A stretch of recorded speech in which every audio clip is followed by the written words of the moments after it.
morning. Today is Wednesday, May 5th, 2021. The time is 9:10 a.m. and I call this meeting of the Dallas City Council to order. We're going to begin today with our invocation, followed by our pledges of allegiance. Chair recognizes at this time Councilmember Blewett to introduce our guest who's here to give us our invocation today. Mr. Blewett, you recognize? Thank you. Yes, sir. You got me? We can, but before you go, let me start by saying this really quickly. I'm told that we're having some connectivity issues this morning that are system wide. So I just want to prepare everyone and sort of be prepared for people could get dropped. I hope it doesn't happen, but if it does, let's be patient and bear with us. We're trying to get it resolved, but we've got some IT issues this morning that are system wide. I'm told, having to do with our Wi-Fi. So anyway, Mr. Blewett, please take it away. Thank you, Mr. Mayor. This morning we are joined by Dr. Jamie Rogers. He is a Senior Director of Community Leadership and Economic Mobility at the Dallas Leadership Foundation. Created in 1995, the foundation is a faith-based organization with a mission to identify, affirm, and develop leaders to transform communities.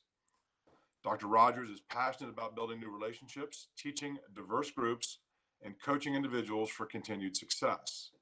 He holds a bachelor's degree in theological studies and pastoral leadership, a master's degree in ministry and nonprofit organizational leadership, and a PhD in executive leadership. Dr. Rogers, thank you for your time this morning and providing today's invocation. Thank you and good morning. One of my favorite scriptures is Ecclesiastes 4:9-12, where it reads as follows. It says, two are better than one because they have a good return on their labor. If either of them falls down, one can help the other up. But pity the one who falls and has no one to help them up. Also, if two lie down together, they will keep warm. But how can one keep warm alone? Though one may be overpowered, two can defend themselves. A cord of three strands is not easily broken. And so this morning, as I get ready to pray, I want to pray that we begin to be hands and not fingers. Hands are made up of individual fingers, and each of us are all fingers independently, but work together as a hand to continue to build. Hands lift up or have the power to hold down. Hands have the power to help or they can hurt. Hands have the power to pull together or push away. And while fingers are great at pointing, they're horrible at building. It is my prayer that we serve today as hands that build and not fingers that point. Let us pray. Father, we just come to you today, thanking you for this opportunity for us all to be here to serve. God, we thank you that you have called us to this position at a time as this, God, to serve our communities and those that need to have voices, God. We thank you that you have allowed these men and women to be here today, God, that you would use them in their position, Father God. We ask now that you would just bring us together as one unit, God, that we would serve the city of Dallas. God, we give you the glory, the honor, and the praise, and we thank you for all that you've done. We thank you for what you're doing even right now as we're gathering. And God, we thank you for what you're going to do in the future. It's in your son, Jesus' name, we pray and ask it all. Amen. We'll now have our pledges of allegiance. So everyone present, please rise. I pledge allegiance to the flag of the United States of America and to the republic for which it stands, one nation, under God, indivisible, with liberty and justice for all. Honor the Texas flag. I pledge allegiance to thee, Texas, one state, under God, one and indivisible. Thank you very much. You may be seated. All right. Before we hear from our open microphone speakers today, Madam Secretary, I want to take a moment to recognize that Nurses Week begins tomorrow, and Teacher Appreciation Week is also this week. And I know that we have a nurse on our council, and Councilwoman Gates, and we have some people on our council who have nurses who are very close to them. I think Chairman Narvaez's partner is a nurse. I want to recognize the contributions all of our nurses are making, and I think we have former educators on our council as well. So Mr. Thomas and Ms. Arnold, thank you for the contributions you've made as educators, and Mr. Basil Dua and anyone else who's a former educator.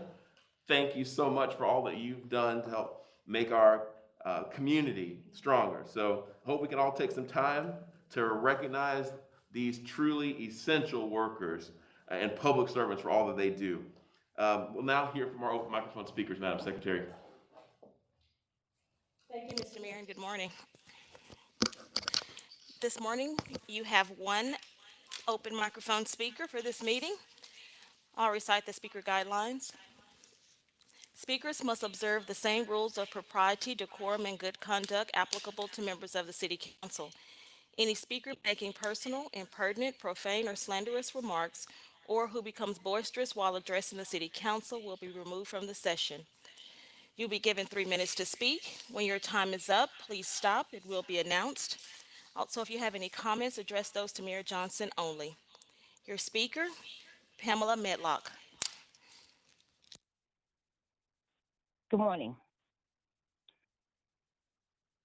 Good morning. My name is Pamela Medlock, and I'm here to talk about. I live in District 8. The police department in my district is 3. I live in a high crime area. I ask the police to look out for me.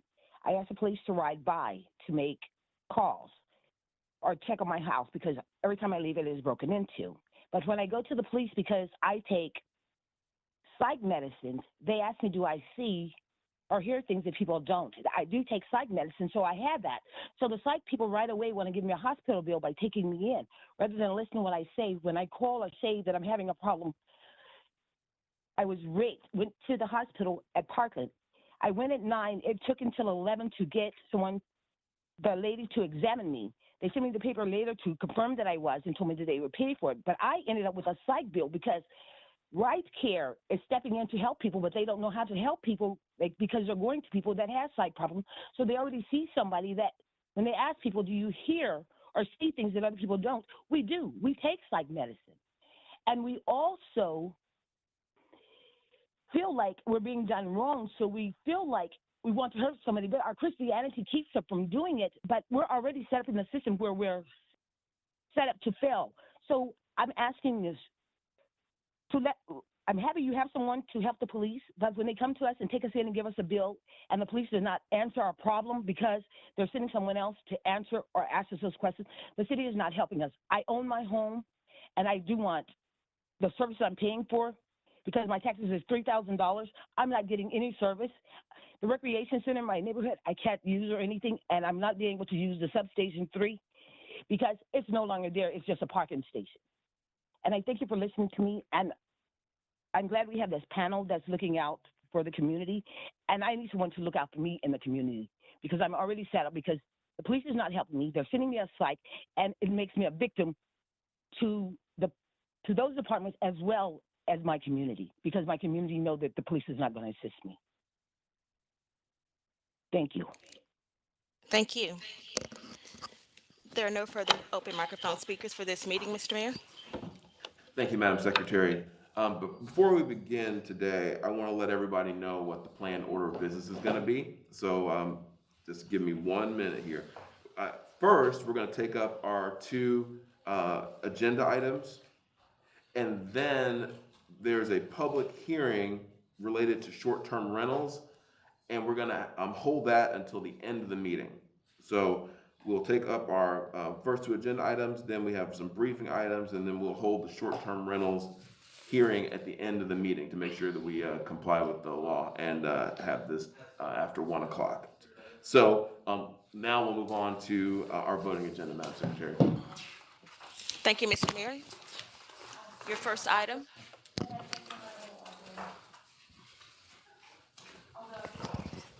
Approval of minutes of the April 21st, 2021 City Council meeting. So moved. Second. Moved and seconded. Any discussion? Hearing none. All in favor say aye. Aye. Opposed? The ayes have it. Next item, please. Agenda item 2, consideration of appointments to boards and commissions. This morning, you have 1 nominee for individual appointment. To the Board of Adjustment, Grant Galliford is being nominated by Councilmember Basil Dua. Is there a motion? So moved. Second. It's been moved and seconded. Any discussion? Hearing none. All in favor say aye. Aye. Any opposed? Ayes have it. Mr. Mayor, your briefings continue. Sorry, okay, thank you very much. So we're gonna move on to our briefing agenda, and before we get started, we'll take them in the order, item A, the Violent Crime Reduction Plan, item B, the HUD Consolidated Plan Budget for fiscal year 2021-2022, City Council amendments, and item C, fiscal year 2021-2022, and fiscal year 2022-23, biennial budget overview. We'll take them in that order. Before we get started on item A, I just want to say a few words, and then I'll turn it over to our city manager. This Violent Crime Reduction Plan, in my opinion, is the most important document that's going to come out of City Hall this year, bar none. Public safety is our city's top priority, and if people don't feel safe in our city, nothing else we do here at the council or try to accomplish here at City Hall is going to matter, period. And while we need everyone to play a part in making our communities safer, law enforcement plays a major role in deterring and disrupting criminal activity. The stakes are incredibly high for our city right now. Last year, we had more murders in Dallas than any year since 1998. Aggravated assaults were up again and significantly. In fact, non-family violence aggravated assaults were up 27% over 2019. This year, the numbers are actually outpacing last year's numbers, and we're about to head into the summer. The increases that we've seen are flatly unacceptable. And just like we've done with the pandemic, we have to work hard to try to save as many lives and livelihoods as possible in this city. That's job number one for us. We didn't get here overnight, and we can't expect to solve this problem all at once. The situation actually began heading in the wrong direction about 2 years ago when I was running for mayor and many of you were seeking your first terms on this council. And as time went on, it became increasingly clear that we didn't have a clear strategy from our police department. And it was also clear that no strategy was coming. And so I requested a violent crime reduction plan. I found the result that we got at that time to be lacking in ambition and creativity, and ultimately it didn't work. Chief Garcia, we have a lot to talk about today, and I've looked through your plan and I want to say this. This is more like it. Not perfect, but no plan for a problem this complex could possibly be perfect. And my council colleagues and I'm certain will have questions and feedback for you today. I sent some feedback to you, in fact, yesterday about a concern that I have, and I hope to hear you address those concerns today. But I think we all understand that you are the expert in the room when it comes to policing, and I hope that you'll take the council's input seriously. But I can tell from reading your plan that you took the formation of this plan very seriously. And for that, I want to say thank you. I appreciate that. And I really appreciate the fact that I did not have to prod you in any way to go about putting this plan together. There's a lot to like in this plan. I look forward to hearing about how this plan proposes to deal with people, places, and behaviors. And I'm excited about the fact that you engaged criminologists in this plan and that you took a data-centric approach to this plan. I'm heartened to see that we're pursuing repeat violent offenders and that other city departments and the community are all going to be asked to do their part in this effort. And I want to say that I'm also very grateful personally that you incorporated the Mayor's Task Force on Safe Communities strategies into your thinking and that you're taking a very holistic and proactive approach to fighting violent crime in our city. I trust that you will be willing to adjust this plan as needed and that you'll keep us updated proactively.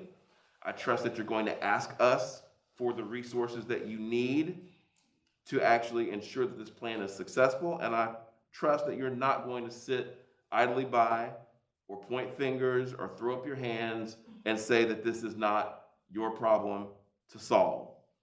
Because in my mind, the only true failure would be not trying to do something about the violent crime that is clearly rising in our city. So with that, I want to say I'm ready to get to work.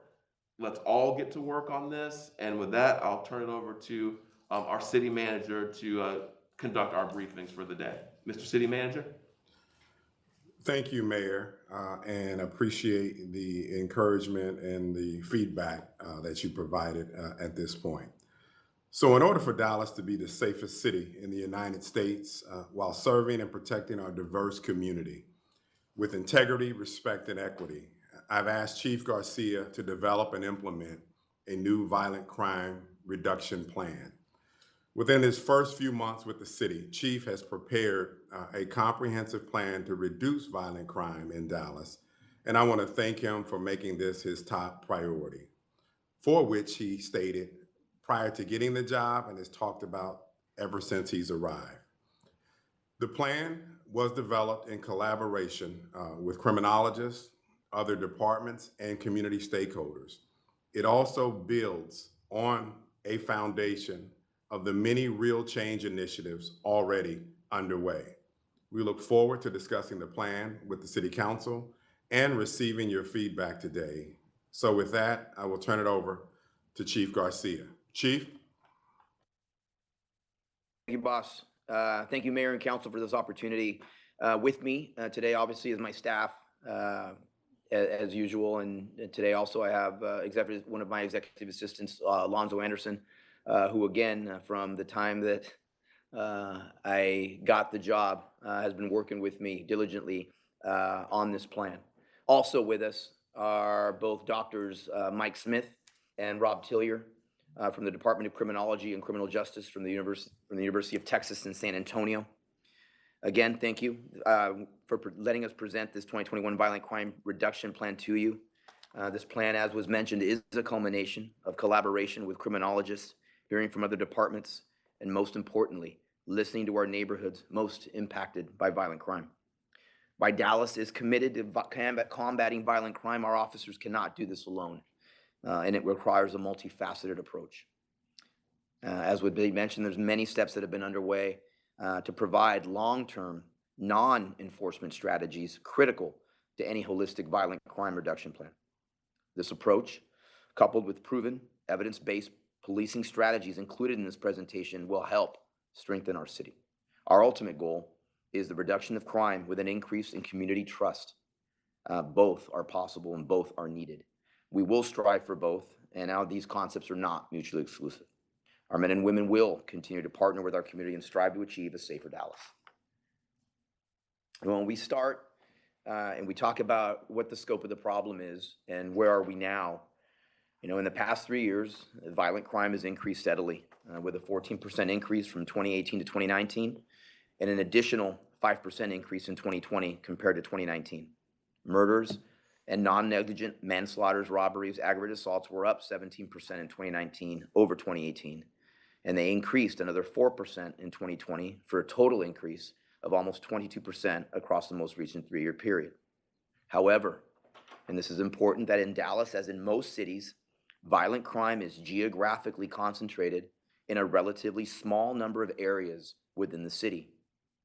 As an example, our department's 7 patrol divisions are divided into 225 beats. The beats are further desegregated into 1,156 smaller reporting areas, which we'll call RAs, and even smaller 330 by 330 grid squares. An examination of violent crime at that RA level has revealed that nearly 10% of our violent crime occurs within only 14 or 1% of those reporting areas. Historically, Southeast Division, Southwest Division, South Central Division have ranked as the most violent prone in the city of Dallas. The geographic concentration of violent crime in our city is consistent with a large body of literature describing urban crime, particularly violent crime, as a phenomenon primarily occurring in a few small geographic areas. Now, when we talk about what our goals and objectives are, that we are committed to renewing our efforts to reduce violent crime in the city by developing a multifaceted violence reduction strategy based on the best available science. Drawing from a substantial body of research on the positive impact that hotspot policing has in reducing violence, this plan begins with a short-term focus on increasing police visibility at micro locations where violent crime is concentrated and prioritizing street-level deterrence and arrest of repeat offenders in the area. The plan also incorporates a midterm strategy focused on networks of violent places within historically violent areas of the city using a place network investigations approach. And then finally, over the long term, the DPD will lead a focused deterrence strategy and coordinate an urban blight abatement program to reduce conditions associated with violent crime and help break the cycle of violence in areas that have long been the source of the most violent in Dallas. The Dallas Police Department, we seek to accomplish the following goals. Number one, in partnership with other city agencies in the community, reversing the increasing trend in reported violent crime. Two, reduce the annual number of victims of violent crime. Three, to increase community trust and engagement with the DPD to facilitate solving crimes of violence and successfully prosecuting violent offenders. Four, to improve place-based conditions that contribute to violence in coordination with the Office of Integrated Public Safety Solutions and other stakeholders. For further metrics, Dr. Smith, are you on? Sir, I'm here. Thank you, Doctor. For further metrics and evaluation, I just would like to pass it over to Dr. Mike Smith from UTSA to explain some of that for us. And again, we're going to be here to answer questions afterwards. But Dr. Smith? Yeah, so throughout the strategy, we've built in evaluation components for each of the both near-term, midterm, and long-term strategies. The goal here is to very clearly measure what happened in the city prior to the implementation of the components of the strategy, to track what's happening with violent crime throughout the city as the strategies roll out, and then to evaluate them in a holistic way over time so that we can provide the community and its leaders sort of clear indication of what's working, what's not working, and how the DPD intends to negotiate that and to make changes as we go along. Okay. So our introduction here, in the past 3 years that we've made mention, crime has increased. The geographic concentration of violent crime in our city is consistent, again, with the fact that it occurs in a few small geographic areas. There's 3 areas that we're going to discuss, and we're going to get into in depth each one. Hotspot policing, what it is, and more importantly, what it is not.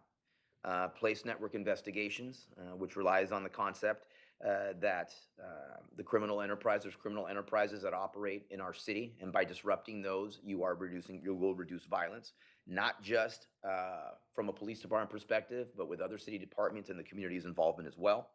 And then finally, focused deterrence and urban blight abatement. The urban blight abatement process is pretty self-explanatory, but we'll get into that a little bit later. But with focused deterrence is really trying to send a message to individuals that are at risk of being involved in the criminal justice system, and through messaging from departments, from federal partners, district attorney, community, victims, explain to them that violence is not going to be tolerated in our city. But in addition to that, with a holistic approach, offer resources to lead them to a better life. And that's a general sense of that. And those are the 3 main areas that we will get into. We'll start off with hotspot policing. Considerable evidence suggests that police can be effective at reducing violent crime in small areas with high rates of violence. Often, it's referred to as hotspot policing. Some of the strongest evidence of the impact that police can have on crimes comes from more than 25 years of research showing that a relatively small number of areas generate the majority of violent crime in most American cities, and that crime can be reduced in those areas through targeted police enforcement. Hotspot policing can reduce reported crime in targeted areas by 10 to 50%.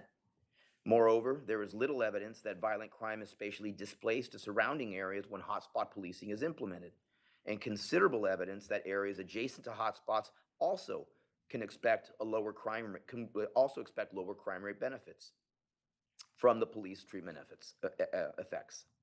Hotspots often consist of street segments or similar small areas that are no more than a city block long and which extend no more than a half a block to either side of the segment. The appropriate size of a hotspot should be driven by empirical considerations, such as the spatial distribution and density of crime, as well as considerations of geography and local police operational knowledge of street activity. Problem-oriented policing strategies generate moderately higher impacts on crime than merely simply police presence with extra officers or patrol. Problem-oriented policing refers to police strategies targeted at specific problems with solutions tailored to those problems. Hotspots dominated by illegal drug sales may call for different policing tactics in areas with high levels of illegal prostitution, for example. Importantly, modern hotspot strategies rely on increased police visibility and intelligence-led offender targeting, rather than generalized stop and frisk, oversaturation, or dragnet tactics that can lead to mistrust of the police and community resentment. Offender-focused police strategies are based in an intelligence-led policing framework and derive from the empirical premise that a small percentage of offenders are responsible for most crime. By proactively targeting repeat offenders, police can theoretically have a greater impact on crime than by targeting places alone. This strategy has the added benefit of leaving a smaller police footprint within communities by focusing attention on known repeat offenders rather than all persons who happen to be out on the street. Offender-focused policing requires good intelligence where repeat offenders live and/or where they are likely to engage in future crime. Hotspot policing has become a well-accepted strategy to address crime in urban areas, which is disproportionately found in micro areas of high rates of crime. Taken together, the hotspots policing literature suggests several key factors that might produce an optimal crime control within hotspots and possibly within larger areas surrounding those hotspots or even across an entire city. Hotspots must receive enough dosage to produce measurable crime control gains beyond the boundaries of the hotspots themselves. What dosage reflects is both the number of hotspots that receive intervention and the amount of time police devote to each hotspot. Police activities at the hotspots matter. High visibility presence and offender-focused tactics may be more effective than foot patrol or drive-bys at reducing violent crime. And finally, and very important, is that our behavior matters. When police focus on procedural justice and are viewed as legitimate by the public, crime control gains are likely to be enhanced. So how does hotspot look in Dallas? Obviously with the assistance of the criminologists at the University of Texas San Antonio and based on our review of current evidence for the effectiveness of various hotspots policing strategies, we intend to modify our approach to hotspot policing as part of an overall strategic plan to reduce violent crime.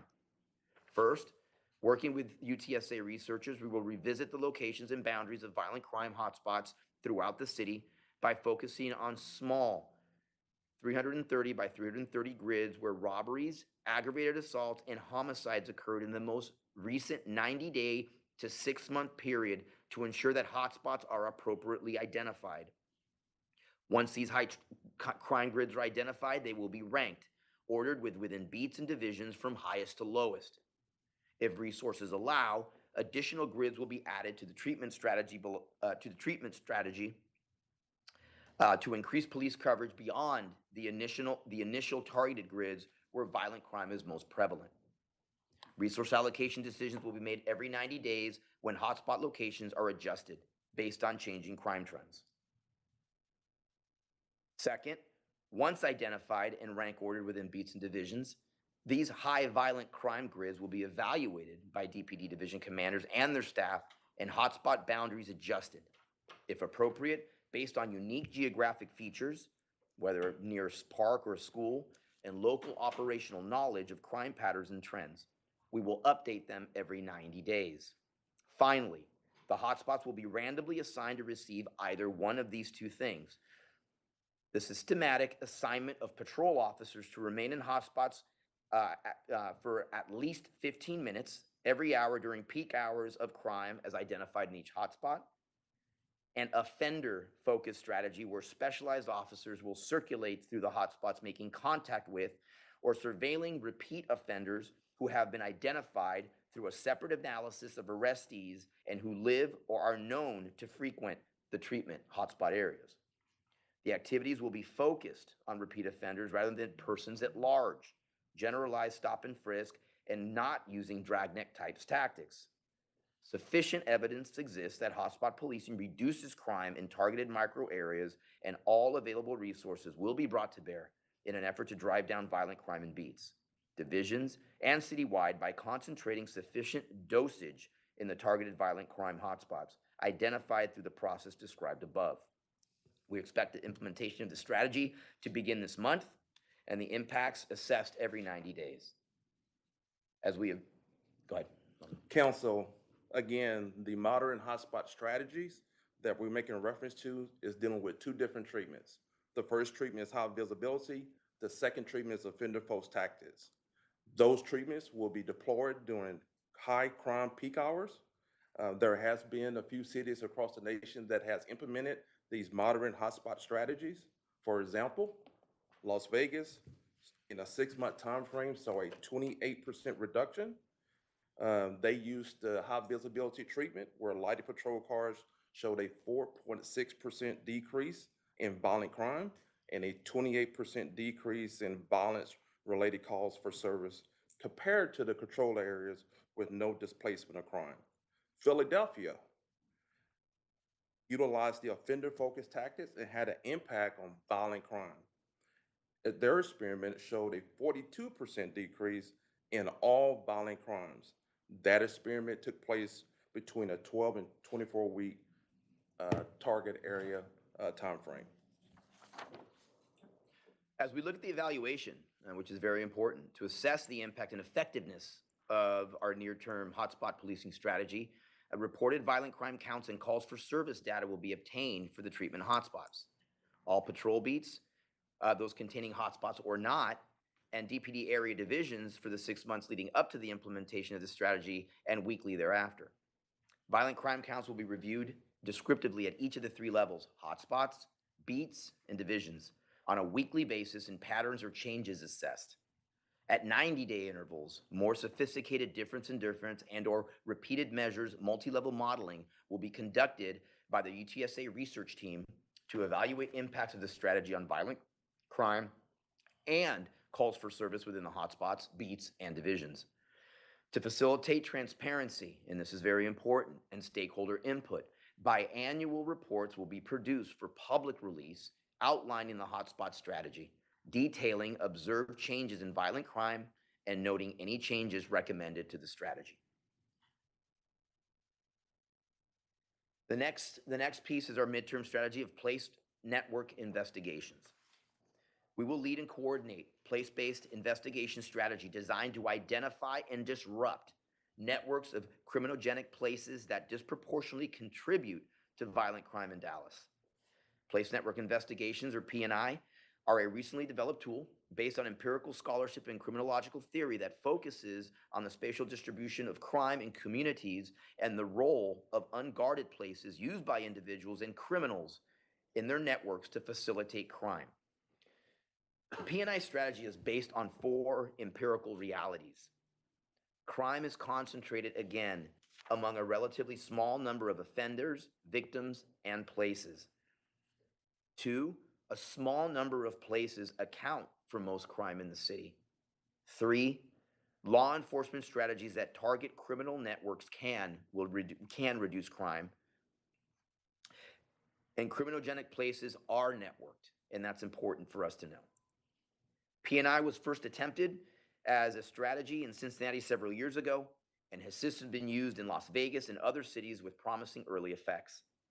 In Cincinnati, as an example, violent crime was reduced in the first 2 pilot P&I sites by 89% and 71% respectively, while an evaluation of 5 Cincinnati P&I sites documented a 72% decline in shooting victims over the 24-month post-implementation period. In Las Vegas, a pre-post 12-month comparison demonstrated a 39% reduction in gun-related crimes occurring in the P&I targeted locations. A P&I strategy begins with a problem-focused investigation of violence-prone locations to uncover the network of convergent settings, i.e. public places where offenders often meet. And we all know those. Comfort spaces, private meeting locations used by individuals or groups to plan or facilitate crime. And corrupting spots, which are associated locations that encourage criminal activity that make up the place network. Police use a variety of intelligence-driven efforts to uncover crime place networks.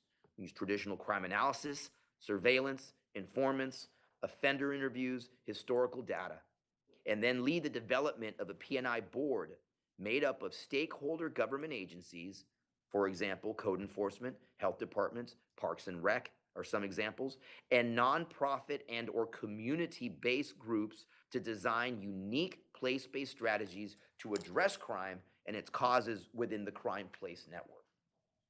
Traditional police enforcement efforts, whether it be arrests, controlled drug buys, are coupled with follow-up from code enforcement, abatement, environmental design changes, disorder-focused efforts, whether it be graffiti abatement, trash cleanup, abandoned vehicle removal, weed and brush removal, and other efforts to alter the criminogenic nature of the entire crime place network. A P&I strategy is intelligence-driven, once again, requires the involvement and commitment of multiple stakeholders, and may involve the expenditures of monies and other resources by city agencies and community-based organizations. Again, P&I focus on public places where offenders meet, private locations where they use to plan crime, and third, and just as important, is the associated location that encourages criminal activity. Having the right intelligence to uncover network is really very important. The first attempt for a P&I investigation was conducted in Cincinnati. They reduced violent crime in the first 2 pilot sites by 89 and 71%. They had an additional 3 sites that they added to it.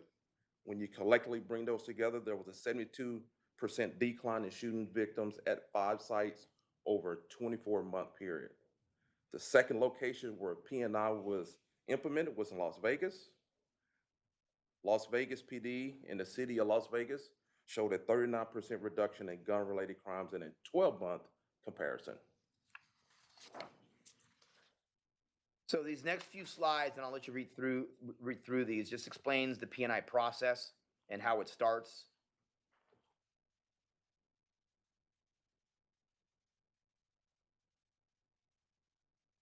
Give him a little time to see the second slide of that.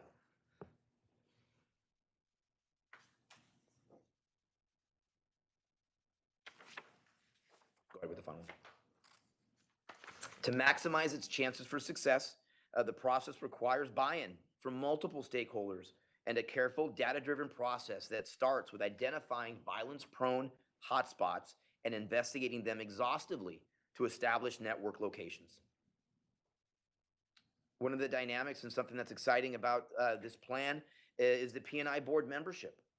Once likely sites have been identified, the researchers have recommended the development of a P&I board that will review the intelligence and make initial decisions about which locations to focus on.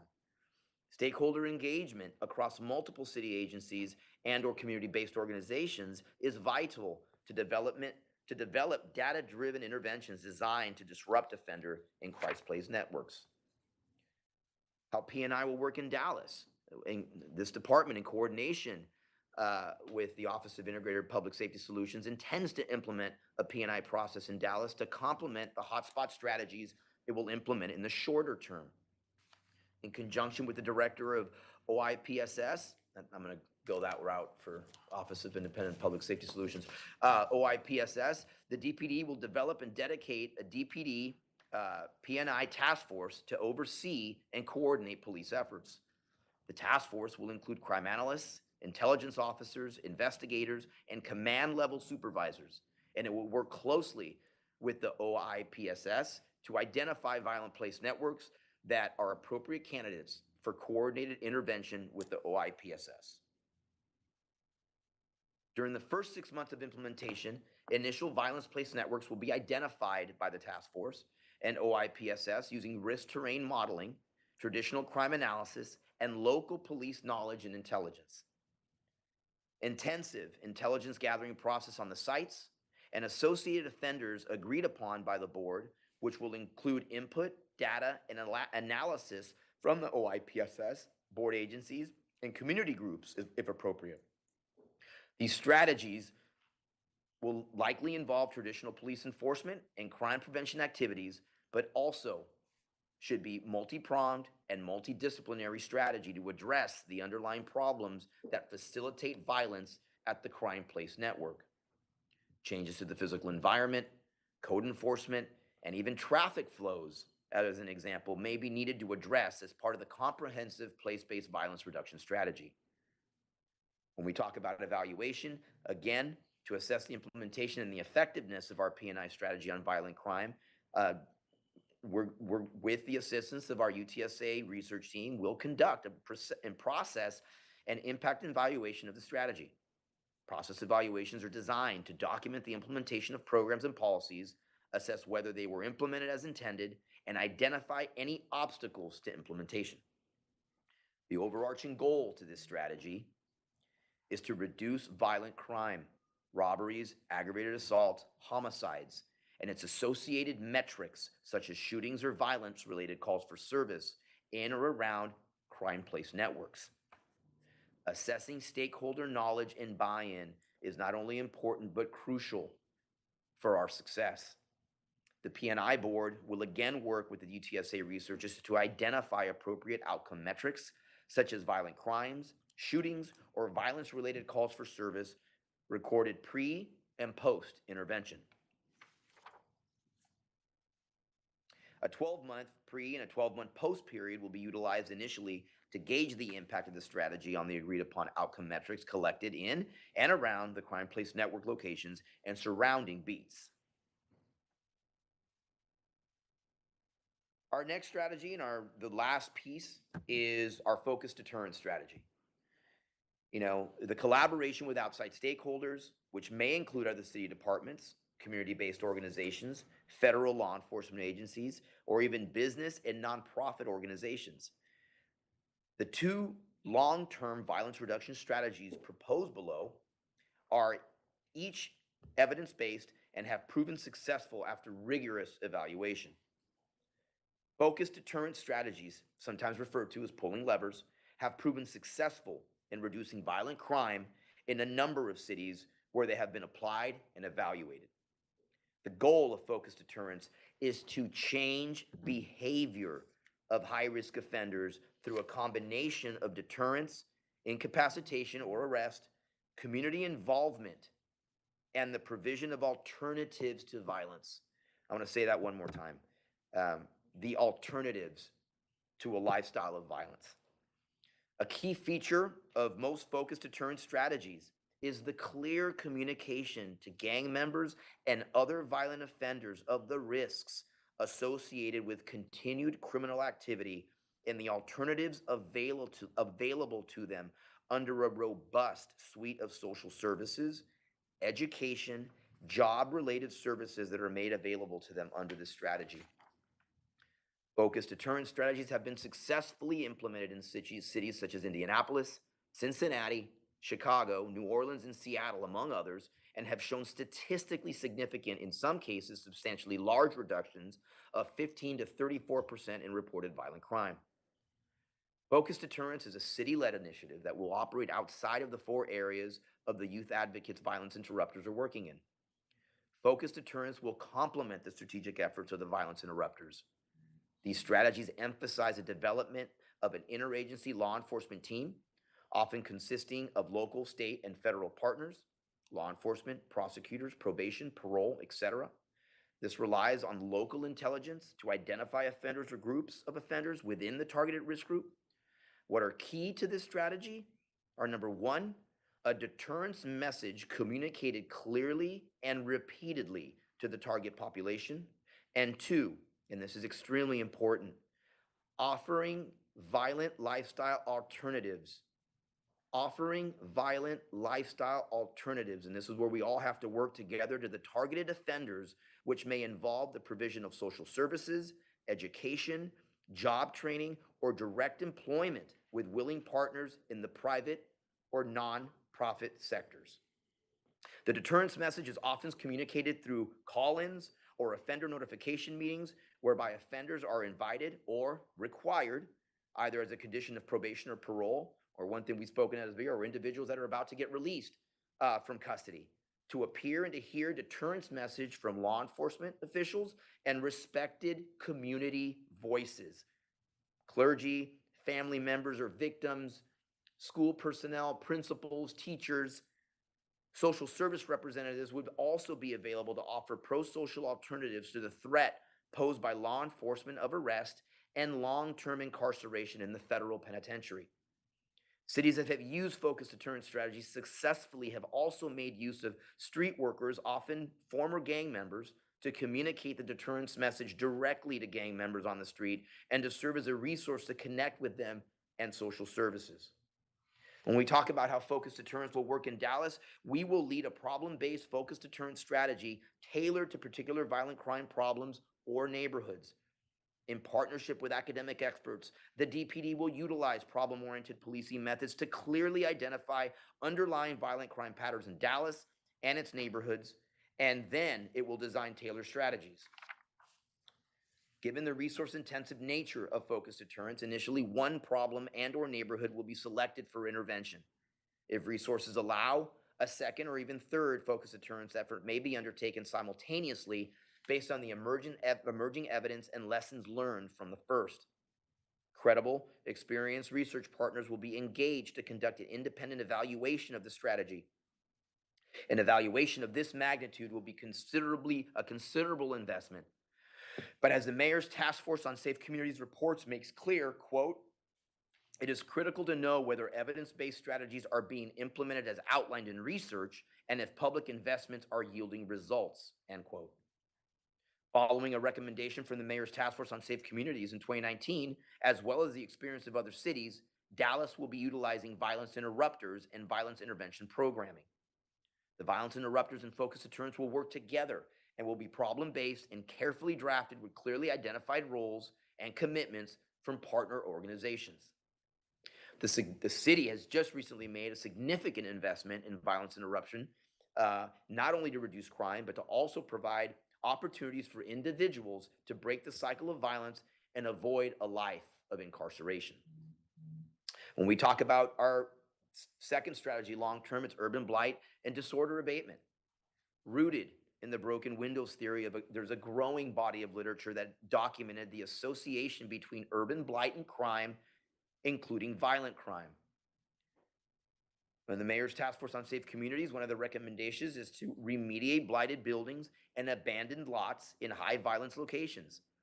The city committed to this blight remediation strategy in fiscal year 2021, and we thank them and dedicated resources and funding to implement environmental improvements for crime reduction.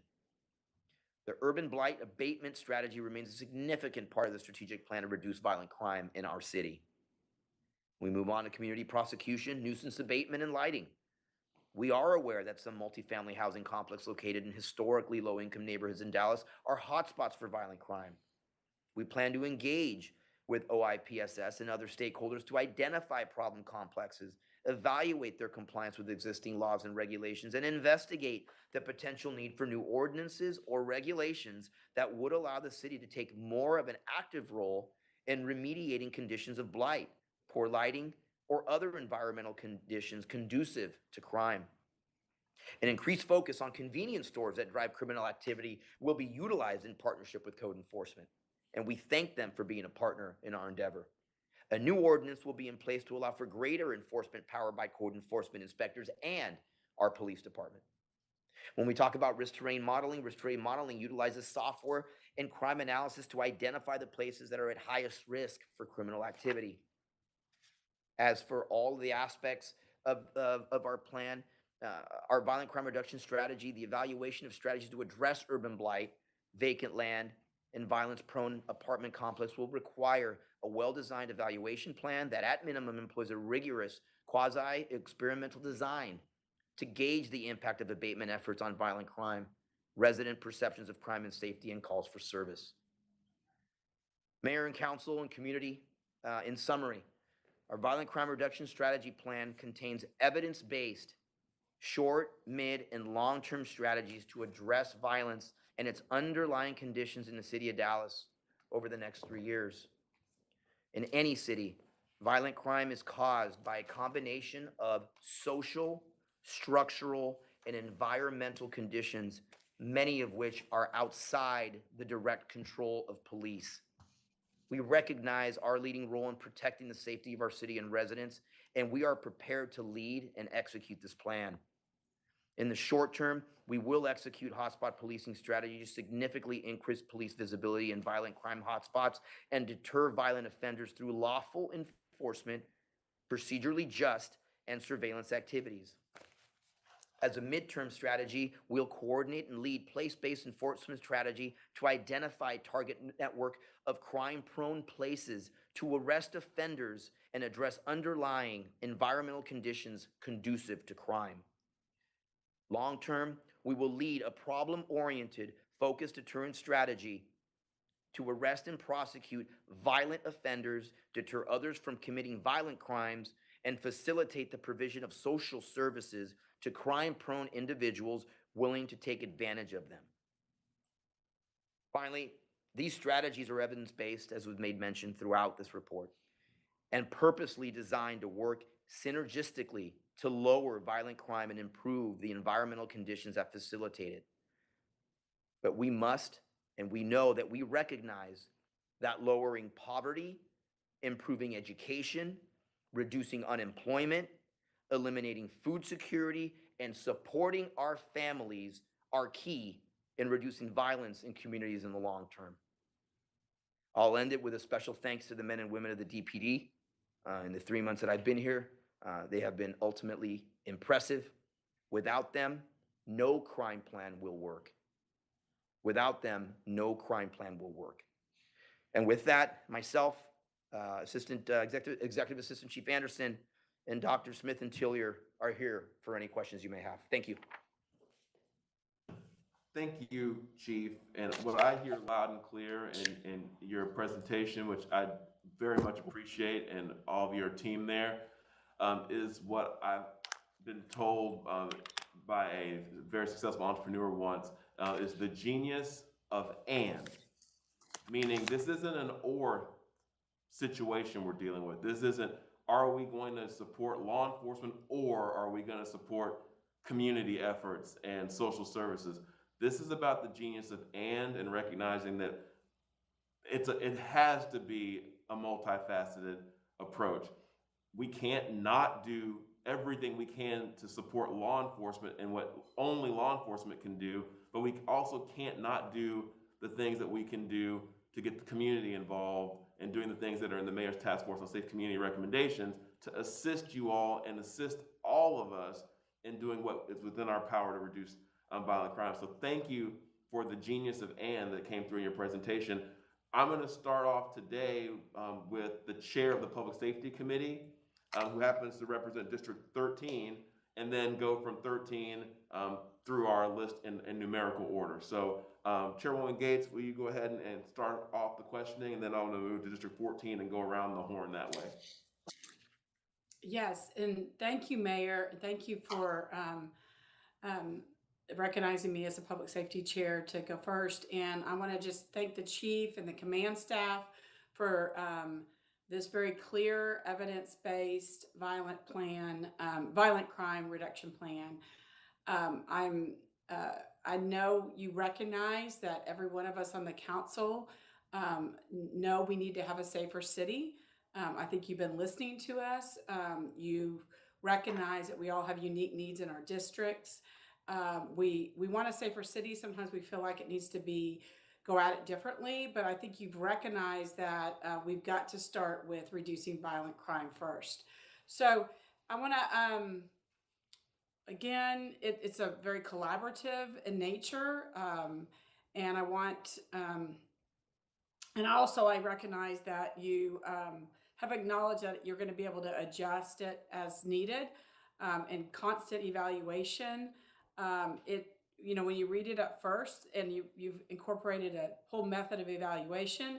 When you read it at first, you talk about this hot spot, and I think that's something we used to call them tag areas. It was what we all recognize where there was the most crime was happening in these areas.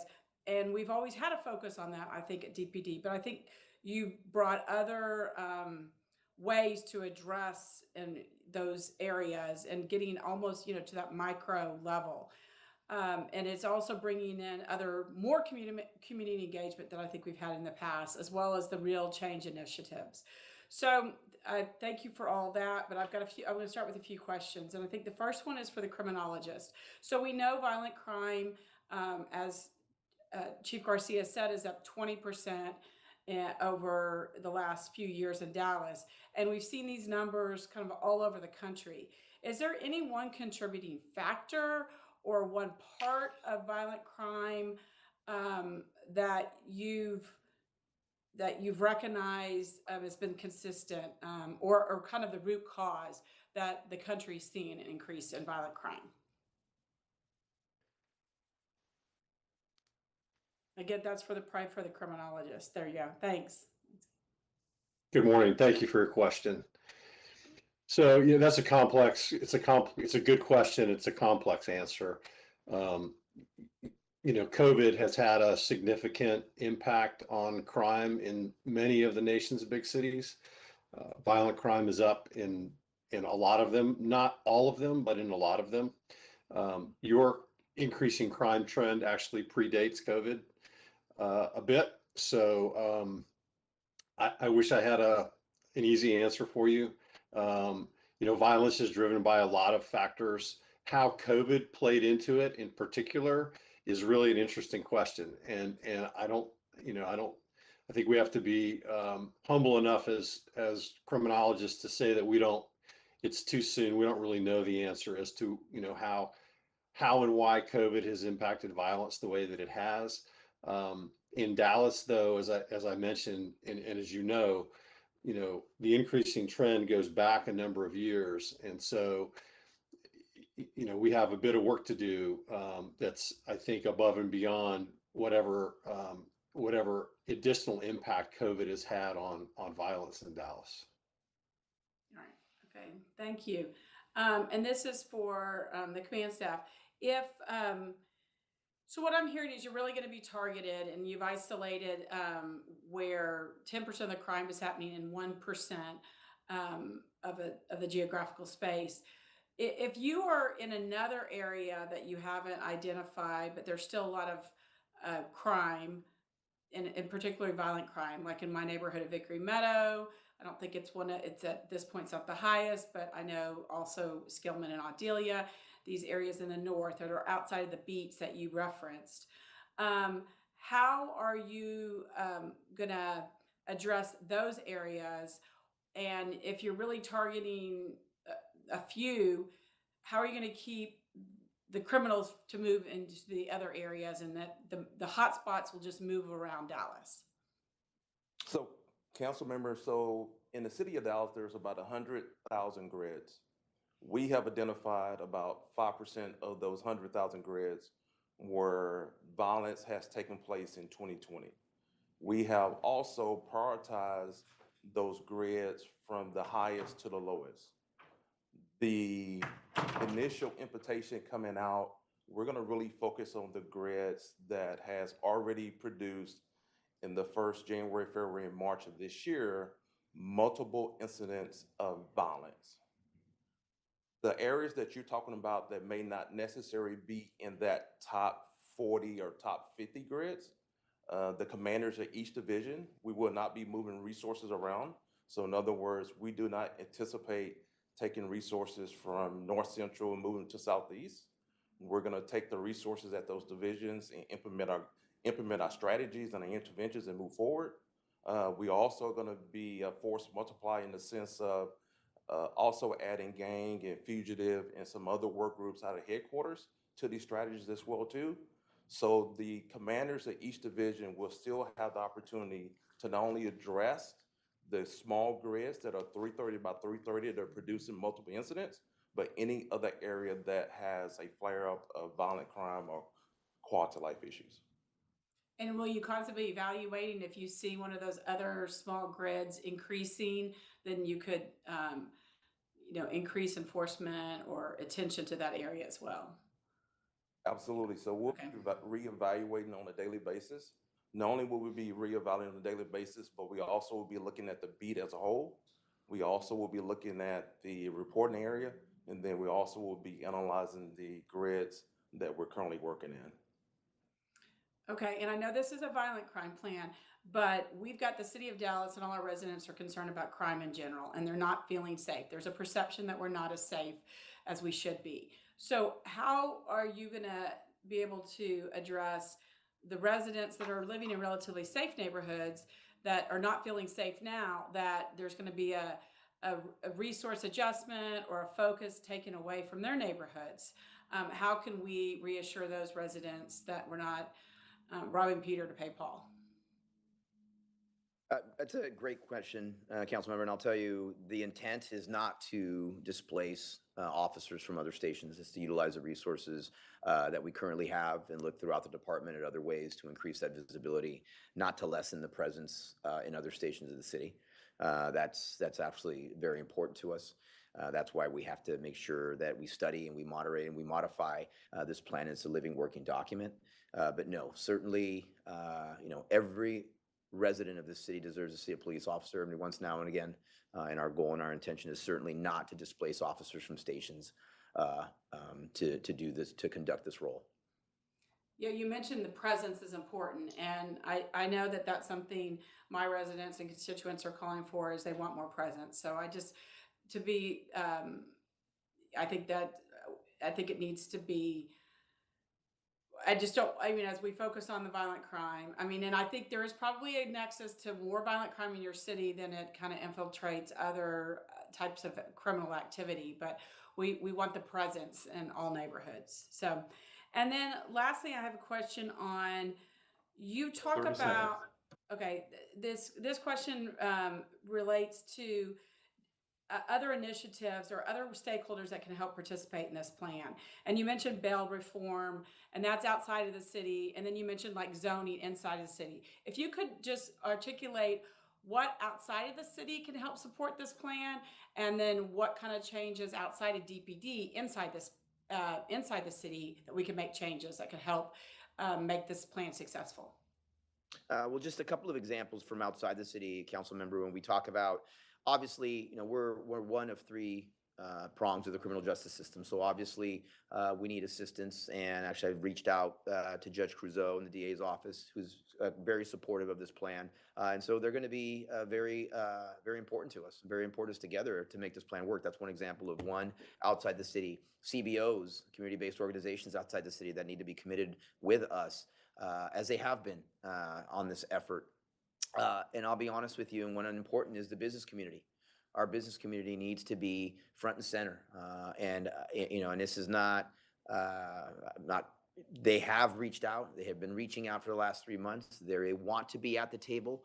And, we're going to need them to step up for a lot of reasons in our communities of need, whether that be, public-private partnerships for funding, whether that be job training, whether that be direct jobs into our communities. And so they're very important. So those are things from the outside. From the things that are inside, we've already been working great with code enforcement, coming up with the C-store type of policies and procedures with is great.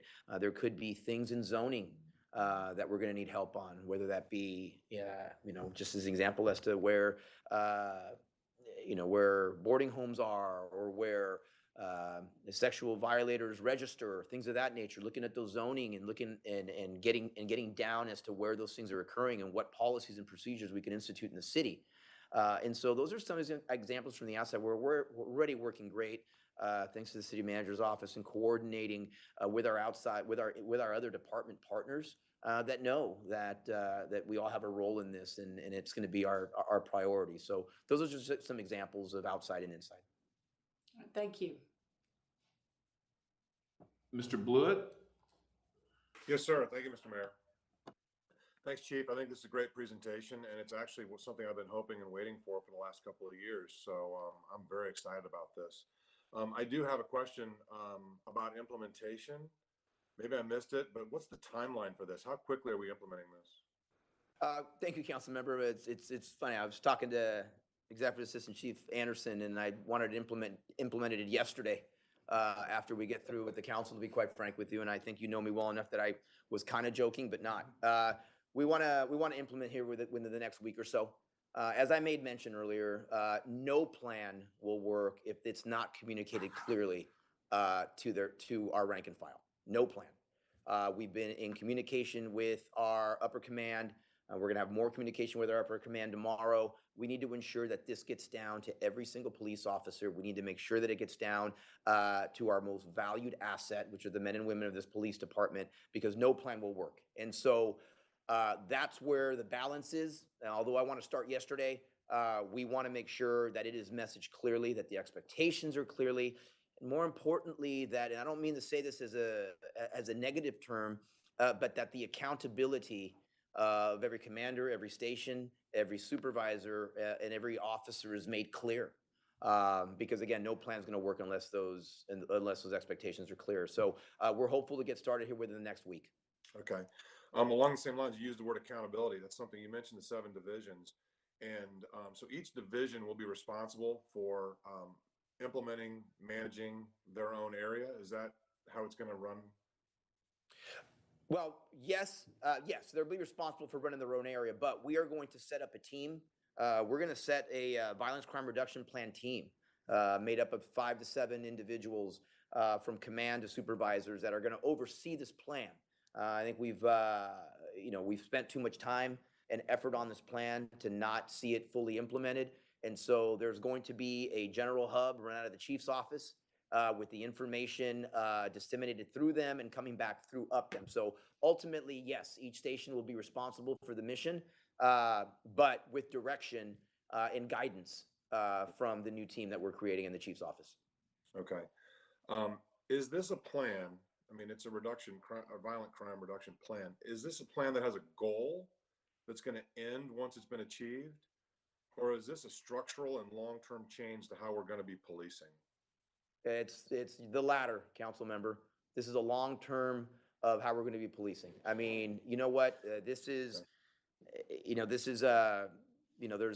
saying of by the late Arthur Ashe that says success is a journey, not a destination, and the doing is actually more important than the outcome. We'll never get to the goal line. We will always have to get better.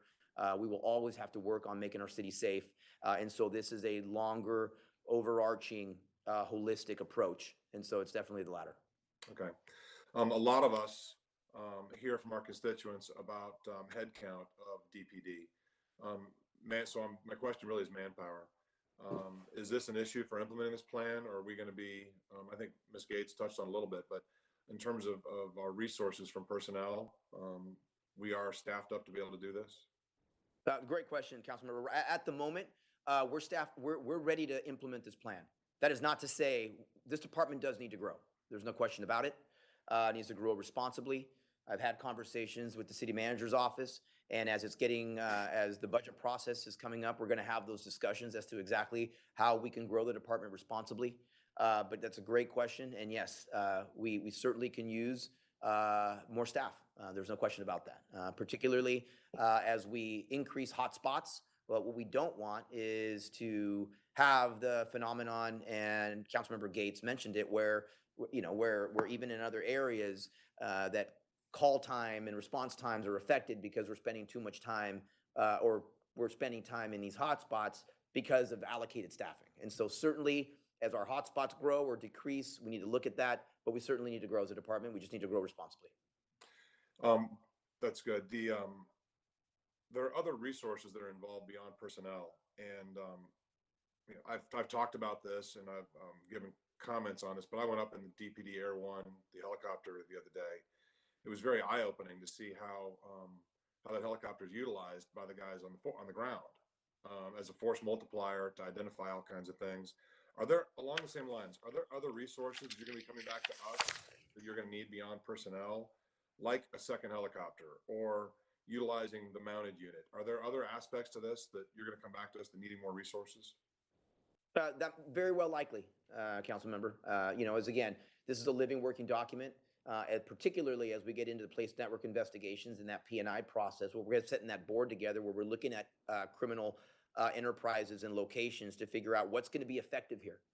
To your point, maybe horse-mounted would be effective in a certain area. Maybe more walking beats would be effective. Maybe more bike patrols would be effective. And so, again, at the moment, we're ready and we feel comfortable that we can launch this. But certainly, there will be more asks coming forward that we will work through the manager's office to get to you. Okay. My last question is, I appreciate that we've got the hot spots identified and ranked, but a lot of us hear from street racing, which is more than racing. There's also violence, gunfire, drugs, all kinds of things are involved in it. And obviously, if it's people in cars, it's not a set location, it's mobile. So does this plan reference the mobile aspect of some of our criminal activity, like the street racers and what they do? You know what, council member, I'd like to tell you this would be a holistic overall crime reduction, but it's pretty specific to the science-based approach of reducing violent crime in a city. I'll say, the street racing issue would be, and it is something that we've been working with, collaborating with other city departments via enforcement and other things. But what I will tell you from an overarching perspective is if there is violence that occurs out these, we'll treat that as any criminal enterprise that's occurring and use that criminal enterprise model to try to disrupt that at its root, as opposed to trying to chase it around the city. When we're talking about the tactics of chasing around the street racing throughout the city, that would be a different type of approach that we would be taking. And Councilmember Blewett. Chief, I think this is a great plan. I love this. I know that inauguration for Mayor Johnson, we talked about data. He talked about data.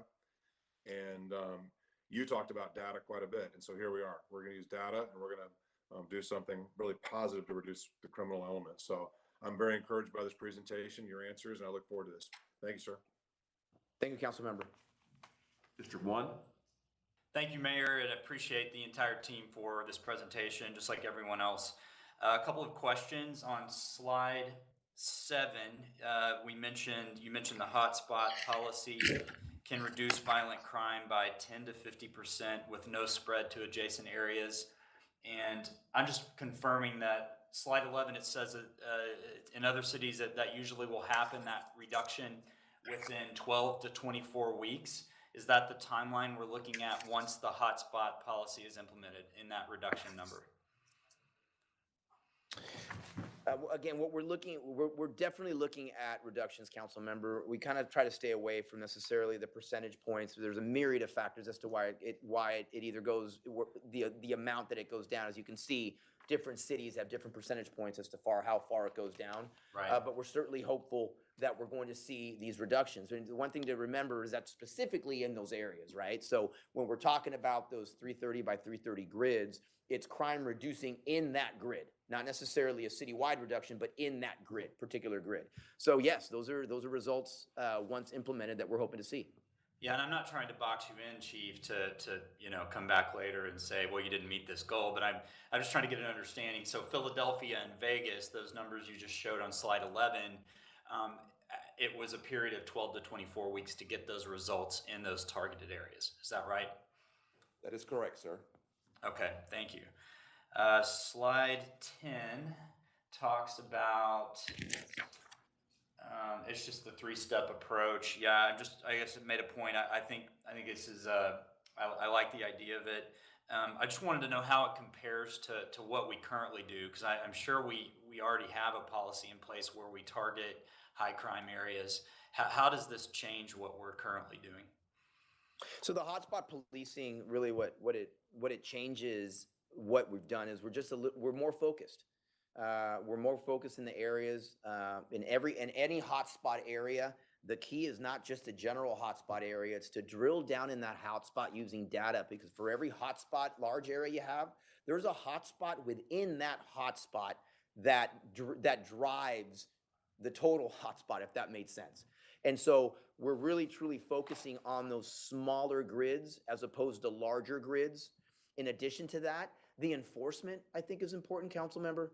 As you've seen, this is not a situation where we're identifying a hotspot and, all day, every day, telling our officers to go out and really, stop and conduct traffic and pedestrian stops on any individual that's in that area if they see reason to. It's very focused.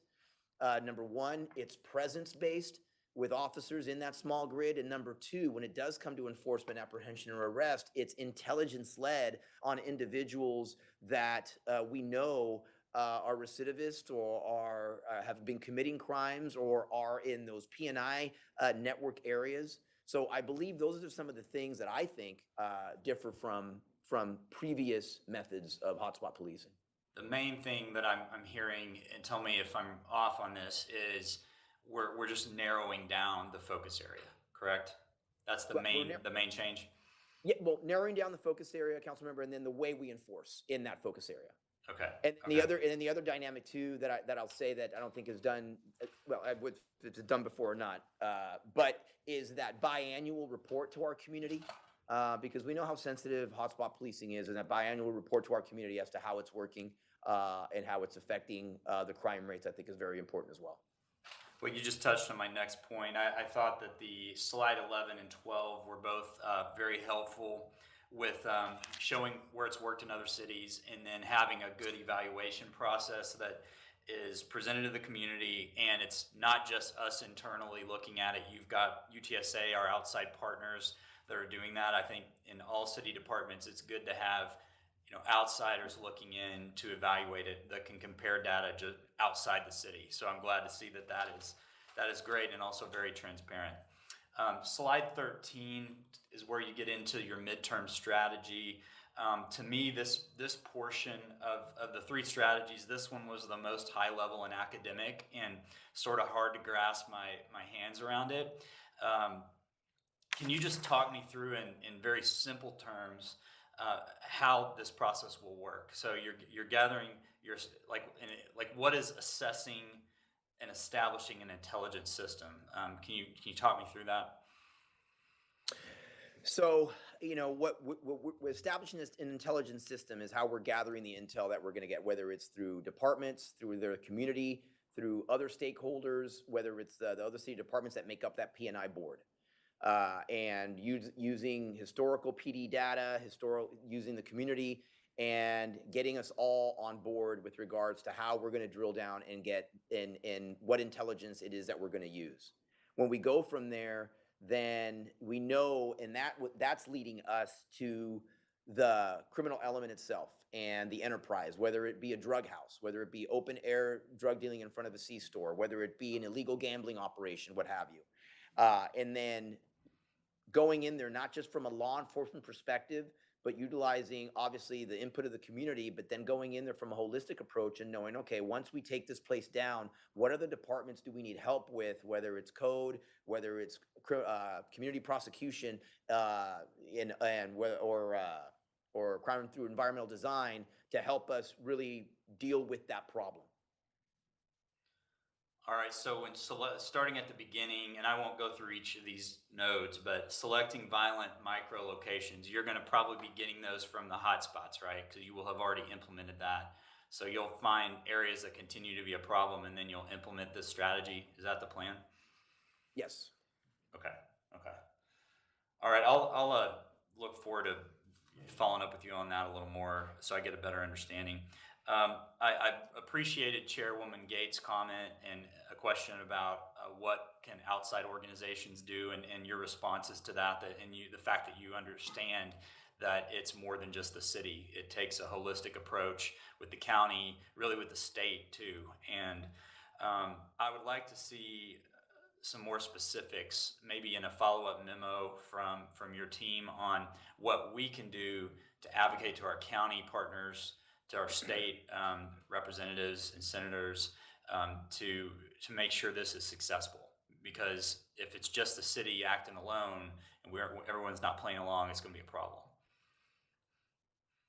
Yes. So if you can give us more specifics, on, hey, or even if it's, a conversation I would appreciate that. And with that being said, I don't have any other questions. Thank you, Mayor. District 2. Hey, Mayor, thank you. Chief, a great presentation. I'm excited about it. I have a question. So what's the difference, and I think I know, but I think for folks listening, what's the difference between a PNI area and a hotspot? Can you give like an example of that? Yes, sir. So what the hotspot is the general area where crime is occurring. Not specific locations necessarily, but a general area within a hotspot that crime's occurring. What P&I is are specific places that are contributing, specific locations that are contributing to that violence. The specific locations within that hotspot that are contributing to the violence. Okay, that's I think that clears it up a little bit.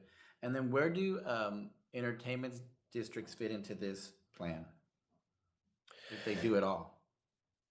It'll be data driven, council member, or Mayor Pro Tem. It'll be data driven as to whether or not those areas would qualify in that violence, aggravated assault, robbery, murder scale.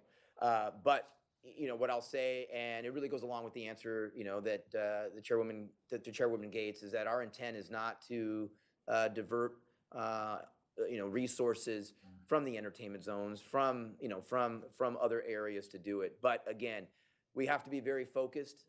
We can't just put our finger in the air and we're data driven with regards to where exactly we need these resources. You can't go wrong when you're using data to drive where we're putting our resources.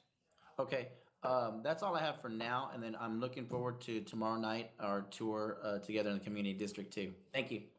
So am I, council member. District 3. Yes, Mr. Mayor. First, Chief, thank you for the detailed plan. It lays out a blueprint for us to be able to follow as council members.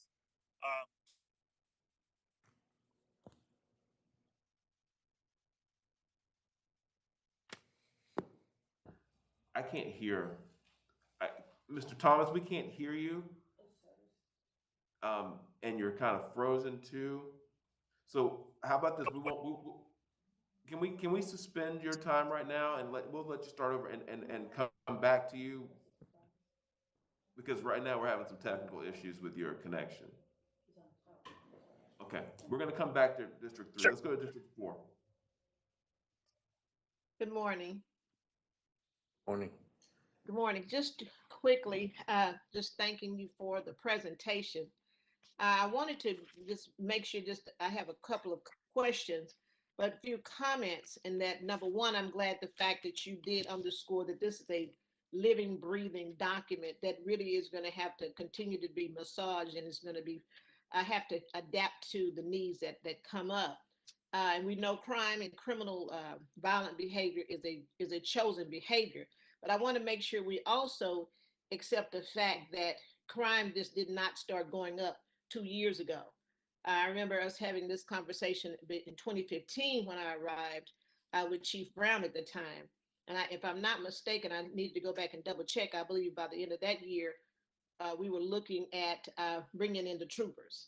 And so I wanted to make sure we talked about put that on the record. This is ongoing that we've dealt with as a major city, 9th largest city. And that is something that every chief that takes your position as we go, they're gonna have to deal with it. One of the things I wanted to comment also is that we started a Dallas 365 Safe initiative in District 4 because we tend to be some of the top performers, one of the top performers with violent crimes. And so some of the elements on a smaller scale we've included, and we have been working with Chief Hughes, Mr. Chief Hughes, with our community leadership. And I think having him as part of this plan is excellent because he's been able to break down some of the focus and some of the elements that we need to begin to look at as a community. Because Dallas 365 Safe brings, and at that time it brought in, excuse me, the chief, at that time it was Chief Hall, brought in the sheriff, brought in Marion Brown, it brought in the Constable Gully. And just moving forward, pandemic stopped some of it, but we all were in agreement that we have to work holistically, even if it includes DISD and DART. But this is all about us making sure with Dallas 365 safe that we tie into what Chief Hughes is talking about as well as you with this plan. So I feel real good about that. One of the things I wanted to also highlight is that we included Tony Brinker with communities, one communities, and I think maybe this plan would include some of those partners to work with us. So I did want to make sure I mentioned that. Looking through the plan, I did not see any reference to community courts. So would community courts be a part of some of the solutions? Are you Yes, familiar? ma'am. So absolutely, council members, especially when we start talking about the P&I board. So we're going to conduct that board and configure that board. The city attorney's office, along with community prosecution, along with community courts, would definitely have a voice at the table. They're going to be very impactful to some of our interventions that we design, and they're going to be very impactful to our execution of the solutions as well, too. So absolutely. Okay, all right. So I think really that was my main goal, is to make sure that, as Mr. Councilmember West said too, to give us a few more steps in terms of just where we can go. Now, Chief, also, or whoever your designated person would be, would you please, just for the public, explain to us the importance sometimes of a decision that you make to bring in the feds or the state troopers, because that's something I think some folks are cloudy about. And could you just give us a little light on that? Well, I'll say this, we haven't gotten to that stage. I always want to look internally before looking externally. I want to make sure that I would exhaust every resource I would possibly have before I would ever ask for help. We have to do that. Our community expects that. We appreciate the help. We know that this is an issue for not just us. The safety of the entire state is important. But this is why it's so imperative and important for us to highlight what our hotspot policing is and what it isn't. It's not oversaturation patrol. It's not dragnet tactics. It's not stop and frisk. And so we feel that that we don't need outside services at this point. But that's not to say, to be full and transparent, that there won't be a time where we may be called to really assess that. But once we do assess that, if some outside agencies would come in to assist at some point, which I don't envision, we really have to sit down with that organization, understand what our roles, expectations are, and if they're willing to abide by our expectations and roles are, and if they're not. And if they're not, then they may not be right for our city. And those are things that we would all take into consideration. All right, so for example, I have a leader, one of our leaders, who basically lives on one block. Let's say out of that block, you have about 15 houses that are engaged in drug operations, drug cartel, if you will. So would that possibly be one of those situations where we have to bring in some outside help? Well, there's different levels. Yeah, council member. I mean, there's different levels of outside help. I think one of the things that I think our committee is a little uneasy about is necessarily the appearance of the visibility and things of that nature. But there's other ways of outside help as well. I mean, we already have a great relationship with our DEA, with our FBI partners, with our ATF, that we conduct operations, collaboratively with our federal partners within our city now. We have task force officers, and so we utilize our federal partners often to take care of P&I spots. To be clear, as it is now, we're just going to be more laser focused as we move forward. But it happens now, and as we use our federal partners as force multipliers to take care of problems for our community. Okay. So what we're getting to as a leadership group is that they're having to live with this element for years, months and years at a time. So we have those operations in neighborhoods that contribute to the violent crime, as well as the multifamily unit. So what would you possibly perceive as a timeline if once we get started on some of our high performing crime areas in District 4? I know you've studied the data, that we could begin to address it so that our senior citizens can continue to walk to the park, or they can continue to walk on sidewalk to talk to neighbors. 30 seconds. You know what, Councilmember, I'll say this, and I know Chief Martinez wants to make a few points too, but again, as soon as this plan starts, we're hoping that those areas that we've identified in your district as well will feel those positive impacts. But Chief? So Councilwoman Arnold, so I know what area you're talking about. And so the difference in this plan is going to be that not only will we go after those drug houses, the second part, and this is where the P&I, the Place Network Investigation, is going to take place, is then what do we do with that house? Because for the longest time, and you know this very well, we go hit that drug house, it's up the next day or the next day after that. And then we're coming back a week later or a month later or so on and so forth. So we're not solving the problem. In this plan, the idea is, what do we do with that house? Do we deal with the renter or the owner of the property? Do we need city ordinances that will affect this location better? This is where you come in. The other piece is, can we sell that property if somehow we end up confiscating it or whatever the case may be? So now we're going from that midterm strategy to the long-term strategy, so that finally, the idea being is we're cleaning the house, we're getting it fixed. Now the neighborhood itself can take over, and police and the city resources then support that. And that's the old weed and seed concept that Chief Garcia has talked about. Okay. Hopefully that helps.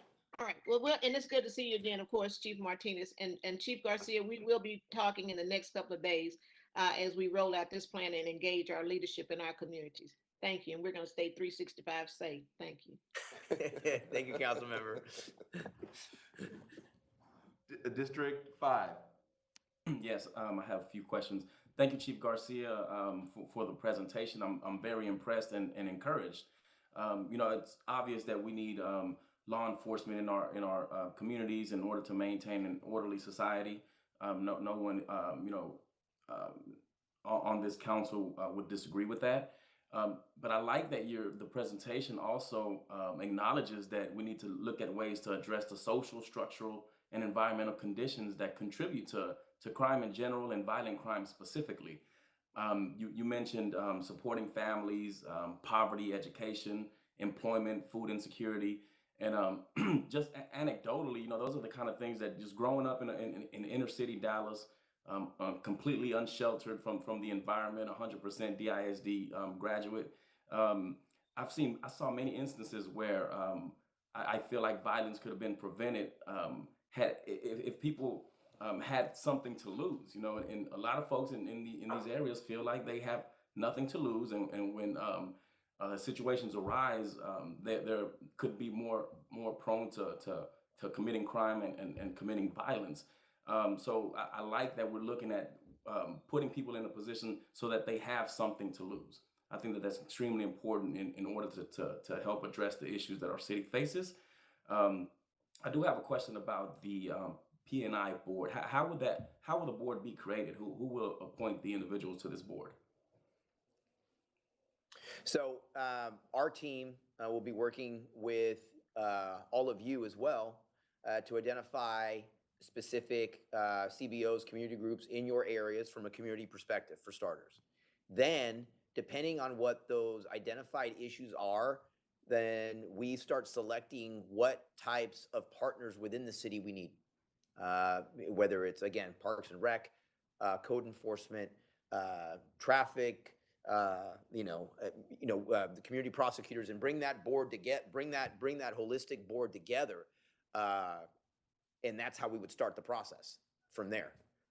And the most important piece really is to get that community voice from your recommendations as to who's doing the work out there, right? And getting their voice in the table as to who wants to, for a better, safer Dallas, and then getting our teams together so that we can deal with the root of problems.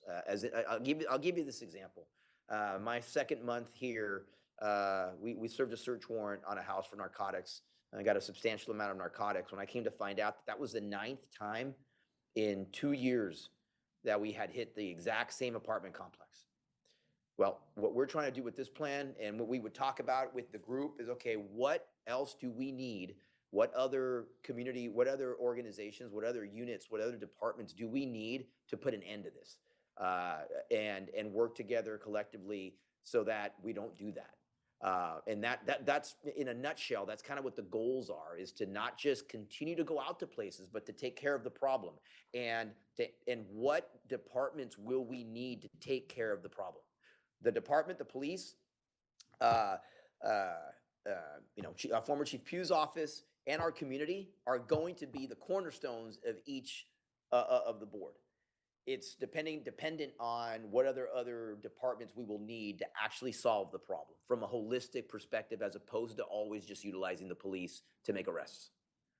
Awesome, yeah, man. And I like slide 21 where we have the different responsibilities and the different departments and all that. In my mind, I just envision it as a full court press type of strategy.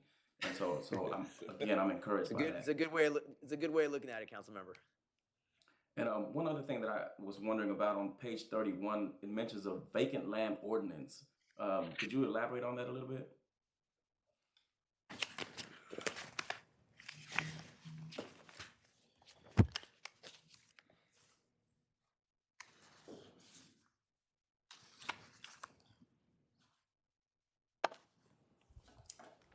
Councilmember, this is okay.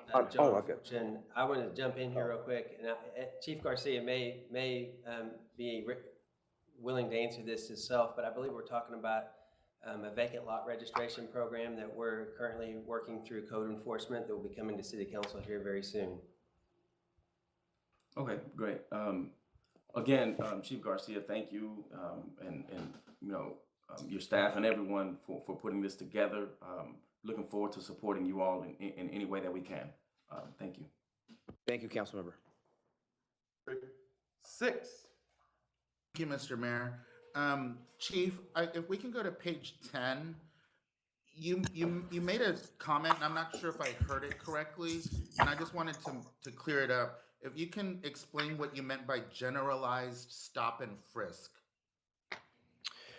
What I meant by that is that's not what this plan is. Okay, that's all I needed to know. Oh, yeah, I'm sorry, Councilmember. No, it's the complete opposite of that. It's data-driven, intelligence-driven. It is not stop and frisk. Excellent, because we all know that stop and frisk is not a thing that many people would be real thrilled and excited about. So thank you for that. I wouldn't be thrilled either. Yeah, thank you. And then the next thing I wanted to ask about was on these hotspots. Mayor Pro Tem Medrano did ask about the difference between P&I and hotspots, which was something I was going to ask because for the general public, I wanted to make sure they understood. So thank you for giving a good example so that we could all understand that difference. But on hotspots, my only worry is that a lot of times hotspots end up in communities of color. And how are we going to make sure that when we're in these hotspots that we're not over policing or over targeting, and that we are actually working on this plan that you have submitted to all of us, and that the focus is really on what the focus should be? Councilmember, that's an excellent question, and thank you for the opportunity to answer that, because that is at the forefront, I think, of our community's concerns, particularly with hotspot policing. What I'll say is first it goes down to the messaging, as I mentioned earlier. We don't want to necessarily start off too quick before the messaging and the plan is drilled down all the way down to the officers working. It's intelligence-based, it's intelligence-led, it's visibility in hotspot areas, and it's a dedication to impact violent repeat offenders in those areas. So it's very directed. It is not a dragnet, stop everyone who's walking on that street. It is not what we're all about. It is not a stop and frisk, as you made mention. So those are two different, very different distinctions. In addition to that, it's a much smaller footprint than what you would think are classic hotspots. We're not talking about 4 or 5 city blocks. That's not what we're talking about. And so that smaller footprint, which has been shown to work, is something that as well that should give hopefully our community some assurances that's not what's happening. In addition to that, and something that's not on the plan, council members, something that I'm pretty proud of what we've done is that we've force multiplied our outreach systems with regards to whether it be our MPOs, community outreach, Unidos, and that entire, and one of the things that we use around here is we say we're going to use the same map for everything we do. And what I mean by that is that these same maps that that are our hotspots, that are going to be high visibility, where we may be making more arrests, where we may be impacting the community, in that way are going to be the same areas that we are going to be focusing that seeding component. When I've been talking about weed and seed since the day I got here, this is exactly what we're talking about, is that we're going to weed from these areas, but we're also going to seed them. So so we're going to be operating under the same map. Okay, excellent. And and I will tell you that I think I've seen a little bit of this happen. You and I, which I appreciate so much that you actually went on a ride along with me, just you and I got to show you a lot of different parts of District 6. And then not but a few weeks later, we got to see, as it was all over social media, and as the community mentioned, that West Dallas was hot, and that was in the Ledbetter community when you all, thanks to DPD's action in investigating some major drug houses in the Ledbetter community, all of a sudden we had DEA and AFT in there helping in order to take it to another level. So I appreciate that. And that's what I'm kind of thinking is your focus, what you're explaining as a hotspot, is like targeting that main element, that main root of what the issue is, and getting rid of it, and then seeding after you get out of there. So one, thank you for that. Number two is, how are you going to involve community prosecution when it comes to some of these? You mentioned an apartment complex where DPD has been to it 9 times, made busts, but then the problem just stayed there over and over, which is obviously wasting resources. But could we have used community prosecution in order to have done something with the apartment complex for those abatements? Well, I'll say now, Councilmember, that's a great point. That's a question actually I had as well. And I'll say, I don't know how much we may have collaborated, in the past or what have you. I know there's been some great things with the Office of Integrated Public Safety Solutions. I've had these conversations with former Chief Hughes about how we can streamline the process where our detectives or investigators contact their office, who immediately contacts community prosecution. And so we're trying to streamline that process. I can't speak to what happened before, but I can tell you how we're going to address these things moving forward. And again, former Chief Hughes has been very extremely helpful. That office is going to be working alongside of us quite a bit on this to streamline these processes so that we can avoid those things from occurring. Because again, the ultimate goal is to just stop the problem, not to continue to go out there and put our men and women at risk and the community at risk as well. It's to solve the problem. And so we're going to try to do everything we can to streamline that process. Excellent. And that's something I've been talking about for the last 4 years, is how we, our departments should be talking to each other and become, have a synergy with each other, because we're all here to help each other instead of being stuck in these silos. And so I really appreciate hearing how you want to streamline working with the Community Prosecutions Office. I can tell you, I have put them to work, a lot of work in District 6, which has helped us with reducing some crime, especially in apartment complexes up in Northwest Dallas. And so I would love to see DPD really take that focus with community prosecution. So hopefully the city attorney's office is listening, that we really want these folks to work, because it helps. And you all need that support in order to make your jobs easier. So thank you. And then the last thing I'm going to stay and finish up is thank you for bringing us metrics that is based on data that we're going to follow up and see every 90 days. I think this is exactly what we want to see, Chief Garcia, and what we wanted to hear. And I think the public needs to see and hear is that, whether your plan is working or it's not working, where you need to massage it. I think that this plan is robust, and it's something that we've been dying to hear for probably since I got on this council. So, the past 3.5, 4 years. And I think that the community is going to appreciate this. And I think that, all of us will be able to back you up and be able to make sure it's working, as long as you continue to communicate with us, which you have been doing. And this has been a long time coming, but I'm very excited that in a very short amount of time, you were able to produce and get this plan to us. So thank you to you, and thank you to the command staff for actually taking this seriously and putting this plan together. Other than that, I think I'm done. I'm going to wait to see if I need to do a round 2, Mr. Mayor. Thank you, Chief. Thank you, Council Member. District 7. Thank you, Mr. Mayor. And thank you, Chief Garcia, and the command staff for y'all's work to get this together. Thank you for the presentation, Chief. I just first want to say that it's really refreshing. Will echo what has already been said to hear the approach being taken that is really putting not all of the onus on our law enforcement to address for a violent crime plan, because I think that has been too much of an emphasis. We know that there's a lot of responsibility that falls on us at the city, and with outside partners and in other stakeholders in the scheme of public safety. I wanted to specifically say that, addressing the core issues of the poverty, quality education, and quality of life resources and food insecurities are something that we colleagues can be focusing on here at City Hall to assist. And I hope that we will be taking that role seriously. I also want to thank you for the metrics as well that you have provided, and for really digging in. One of the problems that I've had in the past with our tag zones versus these hotspot policing is how macro they were targeted versus how micro you are changing that model to be.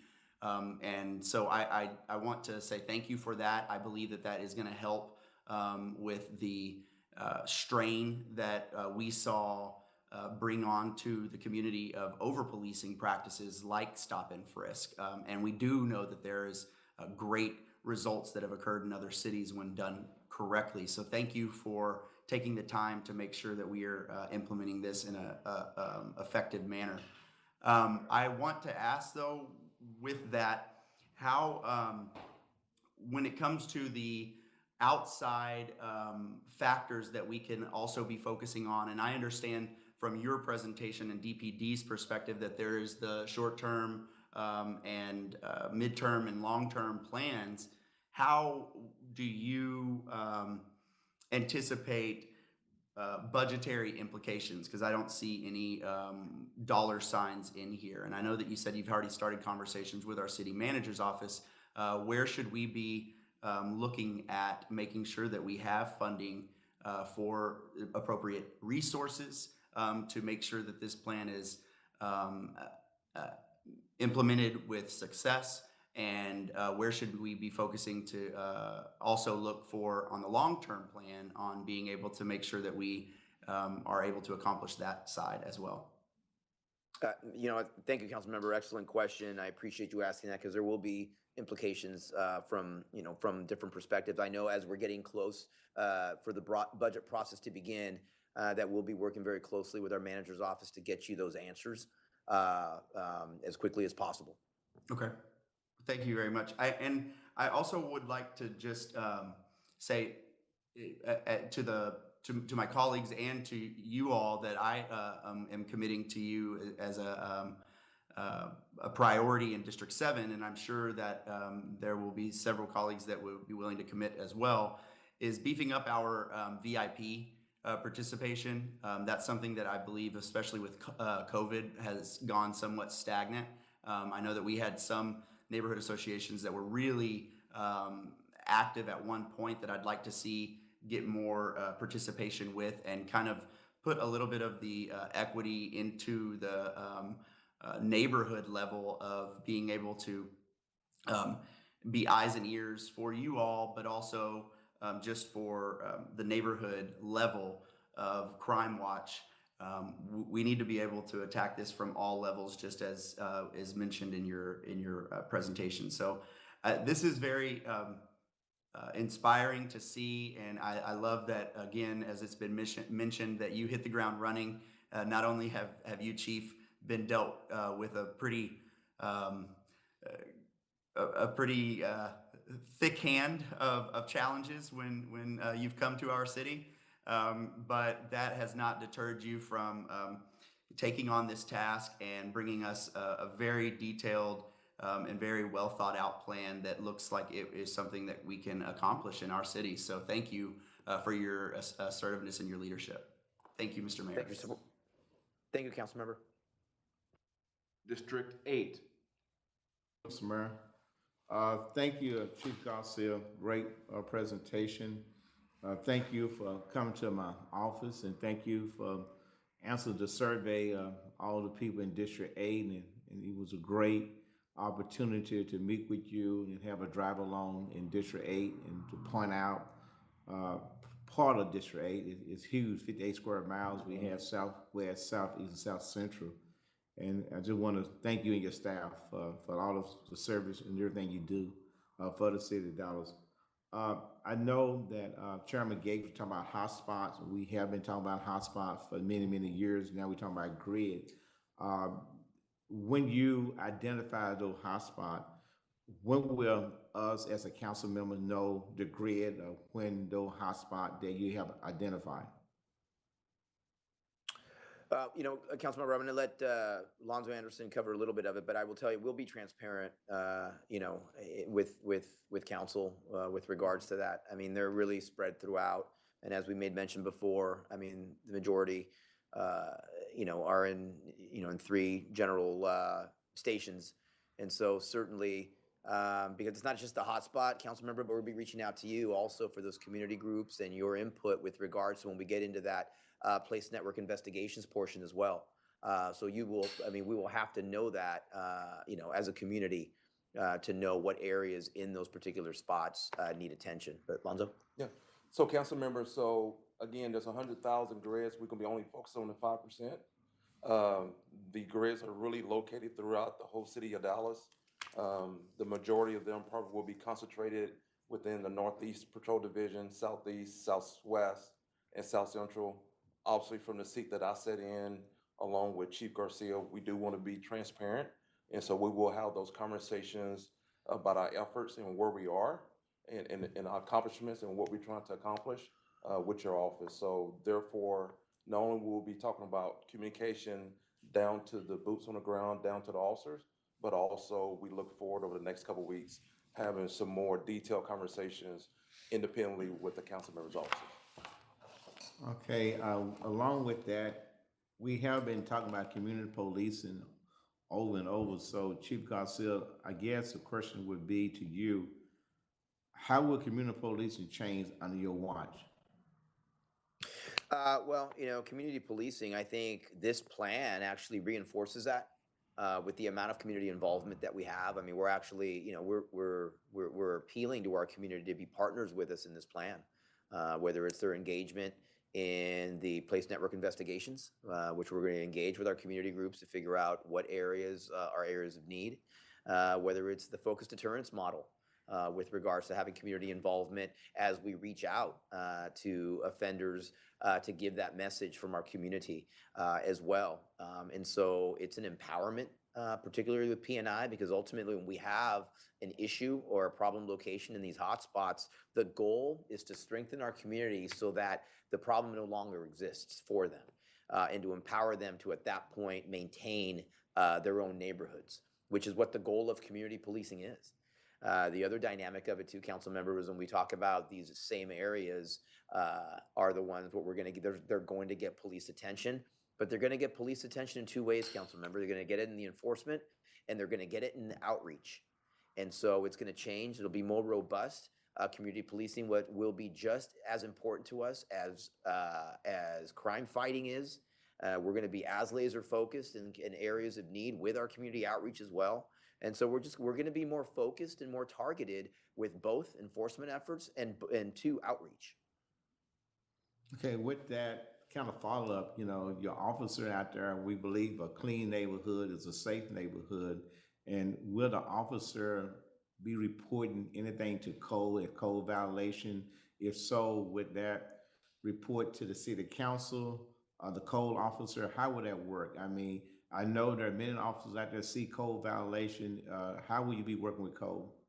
That's a great question. What we're hoping, and these are conversations that I've had with David Hughes, with the Office of Integrated Public Safety Solutions, is to have a one-stop shop where a patrol officer or a commander can call one place, and then that one place can give the issues, whether it is graffiti, whether it is garbage, whether it is lights out. And so we want to get that message out to, and we want to utilize if working directly, I'm not quite sure that working directly with an individual department would be most efficient. I know I've had conversations with Dave with regards to having a centralized location where officers or staff can make a call, and then that information is directed to the particular department of need. We do have many issues with mental health, especially Southwest, South Central, and we have a grant from the Senator Cornyn to start the route program. How is an officer now? Is there any changes how we deal with mental health, and how would they report that, and what is a process and procedure going forward? Well, I'll tell you that we're very proud of the Right Care program that we have. Again, a program that was begun and is managed through Office of Integrated Public Safety Solutions, which is very beneficial and helpful for our officers and for the city in dealing with mental health and getting the individuals the help they need and the resources they need. Another aspect of it moving forward is some of the things that we talked about from a policy perspective. And then one of the examples, and we're looking into this and we're working with code enforcement, but to see if we need policy and procedures with things such as boarding homes, as an example. Are they over-concentrated in a particular area of our city? Are they not? If they are, do we need to look at that? Do we need some policies? Do we need to change the permitting process? Because we also know that oftentimes they carry a large load of calls for the mentally ill. And so those are type of things that this plan gives us, so that we need to look at as a city holistically for policy decisions that may better certain areas of need. But with regards, that's an overall mental health picture, but the Right Care program and expanding that and continue to expand that is something that's going to be very beneficial to us. Okay, and speaking of the Right Care Act, and we're speaking of all the resources, I know that during this COVID, during the pandemic, we were kind of short of an NPO officer in the field. I know there's some changes going with NPO office, and I am probably one of the council believe in the NPO, the neighborhood police officer. I believe in that. I think there's a great resource, especially in District 8. So can you tell us what is the changes and how are we going to use the NPO officer to combat crime? Yeah, so our MPO officers are incredibly important. What the changes that we've made with the MPO is just simply that they're now centralized with regards to one chain of command. They are still in their stations. They're still doing what they need to do for their community. That has not changed. We have been in the process of re-interviewing individuals, our MPOs, to ensure that we have the right individuals that are still eager to help our community. But they're still going to be working out of their stations. They're still going to be doing what they do. One of the changes, the most important change that we made, is made it now through one structural chain of command, so that we can force multiply the use of them. So meaning, instead of now going through literally 5 different command structures to take part in one large event somewhere in the city, they all can say, hey, listen, on this Friday, we're going to team up and we're going to go to South Oak Cliff High School, and we're going to go out there on Friday, all 70 of us, for a couple of hours, and we're going to make an impact in that school. We're going to do some positive things, and then when those 2 hours are over, they all go back to their stations. Something as easy as that in the past could have probably taken hours to authorize, because each of the MPOs worked for different individuals. And so now we've streamlined that, so those things, again, as we're utilizing data to drive both what we do from an enforcement perspective and outreach, is going to make us is going to be more efficient for their use. Lonzo, you have anything to add? Council member, also, I just want to reiterate that the NPOs are very valuable. They're going to continue to be associated with the Patrol Division, South Central for District 8, also Southeast and Southwest. And so we did have some vacancies in some of the Patrol Divisions. We are now re-interviewing and filling those vacancies. Again, just as important as the weeding is taking place with the crime plan, we understand just as important that the seeding has to take place. And we want to make sure that we have the right people in the right seat that can be able to carry out that mission. I guess, Amir, how much time do I have? You have 2 minutes and 24 seconds. Thank you. Chief, I know we talking about change in use of force policing. Is there anything in this presentation that is there any change in use of force policing? Not in this presentation, council member. This presentation was a violent crime reduction strategy.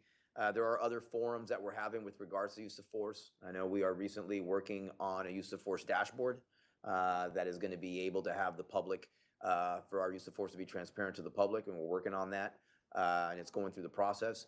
There's other forums for that discussion. This just happened to be on the reduction of violent crime. Okay, in reduction of violent crime, I think Chairman Gay made a point that certain neighborhoods do not have that much violent crime. Some do have. We talk about resources, a lack of resources. We talk about the North and the South. We talk about the tale of two cities. We talk about 85% of the property value is North and 15% is South. But to have a great city, how do you just been here for a short period of time? You know, I got 58 square miles. You got a huge city. I know you see all the comparison with Las Vegas, you know, Cincinnati, you know, Philadelphia, but this is a different city pertaining to other cities. It is a north and south. It is a divider. And to reduce this, since you have been here, what have you observed? And you said if you had a magic wand, you know, and to do this, with anything else that you would need besides resources from the city dollars or the budget that is missing in this presentation? Not that's missing. I think this is pretty holistic, council member. I'll tell you, I mean, one of the things that I've seen in this city, and as you well know, not just driving with you, but having the opportunity to ride on patrol with officers, particularly in Southeast, South Central, and Southwest, and to see our communities, and to see how different they look from other communities, and to see that we need to invest in our communities, particularly the ones that are struggling with violence, as has been outlined in this plan, in order for us to truly have long-term solutions. I'll say this now, but the police department cannot be the only tool to reduce violent crime. We certainly can't control the environmental conditions.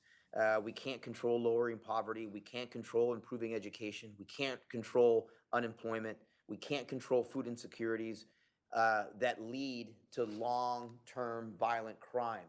I always bring this as an example, is if we're on the front end, we are the over-the-counter fever medication that you take when you're sick. We know you can't take it forever, and we know when you stop taking it, the fever comes back unless you deal with the illness. And that ultimately, in the end, is what I've seen and what we need to accomplish here in the city of Dallas. And just looking at a survey, we in District 8, we had a survey. There was different category of the survey, and just the survey that the citizen in District 8 said the issue that would happen in District 8, and for your response to the survey in District 8, I'm talking specifically in District 8. If you match the survey up with the question and with your presentation, would that align the question that the citizen addressed? Absolutely, council member. There's several things. Obviously, there are some things that your residents addressed with regards to traffic and some other things, but there were also some other very important things they stressed about: problem locations, drug dealing and violence, shots being fired, things of that nature. Yes, this plan would identify those areas within your district to impact those. It would. I was very, the way you handled that with regards to the survey was great for us to see. 99.9% of those were asking for more police present, not less, which is important for us to see. And we really want to make sure that we listen to our neighborhoods and ensure that we're doing the most efficient way without impacting the trust that our community has on our enforcement. Again, great presentation, and we will be supporting you, and whatever I can do to make sure that you have a resource there, I'm here to help. And just stay safe. Thank you very much. Thank you, council member. District 9. Thank you, Mr. Mayor, and thank you, Chief, for this presentation. You kind of touched a little bit on, the rank and file participating in this and you communicating with them. What have you received any feelings about this back to you and your command staff? I've spoken actually to some officers about this, and they were very pleased with the fact that we have a plan that has science to back it. I think that's something that I have heard from several officers. We plan on communicating this plan even clearer to the officers. I believe this is one of the reasons, and many thanks, and I'll thank them many more times before this presentation is done. But Dr. Smith and Dr. Tilliard for helping us out, because for a few things, it's credibility to the community and it's credibility to the rank and file that there's a program shown that if we can accomplish this, we will get the results that we're looking for. But again, from the conversations that I've had anecdotally with the rank and file, they've been very pleased that we have a plan that has anecdotal data, or I'm sorry, it's not anecdotal, that has factual data to back it up. Yeah, we've faced this when I was at the school district and trying to change, teacher evaluations. You do have to have buy-in from the folks who do the work day to day in order for any plan to be successful. So it is important that we bring folks along with this, not meaning, it is about communication. It is about tweaking along the way. It's a dynamic plan. It's never static. And I think that is important. The next thing, I'm glad that we're all kind of on the same page here regarding that it's not just on our police departments that has to, or that is, the group that is trying to fix our social issues, because that's what this whole conversation was this past budget time, was how do we work in communities together? So with that being said, you look at your resources, and we only have so much that can go for so long. Do you have the sufficient resources? And I know you said you probably will be coming back. And then are you going to allocate the ones you have? Because I see that you're going to start implementing soon, reallocate the resources that you have in order to fit this strategic plan. Well, what this plan helps us to do is to be more efficient as to what we're doing. And so we feel that at the moment to launch this program that we do have, the sufficient, dosage. If you want to say that we'll have to re-examine in 90 days to see if we have enough or we don't. As I answered before, we certainly need to grow, council member. We need to grow as a police department. Had these conversations with the city manager's office. They're fully aware. They've been very sensitive to it. Talking about academies and things of that nature. And as the budget cycle comes up, we will have further discussions. As I've said before, we have to grow, but we have to grow fiscally responsibly. And I recognize that, but nevertheless, we do need to grow. Correct, and it is about resource allocation and staffing ratios that are appropriate for your need, and so. When you look at this, your goals are not, you don't have specific metrics, and you did allude to it that you don't want to get into specifics, regarding that, like a detailed number. So can you tell me, what does success look like to you? In other words, when do we know that it is working, and is it a 1%, or is it, and I guess let's just stay away from percentages if you want to, but what does success look like? It's not on the PowerPoint, but that means to me, success looks like continuing to having less victims is what success looks like to us. Success looks like to us is if you look on your general, if you look at the actual document itself, right, and you look on page 6 that says the street violence trend, and you see that trend that starts back in 2018 going up, our goal is to reverse that. As I made mention before, and Dr. Smith is on, and I'm going to kind of pass it over to him with regards to using those metrics as goals. But it's very important for us to recognize that, number one, our goal is to reduce the number of victims that we have, to reverse that trend line.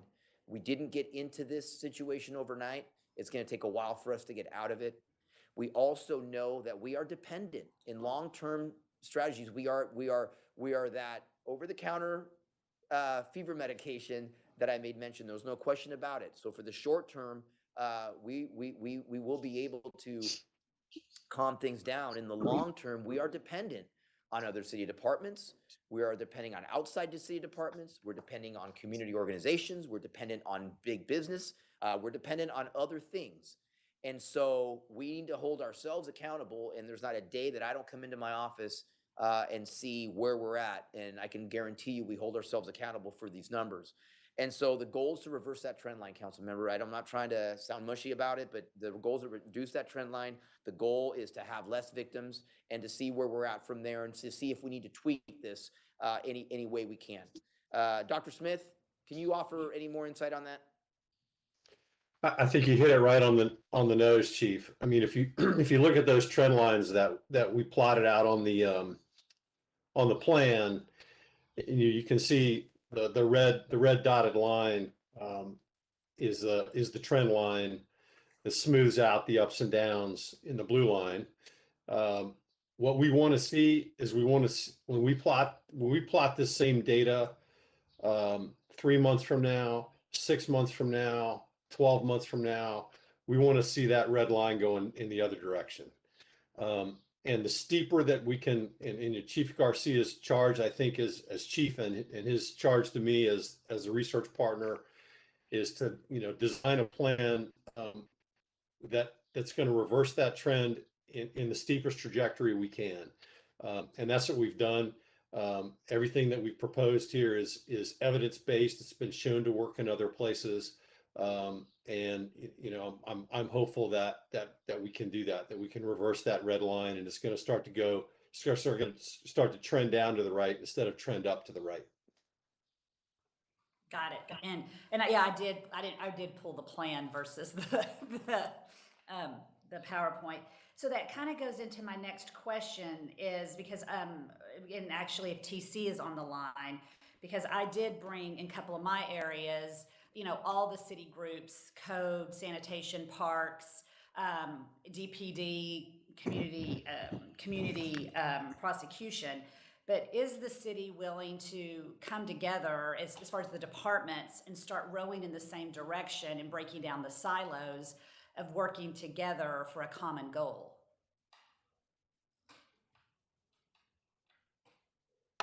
Councilwoman, that question was for me, correct?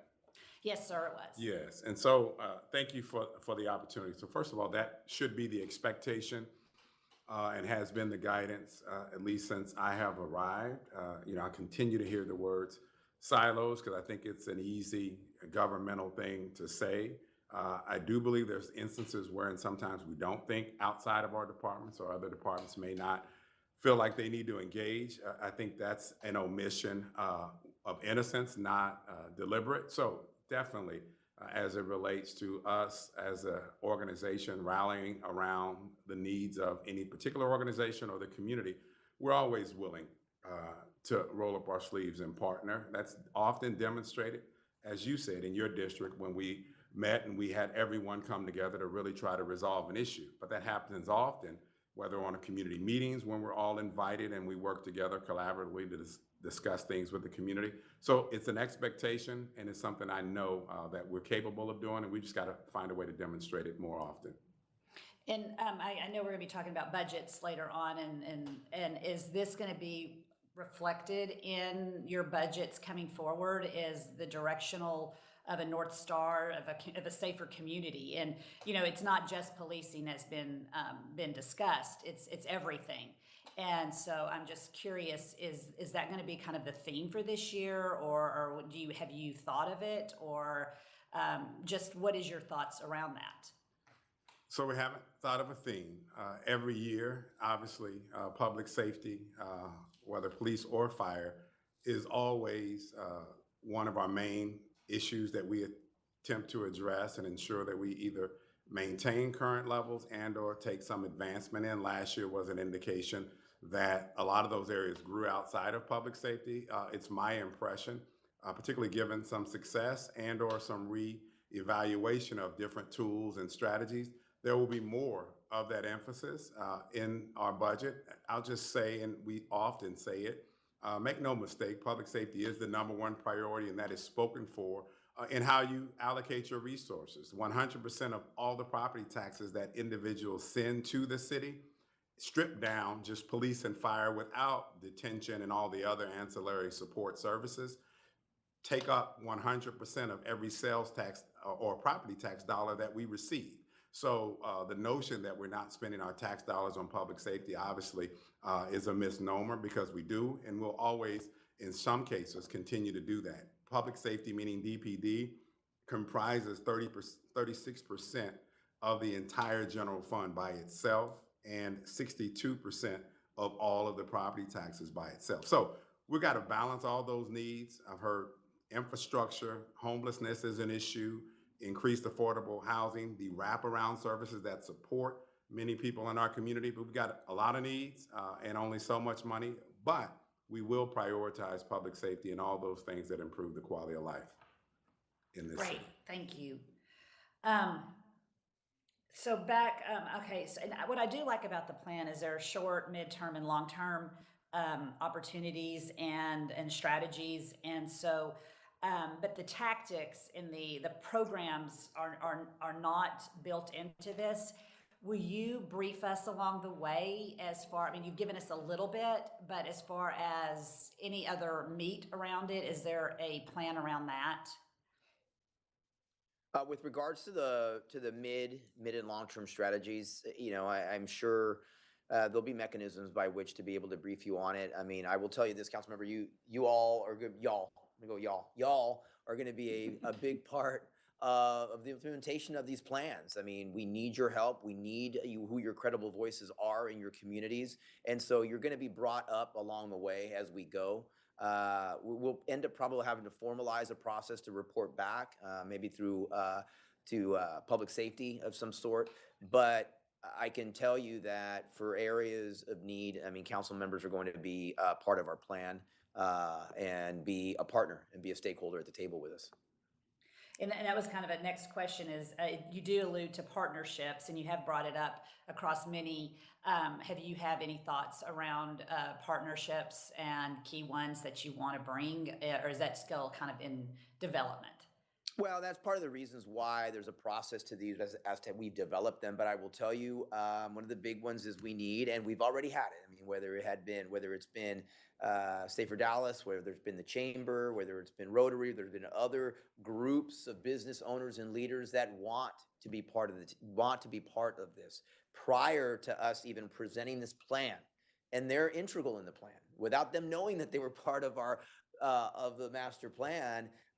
They know they're integral in it. And so that's one entity that we need, that I think are willing, that we're hopeful to have.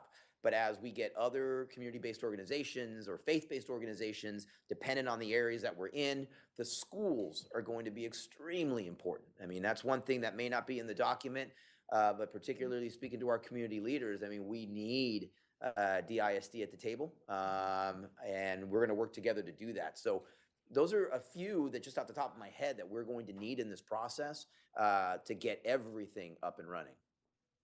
And final question, we were briefed probably about, I can't remember, 2 weeks or a month ago about the new code compliance. And as you mentioned, that is the first indicator, blight, illegal dumping, and that sort of examples of things. It is, and I assume that new code compliance strategy and implementation will work in coordination with your plan. 30 seconds. I'm sorry, sir? 30-second notice. Yes, council member. We think it's going to work beautifully within the plan. I mean, this is one of those things of programs that, started before the implementation of this plan, things that are already kind of out there that now we're kind of like just going to bind things together to make work, which fills in very nicely. Well, thank you, Chief, and thank you to your team and to UTSA. It's a great document, and I'm glad that you've said that it's a dynamic. It's not static, and it'll be updated, and you're willing to come back to the community twice a year, and then using us as your megaphone and voice here to help you, because safer communities that are thriving across our city is the key to Dallas. So I do thank you and thank your team. I appreciate you. Thanks. Thank you, Councilmember. District 10. You, Mayor. Chief, I want to also thank you. I want to thank you for the professionalism of this report, for the really thoughtful way that you've pulled all the different pieces together.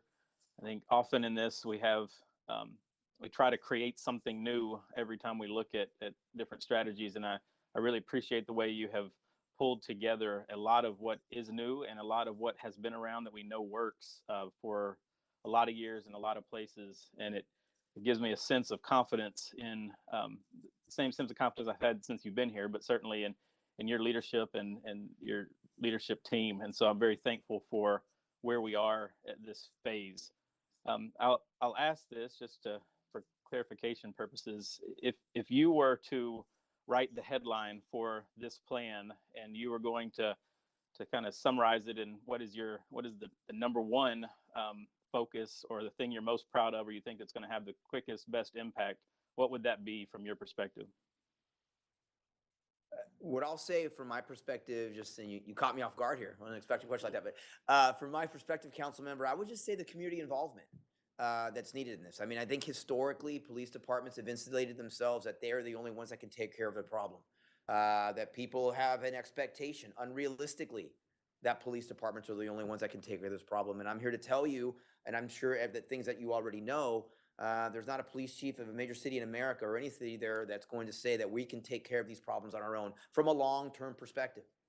And so the community involvement and the emphasis on those socioeconomic factors in this report, I think are things that to me, that it isn't, proud is not the right word, because obviously we're not proud that those exist, but just the acceptance and the acknowledgement that those things play a large role, and that we're going to need help, that we cannot do it on our own, that we are that over-the-counter fever medication. I think those are things that I think make the presentation, I think, something that I know the team believes. I know our community believes that as well, and I know y'all do as well. I think that's something that I really want to emphasize. It's good, and I heard the question and response earlier, and I really appreciate the way you've laid out your emphasis on both informing and engaging and involving your troops from the top to the bottom all the way through. I remember in previous report there was lots of discussions that maybe the troops weren't even going to read the plan, and so the fact that this is emphasized in that way and has a hopefully roots that go throughout the entire department, and as you've mentioned, not just the department but the entire community. Other than what has been discussed so far, how does the average resident, how does the average person in the community see this report, know that it exists, and how do they get involved or engage in it? And I'm talking about the person that's in their crime watch that wants to just make their own street safer, to the person that's driving a DART bus, to sort of the different layers of people across the community that say, hey, I want to be part of making our neighborhood and our community safer. What do we tell those folks, and how do we best engage those people? Well, I guess it's a two-prong question, specifically to where our target spots are, where our hotspots are, and our PNI locations that are in specific areas and specific grids. That's where reaching out to you all for the credible voices and community groups that we have, that everyone's voice that has concerns can come through one particular group or entity. We're going to have to work, and it's a challenge to our community as well. We're going to need to work together and try to get our voices collectively together so that we can get those answers specifically in those PNI areas and specifically in those hotspot areas through the help of the credible voices that you all know are in your community. That's one part. For the areas that aren't necessarily in our target grids, right? For those areas, we want to make sure that we are always instilled, and this is one of the things that I'll continue to pound, is the fact that we're not leaving you, that we're still there, that the resources that you need are still there, and your voices are important to be reaching out to your MPOs, to be reaching out to your majors, to be reaching out to your lieutenants, deputy chiefs of your stations, and to continue to do that. But with regards to when we start our P&I network and getting those community groups in place, utilizing you for the credible voices in your community that can gather, and that's going to be important when you all just start deciding on who those credible voices are. Who are the most trusted groups that you have in your areas where people do give them the information? Because as you well know, it'd be difficult for us to have 30 different community groups involved for the P&I strategy. We have to collectively work together as a community as well. So identifying who those trusted voices are is going to be very important. Okay, thank you. And I'll have another question about that, but let me just say, as we go back to the philosophies around weed and seed and target area action grids and PMI boards, this is something that I believe in. I think you're taking the right strategies in this area, and a lot of it's because of what we've done here in this city in community prosecution. You know, some of the focus has shifted into some of the more litigation these days, but that's how we started out. Was, you know, even the boards that you're talking about were government action team boards and citizen action team teams that we pulled together, all coming together in our neighborhood. And the strategy works. I mean, when you focus the resources, time, and attention, and you involve everybody, it very quickly does reduce crime in those areas, and you start seeing an impact. And the problem has always been longevity, continued focus, and available resources, because resources were spread so thin that you couldn't focus on those target areas like we really needed to.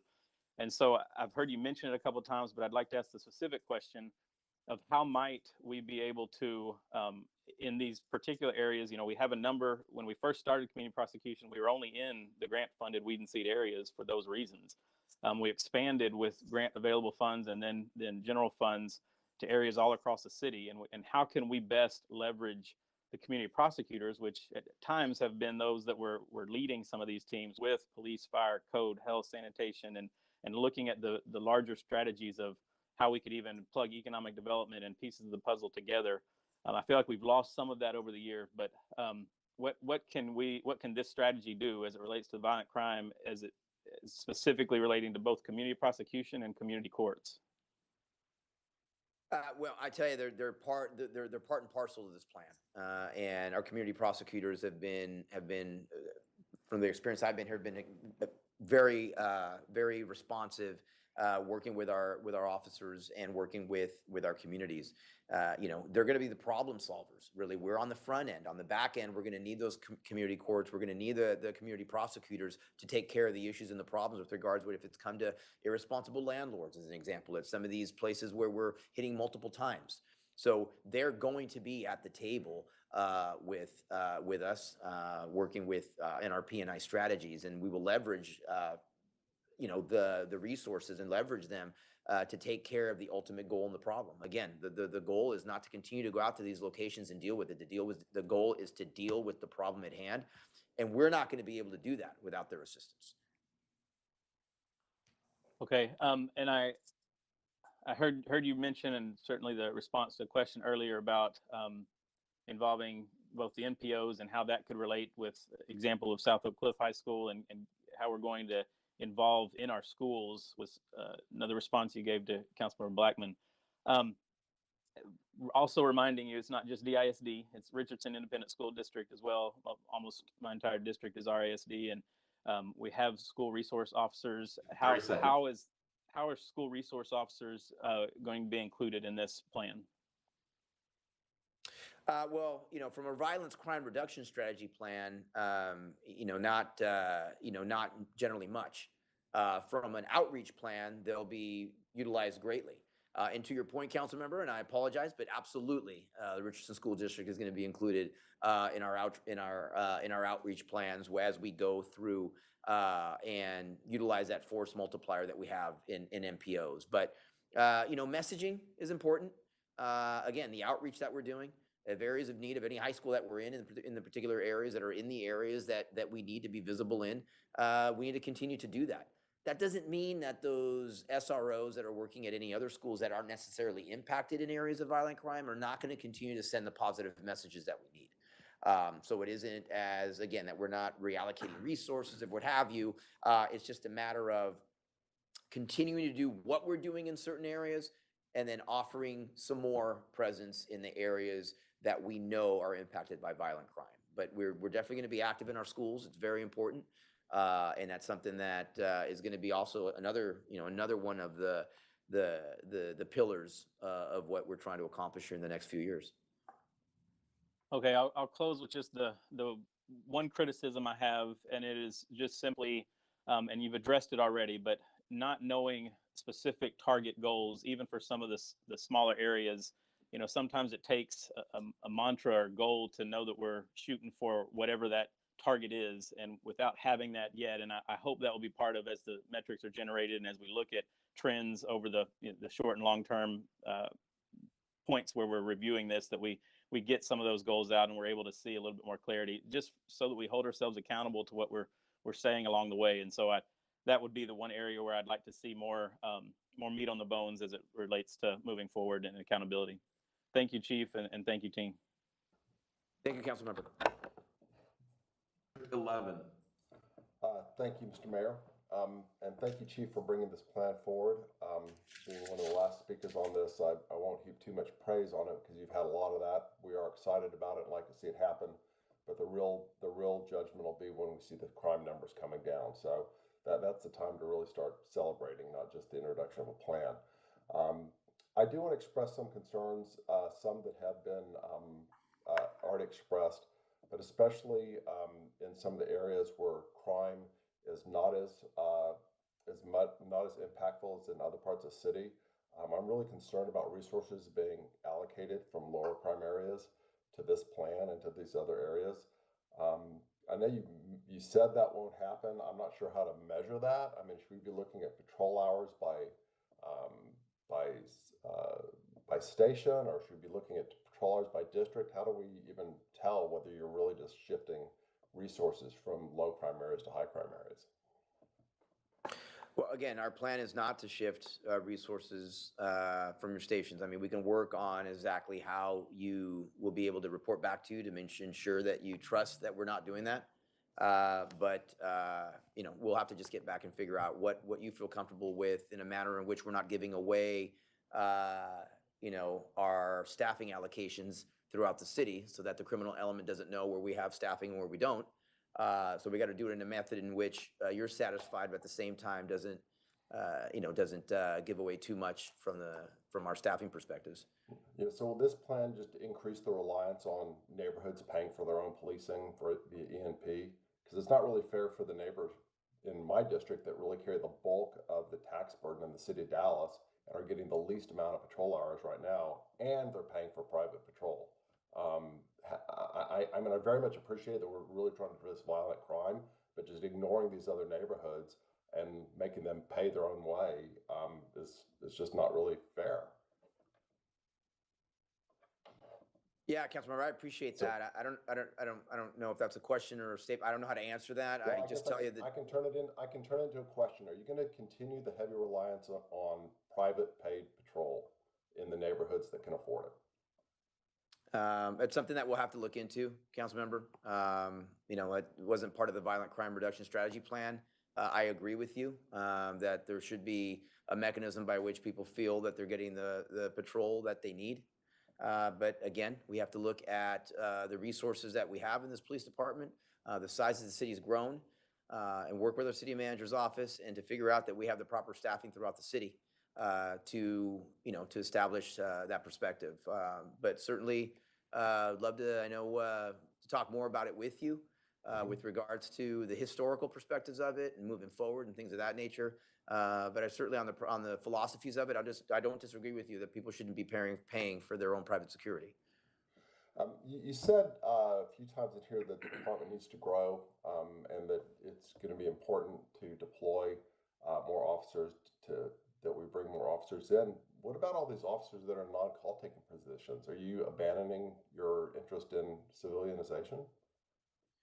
No, I don't think I've ever said that. I think that we'll civilianize absolutely as we can, as we do. I know, but as we talk about, I know, we've looked at civilianizing those 100 positions as an example. I'm a big advocate of civilianization where we can. But when you look at those 100 positions divided by several shifts, divided by 7 or 8, if you consider CBD stations, those numbers begin to really diminish what we have. I mean, that's simply not going to help us get to a level. It's a great start for us to be able to see where we can trim areas in the department to get more people on patrol. That's part of the equation, but we do need to continue to grow as the city grows. But again, as I've mentioned, council member, we got to grow responsibly, fiscally responsibly, and I understand that, but we need to grow. Yeah, so, yeah,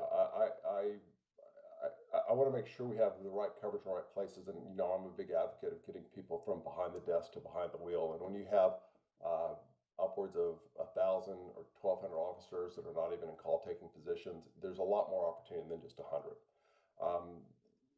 And so to put this plan in place and to grow the department and to do these things that you need to do, are you recommending a tax increase to pay for this? Councilmember, are you really asking me if that's not my purview. Well, will your budget, do you expect your budget to go up this next season to pay for this? I'll work with the city manager's office to figure out as budget season's coming, council member, but I certainly don't have a say in a tax increase. Okay, well, maybe Mr. Broadness can speak to whether this is leading us towards a tax increase and a financial expansion of this department. Thank you, Councilman. I appreciate the question. As the chief alluded, this is a crime reduction strategy. I think he's, articulately shared that he'll be working with our office over the summer. And I think I commented earlier on the need to consider all things that we do. Quite clearly, I shared what tax impacts are currently being derived by public safety. And so we'll have to manage how we add responsibly if we're going to add and or address the other issues around infrastructure and community related needs that often lead into this as a part of our budget conversation. And I know it's kind of a tongue-in-cheek question from you, but no one's proposing a tax increase at this point. But it's odd and wonderful that everybody's supportive of adding more resources, but obviously having to pay for them is always the challenge. And so we'll have to balance that because we want a lot of things, but can't afford everything. So to answer your question, this is a presentation about a strategy, whether that's existing resources, reallocation of resources, and or if there are other areas in our city budget that we'll have to reduce and share with council the consequence of that. And hopefully they're not married and tied to the broader strategy of lowering crime and all the other services that come along with helping people be prosperous so that they don't have to commit crimes. Well, we do know that this upcoming budget season, we will see a significant increase in the budget of the police department just to meet our union contract obligations. And so a lot of it is trying to figure out above and beyond those salary commitments, will there be additional increases to put this in place? Of course, right now, everybody's very excited about the plan, and I am too, and think it's good to have really good direction and know where we're going. But come budget time, there may be a little bit of amnesia about the excitement of today, and you'll have to deal with that as well, and won't be here to remind you of it. So I just hope that maybe one or two of my colleagues will think about the tax ramifications of the expansion of all these programs across the city, not just in DPD, but the city does seem to be expanding programs across multiple services. At some point, I think we're actually beyond the point where people are just going to say, I can't handle the taxes in Dallas anymore. I mean, I know from a personal basis, I downsized because my taxes were higher than my salary. So, what can you do? We have to find that balance point without just becoming a public safety district. And that does seem like the direction we're going. That's all I have at this point. Thank you. 12. Thank you, Chief. I just want to say that this is a plan that meets the level of professionalism that we expect from DPD, and I thank you for your hard work. I applaud you for reaching out to an academic institution to help put this together. And I just want to say congratulations for really starting off on the foot that is needed to address the violent crime in our city. It's not just the taxes, it's the lives that are being impacted when people are shot, when families, neighborhoods are devastated by murders and fear. So thank you for doing this hard work. I'm really impressed with it. In just a few words, how would you say this plan is different than the way we've been operating today? Well, Councilmember, I don't know. Let me take some time. I don't know if it's like a few words I can do it. One of my goals really when we began this wasn't necessarily to have a different plan. It was to have an effective plan. The way things that former plans have been implemented, obviously wasn't here before as to how things were followed through and things of that nature. There's similarities when it comes to these plans that are sound techniques that are common in every crime plan that you'll see throughout the city. Whether this crime plan looks similar or not, I mean, I tell you that strategies and the components are backed by science and supporting literature. I would say that that's probably one of the most important things, and that they've been proven to work at other places. Having said that, what makes us differently, again, teaming up with criminologists, the laser-focused approach with hotspot policing, where smaller grids, the visibility and the enforcement on repeated offenders is something that I believe are small tweaks. The transparency and the biannual reports to our community, I feel those are small tweaks. The 90-day reassessments that I'll personally be sitting on to figure out how we can tweak the hotspot policings are a little bit different. The holistic approach, the P&I board, the community involvement, I think those are important. The fact that we can't do it on our own, that we'll need services for long term, and then the buy-in. Getting buy-in from command staff and working with command staff for this plan to make sure that our folks know. I mean, those are just some things that I believe make this plan a little bit different. With again, whether different, not different, I think it's the execution that's important, the buy-in, and the fact that we have science that has our back on this, and truly using data, time to drill down on the areas of need. Great. For the hotspot policing, have you considered that the people in the hotspot area may complain that they're being over-policed? And if yes, what's your strategy to address that? Great question, Councilmember. I know it's come up before, and I'm glad it comes up again because we really need to reiterate it. And we spent some considerable time working with the criminologists and to ensure, particularly in the plan, that our community knows what hotspot policing is and what it is not. It's not oversaturation. It's not dragnet techniques. It's not stop and frisk. There's two prongs to it. It's visibility in areas, and two, it's the direction of enforcement on repeat offenders. It's on place network investigations that are involved in crime, and it's a small footprint. So the enforcement, the fact that it's a small footprint, and the intelligence driven, as opposed to just going out there and stopping everything. Those are the big differences. And in addition to that, as I had mentioned before, we're going to piggyback on that with our community outreach teams to ensure that we're instilling positivity and seeding those communities that we're doing enforcement action on. And so those are things will be very fine-tuned, but we're going to be transparent as well, is another perspective. We're not hiding the ball on this. We will be reporting back to our community as to how that's happening. And so I'm hopeful. And again, Councilmember, I would tell you, I've been through, as you well know, through every station, talking to community business leaders and neighborhoods that have been impacted by violent crime who have asked for not less, but more presence. We're going to be doing it procedurally just. Procedurally just is making sure that we treat people with respect, that we're not using our biases, that we're treating them with the utmost customer service. And we're doing those things, but we're going to be there. We're going to be there for them, and we're going to be focused, intelligence-led, and also not just weeding, but seeding. And so we'll continue to send that message out. We'll be in those neighborhoods, not just from an enforcement perspective, from an outreach perspective, and that's something we are going to try. We must try just as hard in the outreach to ensure that they know what we're not doing as hard as we're doing weeding the criminal element out of our neighborhoods. Is there violent crime in every council district? Councilmember Middleton, absolutely yes. There are violent crime incidents in every council member district. Thank you. Two of my colleagues, Councilmember Gates and Councilmember Kleiman, have both talked about making sure that we aren't pulling resources.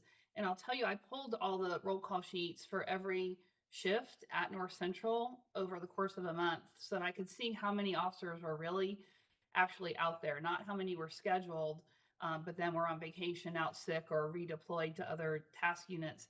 And I think that noticing that it's the three of us that have this concern and having looked at those numbers, I think that perhaps all of us could sit down together and talk about North Central specifically. So I just want to throw that out there. You talk about procedural justice a couple of times through this report and the presentation. And I'm wondering, this is not really a phrase that's been used a lot in Dallas. I'm wondering if you'd like to define that for the community. Yeah, like like I just said, council member. I mean, there's long-term definitions, but for me, procedural justice is treating individuals with a voice, not using biases to police our community. It's ultimate customer service to our community, and it's constitutional policing. It's making sure that we're doing things the right way. It's doing things in a custom, not just the right way, because there's a term in law enforcement, lawful but awful. And it's not just doing things right, it's doing things in a way that our community understands, give them a voice, treat them with respect. And it's that whole general holistic approach as to how treat people the way we would want to be treated ourselves, really, when you break it down when you break it down. As long as we do that, as long as we do those things and give our community a voice and know that we're being just in the way we do these, we will have even more authority because they're the ones that grant us that authority. And it's important for us, again, the way police officers act in their areas will have a significant impact at the reduction of crime because we need the community. A lack of trust, as you've seen throughout this, we need the community to trust us, to give us the information, to help us get through this. A lack of trust will go to a lack of information and we won't be able to accomplish our mission. So it's very important for us to do that. And that's why we've said that repeatedly, not just in this police department, but in every major police department in this country. That is a mantra that we all need to follow. One of the things that I thought was new that you really have talked about is the lighted police cars and talking about the visibility in the community. And in Dallas, before you came, specifically during the budget season, we had a very big discussion about policing. And a frequent remark was that the police can't prevent crime and all they can do is respond afterwards. And are you saying that police visibility does reduce crime? Councilmember, I'll tell you, I mean, we wouldn't be implementing hotspot policing, particularly with the visibility component, if it didn't. And so, yes, I will tell you, increased police visibility, particularly in our areas of violent crime, as has been shown, does reduce violent crime. And it seems that is what the data suggests. That's not just me. That's what the data tells us. And so, yes, it would be the short answer. And when you say the data suggests, are you saying there is data that backs that up? Or are you saying it's still being determined, but it's slanted that way? Well, and I'll let the Dr. Smith or Dr. Chillier chime in on this, but again, the whole premise of hotspot policing, particularly the terms that we're using and what we're going to be using that has been shown to work in other places, has been exactly that. Visibility in the areas, high visibility in the areas has reduced violent crime. That's what I guess maybe data suggests may be the wrong way to say it, but we've seen that works elsewhere. Dr. Smith, if you can comment on that. Sure. Thanks, Chief. So the two particular hotspot strategies that we're recommending in the plan are those that have the most evidence to show their efficacy. So there have been a number of hotspot strategies over the years that police departments have tried, and ranging from foot patrol to riding around in a hotspot, typically defined much larger than than we do in a modern sense here, and a variety of other things. These two particular strategies that or tactics, I should say, that we've proposed are the ones that I think have the strongest and most recent evidence of effectiveness. So having police officers in small micro areas, at least 15 minutes per hour during the high crime hours, in lighted police cars, coupled with the offender-based strategies that are outlined in the plan and that Chief Garcia has commented on, are the two strategies that we know work the best. And so it makes sense then to build on those here in Dallas. Okay. So, Chief, you have said that you are prepared to lead in increasing public safety. But the question is, can DPD do this alone? And do you need others to help you? And if so, specifically, who do you need to help you? Councilman Middleton, Chief stepped out. I'll go ahead and answer that question. We are prepared to lead this, but we need more forces with us. More specifically, we're going to need those credible voices. We need counsel. We need the credible voices that's actually in the community, those grassroots leaders that are active in the communities, that are active in the sense that trying to make the community safe. We're going to need other city departments to go alongside with us, more so when we start implementing the P&I and the focused deterrence. We also going to need, from a long-term perspective, we're going to need the state law enforcement agencies. We're going to need the federal, and also we're going to need the DA's office. And so it's really going to be an all hands on deck, not only with the law enforcement agencies, but also with the nonprofits, and also with representatives from the school system, in order for us to be really effective and be successful long term. And that's where we are. And so if you really look at the plan, it's laid out from a near term, midterm, and a long term. All of the near term is going to support the midterm, and the midterm is going to support the long term. But we're in this to the point to where we want to make an immediate impact today, but also we want to have sustainable strategies over a longer period of time. So I appreciate that. I have no doubt that we will hold DPD accountable. The question is the metrics that we're going to use to identify who these groups are and if they have stepped up to assist you. So some sort of framework that shows the groups that you needed and how that has, how those partnerships and collaborations have evolved and their role would be something I'm interested in tracking. I hope that you'll be doing that. Speaking of that, who exactly is going to be responsible for assessing the plan that every 90 days? And then will that be part of your regular briefings to the Public Safety Committee? Number one, I will be assessing with the rest of my team and the chiefs the plan on this every 90 days. And yes, council member, I think that is a fair ask that we report back to the Public Safety Academy, and I'll work with the manager's office to figure out what the best avenue would be. But I would imagine that would be a fair way to report back. And ultimately, again, as I made mention earlier in the presentation, we will have a team together that it will be overseeing this plan and oversee its implementation, reporting to us. And so we're very hopeful. I don't want to say hopeful because it's going to happen.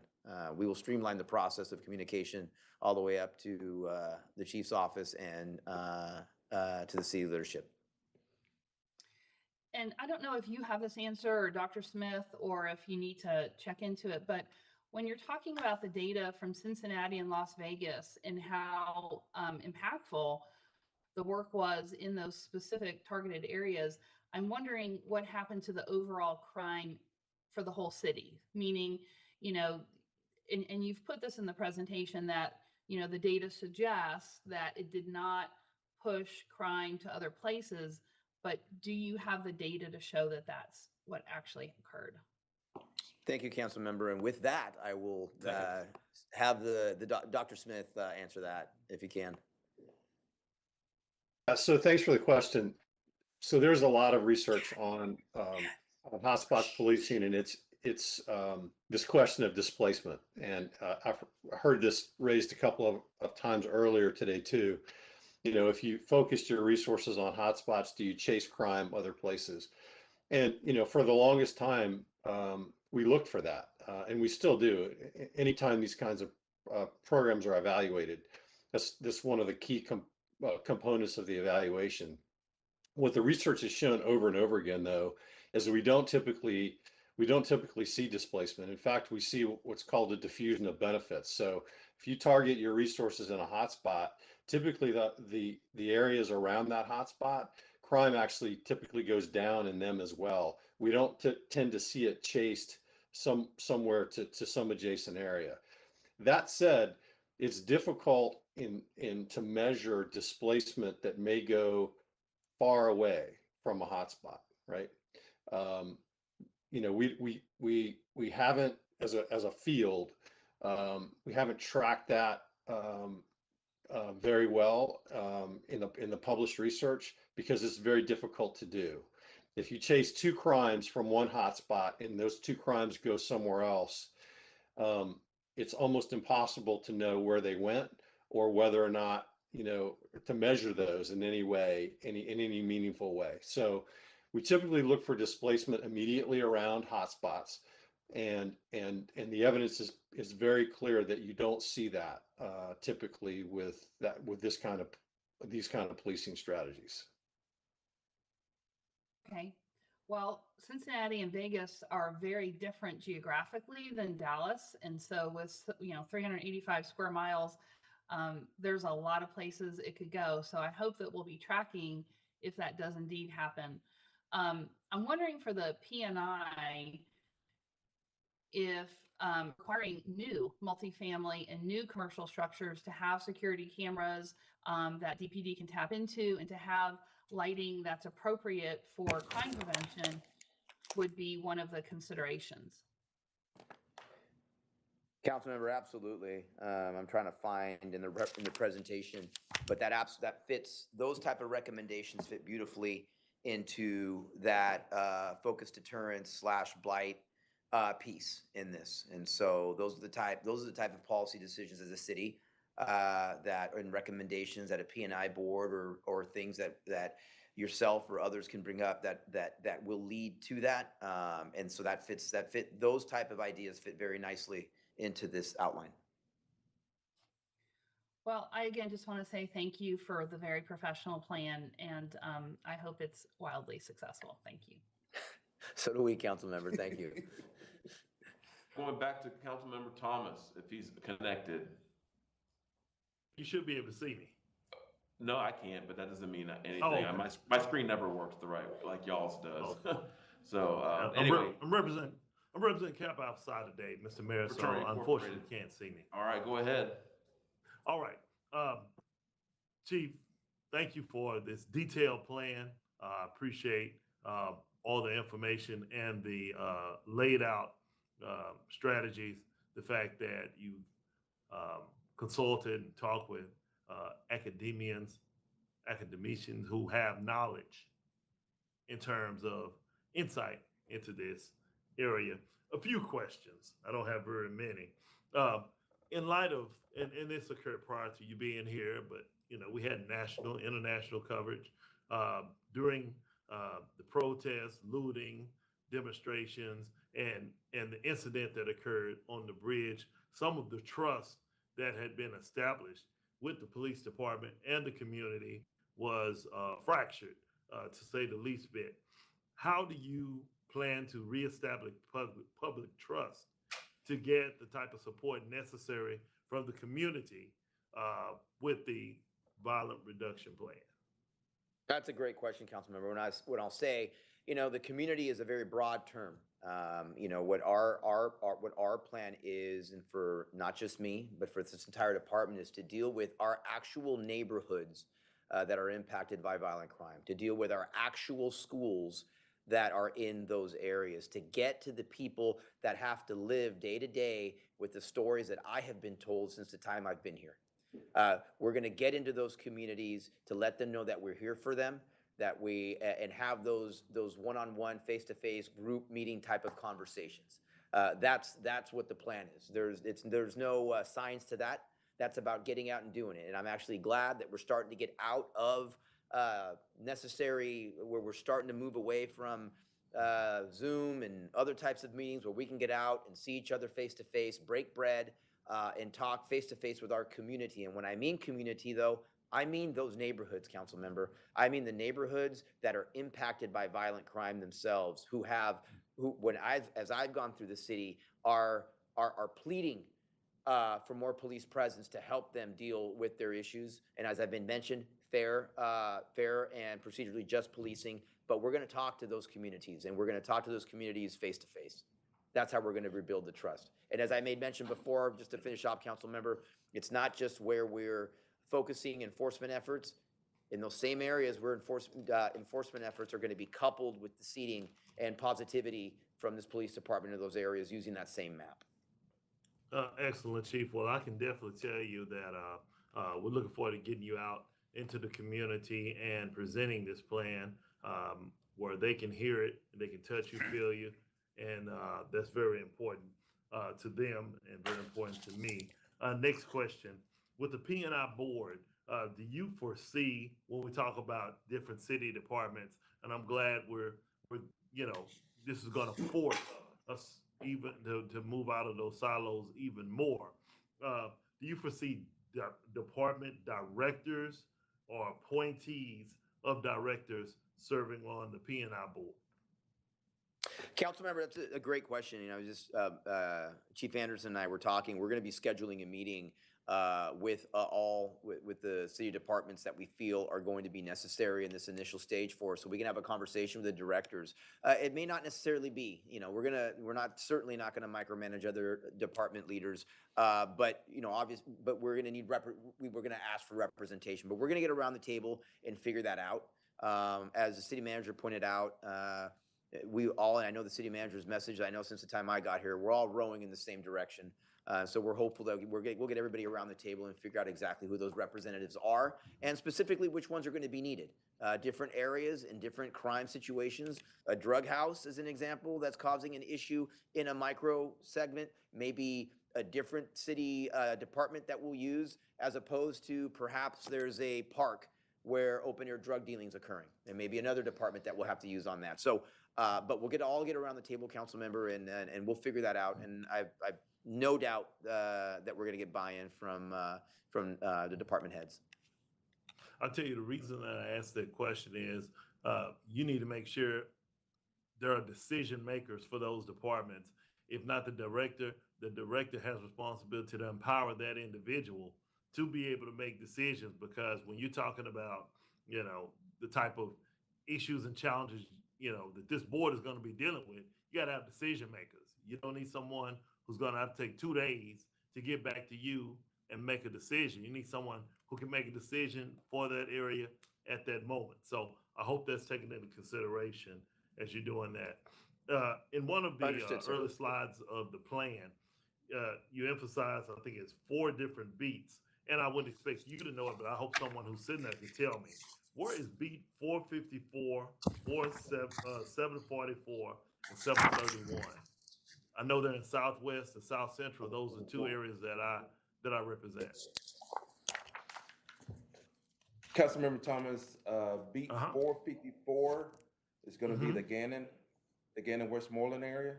Gotcha. Beat 318 is going to be the Buckner and I-30 area. 744. I think it's that's Westmoreland and Chaucer, Chesterfield. Chaucer? Yes, sir. Over by Chaucer Apartments? Yes, sir. Okay. And 731? Just making that up. 731. I think it's Ledbetter and Simpson Stewart, I believe. Yeah. Ledbetter and Simpson Stewart, sir. Wow, that's all District 8. Okay. I saw the areas, and that's why I was curious. Okay, and my last question is this. As I was looking at the deterrence, and I think, this is very important. At one point in time, and me and John Fortune talked about this about 2 weeks ago, there was the ceasefire was presented to the Public Safety Committee, but nothing really moved on it past that. Tell me, how is this for Dallas going to be different than ceasefire? Well, there's different components to ceasefire. I mean, the one thing in general that we'll talk about is there's a lot of similarities between it, council member. There aren't that many differences necessarily with it. We're still going to be given that robust set of programs of pulling levers. I guess the only difference that I'll tell you is we're going to implement it. I mean, we're not going to talk about it. We're going to do it. I mean, I have been talking about focused deterrence, council members, since the day I took this job. Nothing that you've heard today is any different than what you heard from day one from me, and we're going to do it. So I guess that would be if there's any difference whatsoever, and there's subtle differences, but we're going to implement it. We're not going to talk about it. Thank you. So need to know. Thank you, Mr. Mayor. All right, we're ready for round two. We've been around the entire council at this point. Let's just start at the top and go back down just to make sure. District 1.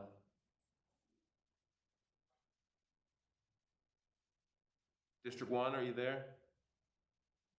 District 2? Did we lose every? Or District 3? I'll pass, Mr. Mayor. District 4?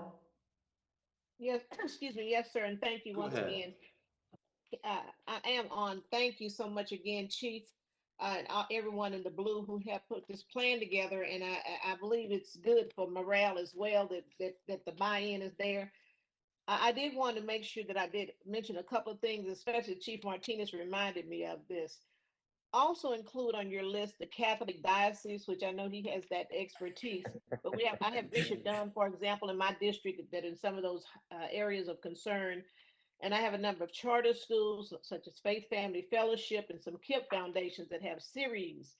And so they have boards that we need to include in our conversations as we talk about public safety. I heard us talk about SOC, but we know that in our district, Roosevelt is also a part of that formula in terms of just being impacted by the crime and needing solutions. Also, I just got a text about business owners. You mentioned that. Randall White made sure he hit us up, just wanting to make sure that that business group is included. But also for me, back to District 4, we have business leaders in the Lancaster corridor, Ledbetter corridor, and many of you are familiar with Glen Oaks Crossing, which is in one of my high and intense areas of violent crimes. And also because we're getting new trails, we are seeing new businesses built along some of those, like that honey trail that the county built, that is combined also with residential. And so when you have those businesses that are functioning on a 24-hour basis, it just kind of sets the tone and gives an opportunity for that to happen. So those are some of the observations I did want to include. And I also just want to wrap up, Mayor, by saying to everyone too, happy Cinco de Mayo Day. I think it is the 5th of May.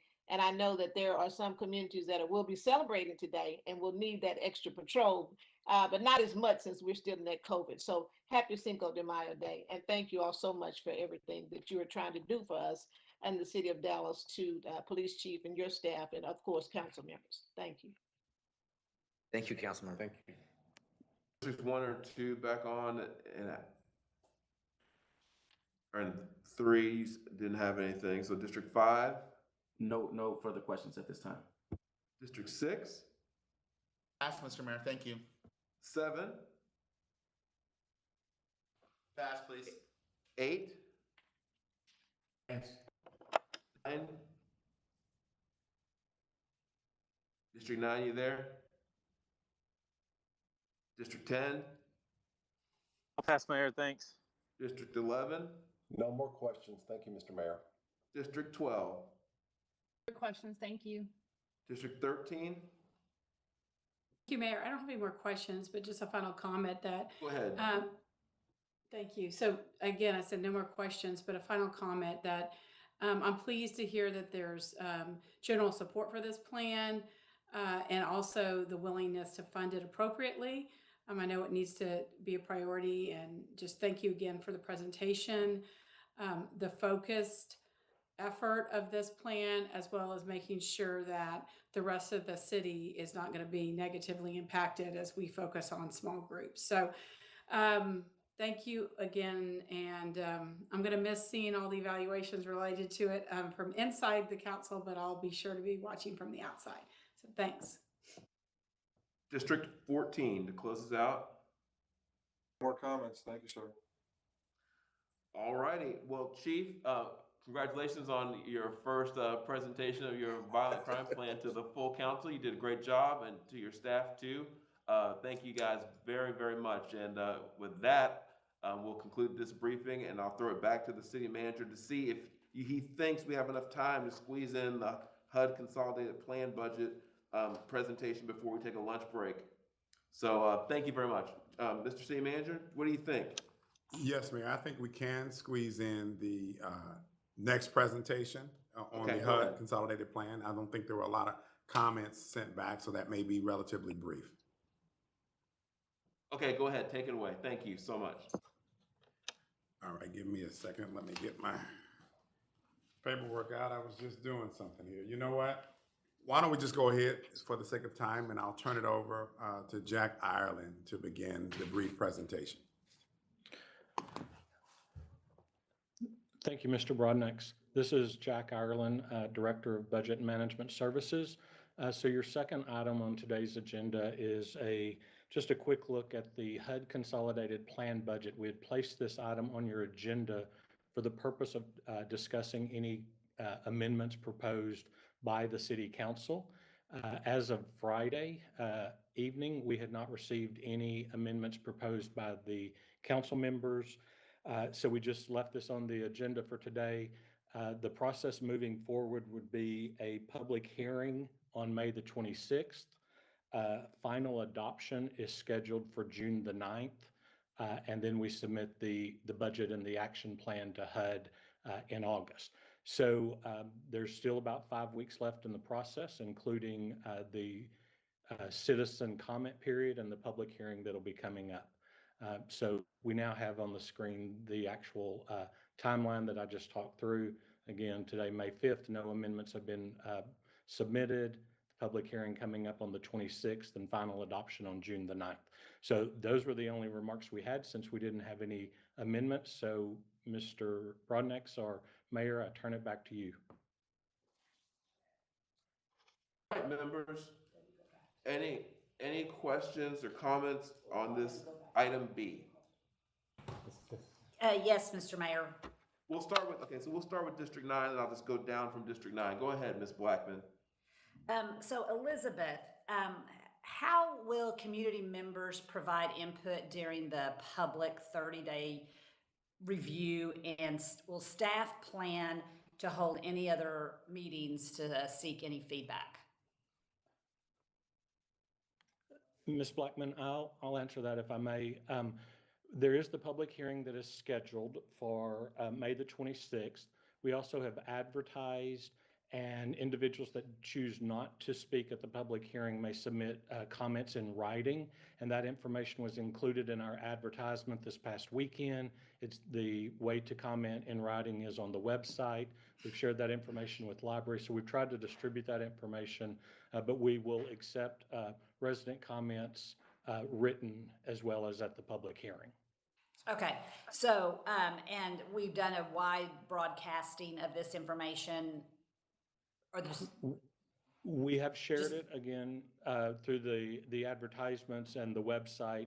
We can also work with communications to do some additional push out of that information to try to get additional comments. We will do that. Okay, that would be great. Thank you. Yes, ma'am. Anyone else? Actually, let me just go through in order really quick, and we'll just see if anybody has anything, and then we'll go to lunch and come back and pick up items C and the hearing. District 10.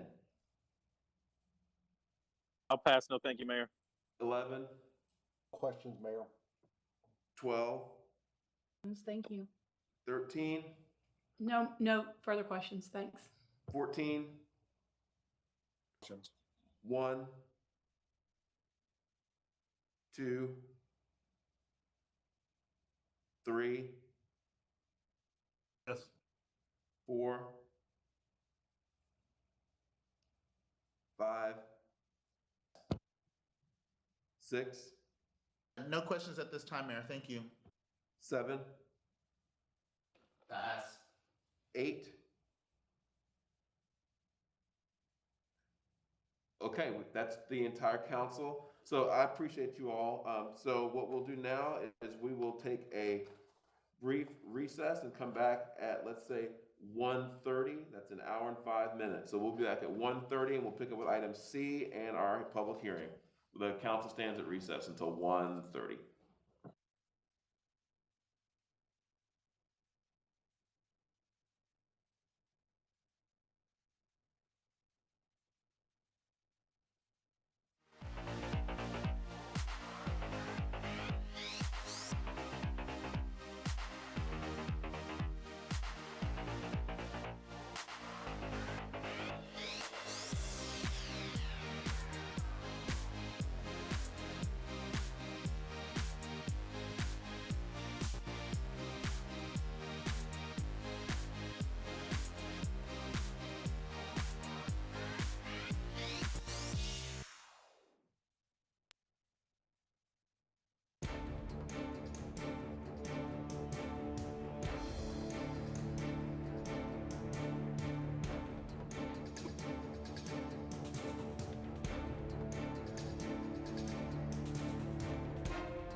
on now.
Members, I'm told we have a quorum, and the time is 1:49 p.m., and this meeting is now back in session. I'm gonna throw it back to our city manager to continue with our briefings.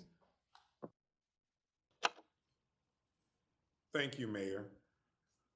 The last briefing today is an overview of the upcoming fiscal year 22 and fiscal year 23 biennial budget.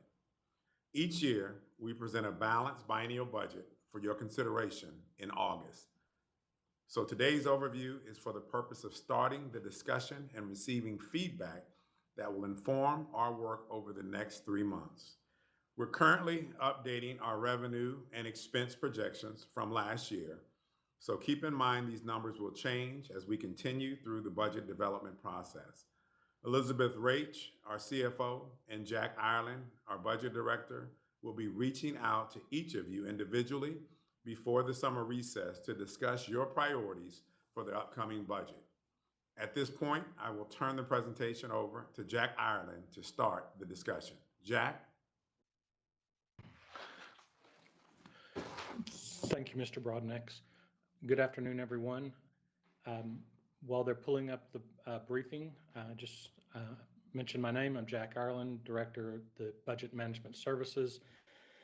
Jeanette Whedon, our Assistant Director, will also assist in the presentation, and Elizabeth Rach, our Chief Financial Officer, will be with us to help answer questions that you may have at the conclusion of our remarks.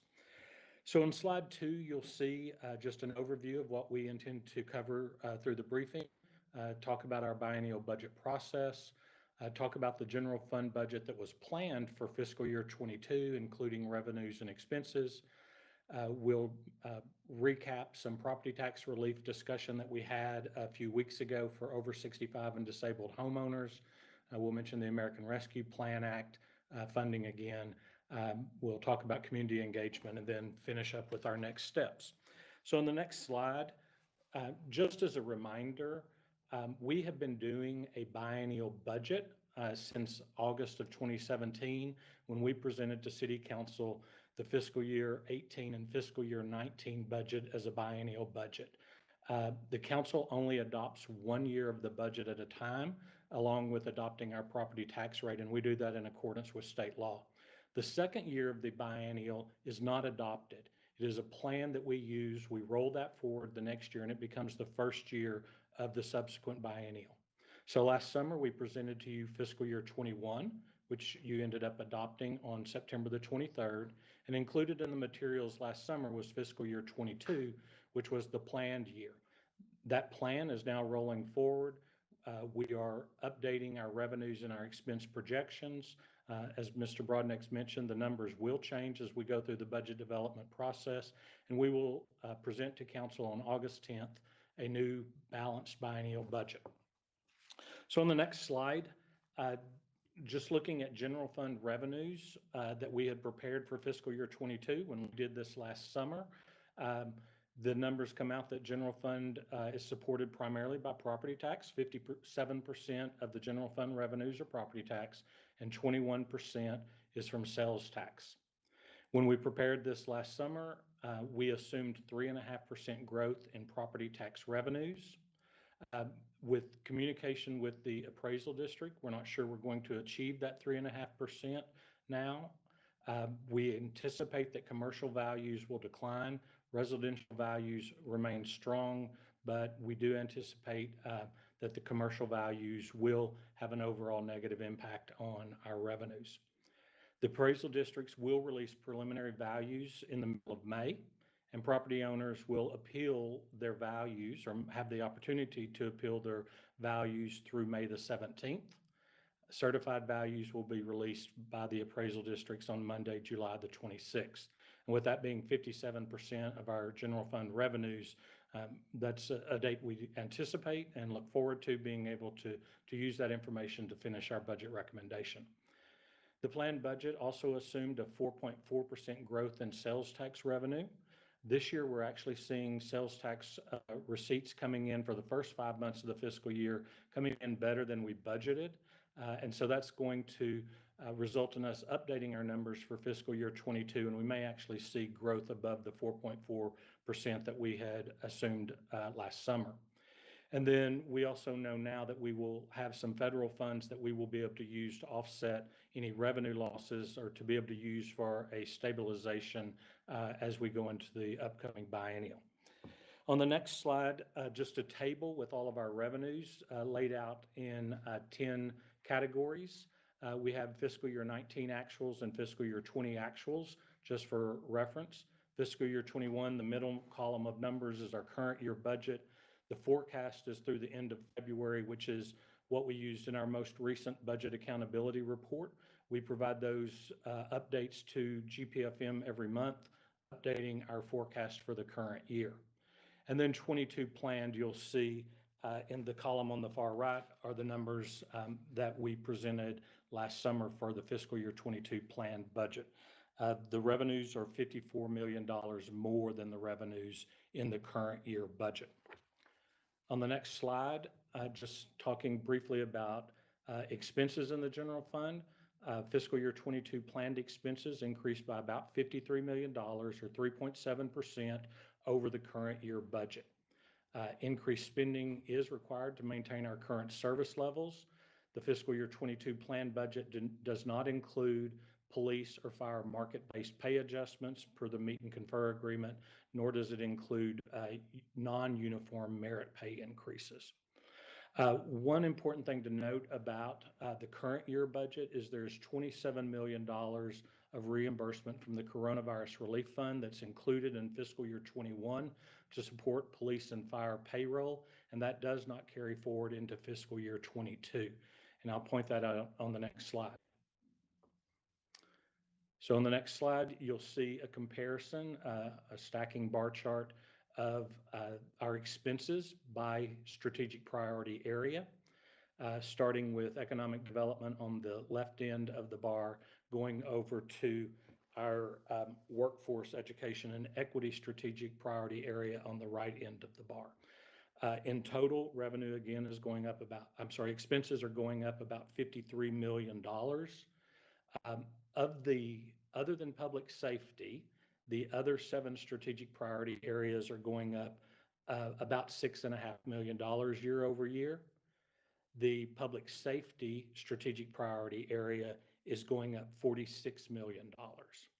But one thing to note, as I mentioned on the previous slide, in the current year, there's $27 million of reimbursements from the Coronavirus Relief Fund that is suppressing the amount that's shown here. If we add in the value of that reimbursement, it would actually be $876.3 million compared to next year of $895 million. So instead of it showing a $46 million increase, once you factor in the $27 million reimbursement, then it's about a $19 million increase in public safety year over year. And that's made up primarily of the meet and confer step pay increases.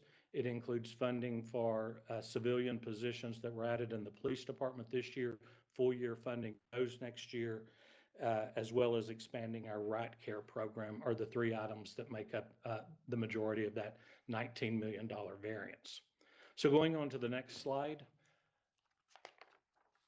just wanted to point out some highlights that we included in the planned budget. And again, I'll say this on nearly every slide, we're still working on it, and all of these things will change as we work through the next 3 months. But these are some of the highlights that were included in the planned budget from last summer. About $8 million of increased cost for uniform employees. This is the step increases. It does not include market adjustments. Another highlight would be that in the current year, we added 95 non-sworn public safety positions, and that enables us to redeploy 95 sworn positions to patrol and other units. This $3.2 million is full year funding those 95 positions. We knew that those positions would not be hired on October 1st. They're being hired through the course of this year, and the $3.2 million is needed next year to pay for those positions for a full 12 months. We intend to expand right care to 10 total teams next year. We did expand the program in the current year to 5 teams. This doubles it up to 10 teams next year. We have included in the current year budget bringing entry pay up to $14 an hour. We are continuing that in next year, bringing that pay up to $15 an hour. That's about a $900,000 cost increase for the civilian employees. And then we continue to implement the compensation study that Human Resources had completed, bringing everyone up to the entry pay of their new grades is an additional $900,000. A couple of more highlights are on page 9. We will be implementing phase 2 of our enterprise work order and asset management system in transportation and building services. This is a Maximo system that's already in place in some other departments, and we continue to expand that technology. The park department has some increase of $500,000 as they implement a strategy in CCAP.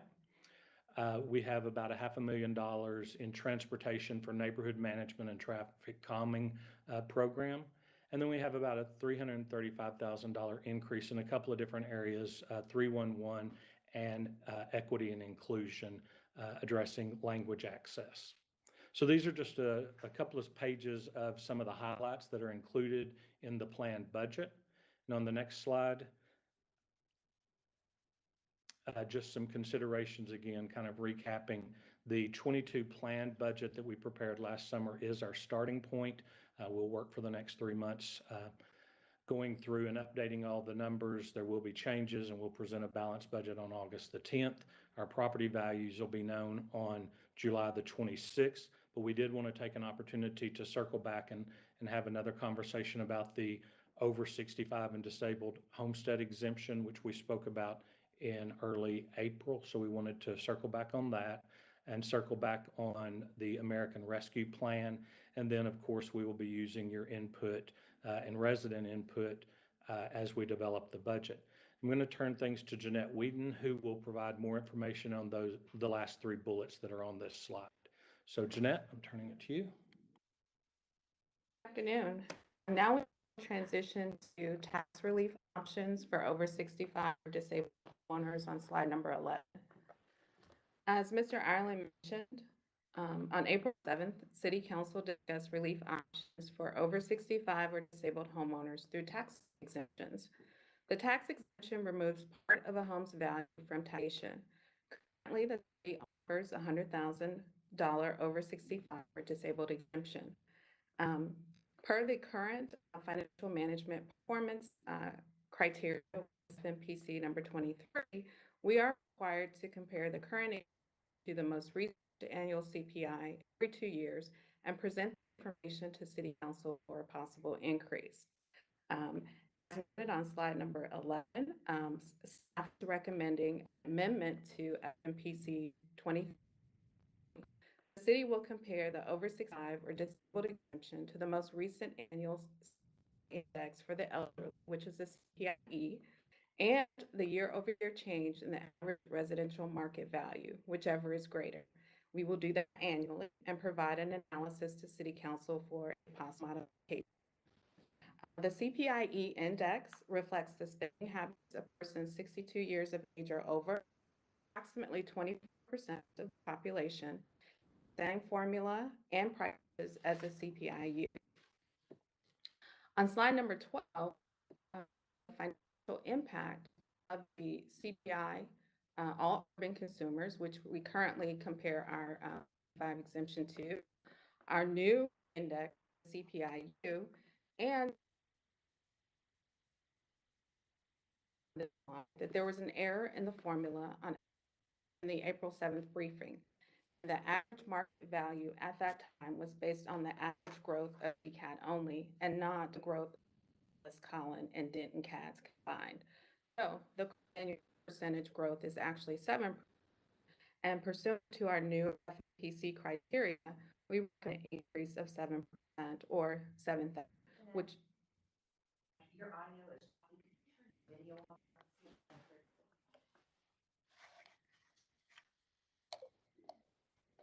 Start over on slide number 12. Slide number 12 reflects the financial impact of consumer price index, all urban consumers. It also looks at the CPI, our new measure or our new index, and the average market value growth. I'd like to point out on this slide that there was an error in the seventh briefing, and the average market value growth was based on the average growth for DCAD only, which is the Dallas Appraisal District, and not the growth of Dallas, Allen, and DCADs combined. So the correct percentage growth is 7%. Therefore, pursuant to our new proposed MPC, we recommend 7% growth, $7,000 increase over 65 exemption, which is greater than the CPIE. Moving on to slide number 13. Slide 13 down the over 65 disabled homeowner population by council district. Wow. And the April 7th data set, the Collin CAD files, we found that the partial ID was repeated, as multiple accounts can be associated with a single parcel, such as condos. Account be repeated if the same account is split into multiple parcels. We found multiple records repeating in that data set, 2006 and 2020 Collin data files impacting district only. On this chart, you'll see that District 12 has been updated, as well as the number 14. And as you see this chart, this 35.72% of zero city taxes. On slide number 14, we're showing the impact. I'm having a hard time hearing. Jeanette, you're going in and out quite a bit. Is anyone else having that problem? We were hearing her okay, actually, but I'll look into what can be done. I think she's already turned off her video to try to help, but I could hear her just fine. Okay, it could be me. Anybody else? I was having trouble too. It's going in and out for me too. And I'm at 6. Okay, we'll see what we can do here. Okay. Let me turn it a little bit. So on number 14, you see the impact of increasing the over 65 disabled exemption by 7,000. By doing this, we increased the number of households paying zero taxes by 1,781, moving that percentage of individuals, or increasing that percent to 38.29%. Moving on to slide number 15, the American Rescue. As briefed City Council on April 21st, City anticipates $377 million in direct funding from the American Rescue Plan Act. We anticipate 2 deposits from the U.S. Treasury, the first allocation by mid-May and the second allocation in 2020. We have not received guidance yet. However, this is a reminder, legislation includes broad eligible uses such as respond to COVID or its economic impacts, replace revenue lost due to COVID, provide premium pay for essential workers, invest in water, sewer, and broadband infrastructure.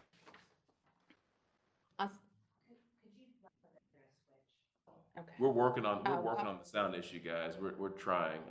It is chopping up a little bit, but okay. Go ahead. I will monitors.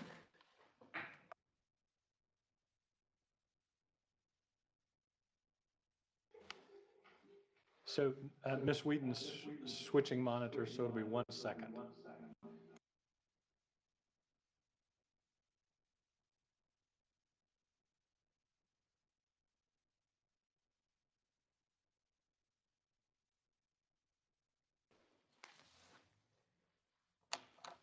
Good afternoon. Can you guys hear me?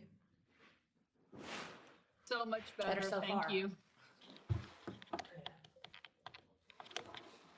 Good afternoon. Can you guys hear me? Yes. Okay, great. I'm on a different monitor, so hopefully this works better.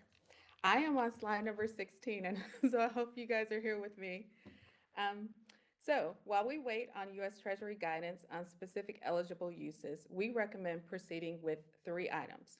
Number 1, $35 million to advance water and sewer infrastructure to unserved areas. Investing in water, sewer, and broadband infrastructure is an eligible use. As you recall, in 2019, DWU's Unserved Areas Report identified 62 areas in the city without water and/or wastewater service. Since then, the city has made notable progress in extending water and wastewater infrastructure to those areas.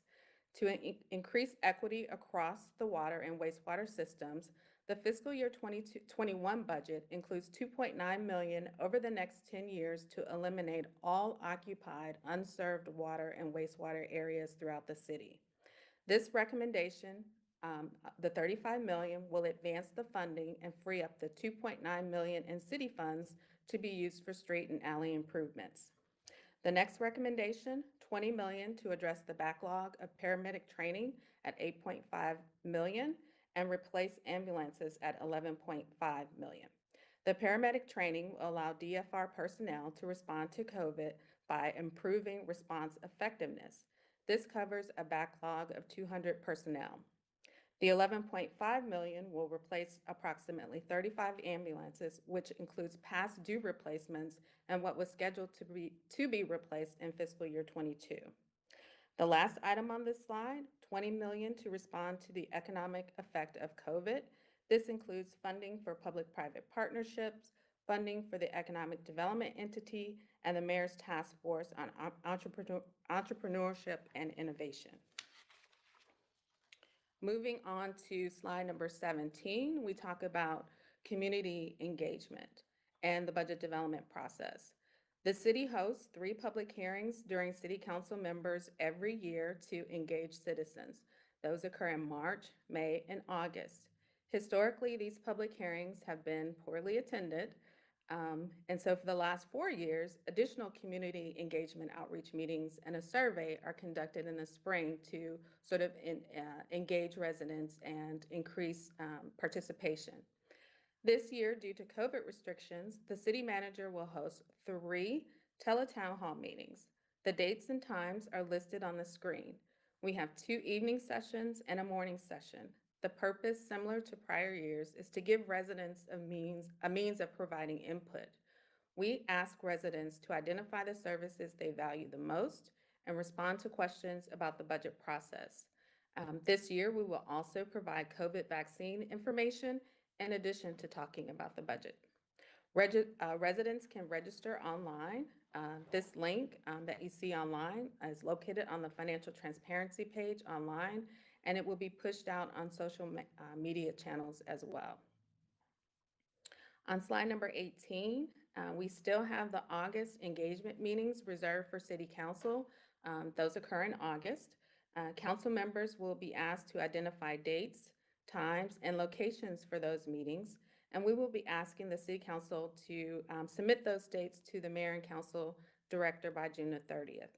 Similar to prior years, funding is available for 1 teletown hall meeting per district. We do anticipate COVID restrictions will continue in August, and so similar to last August, the August engagement meetings will be conducted using either WebEx or Microsoft Teams. The final slide today, next steps. We will continue, as I mentioned, to engage the community through our teletown hall meetings, our public hearings, and the online survey. We have a second public hearing later this month on May the 26th. We will present an amendment to FMPC number 23 and tax relief for over 65 or disabled homeowners for council consideration on May the 26th.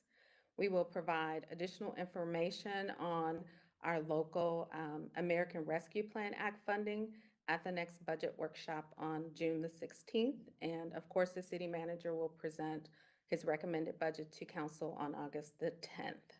So this is the last slide. Hopefully you guys were able to hear after I transitioned to a new monitor, but we are available for questions at this time. Thank you so very much. Members, we'll start at the top, District 1, and go through that way, assuming that there was no more from the CFO's office. Was Elizabeth Rach going to just answer questions, or did she have a presentation she was going to make, city manager? I'm here for questions. You're here for questions, so there's no presentation coming, right? That's right. Okay, all right, guys, we're ready to start. District 1. District 2. Pass. District 3. Yes, Mr. Mayor, got to submit a little quick. I'm bringing up my screen. All right. If you could bring up page 15.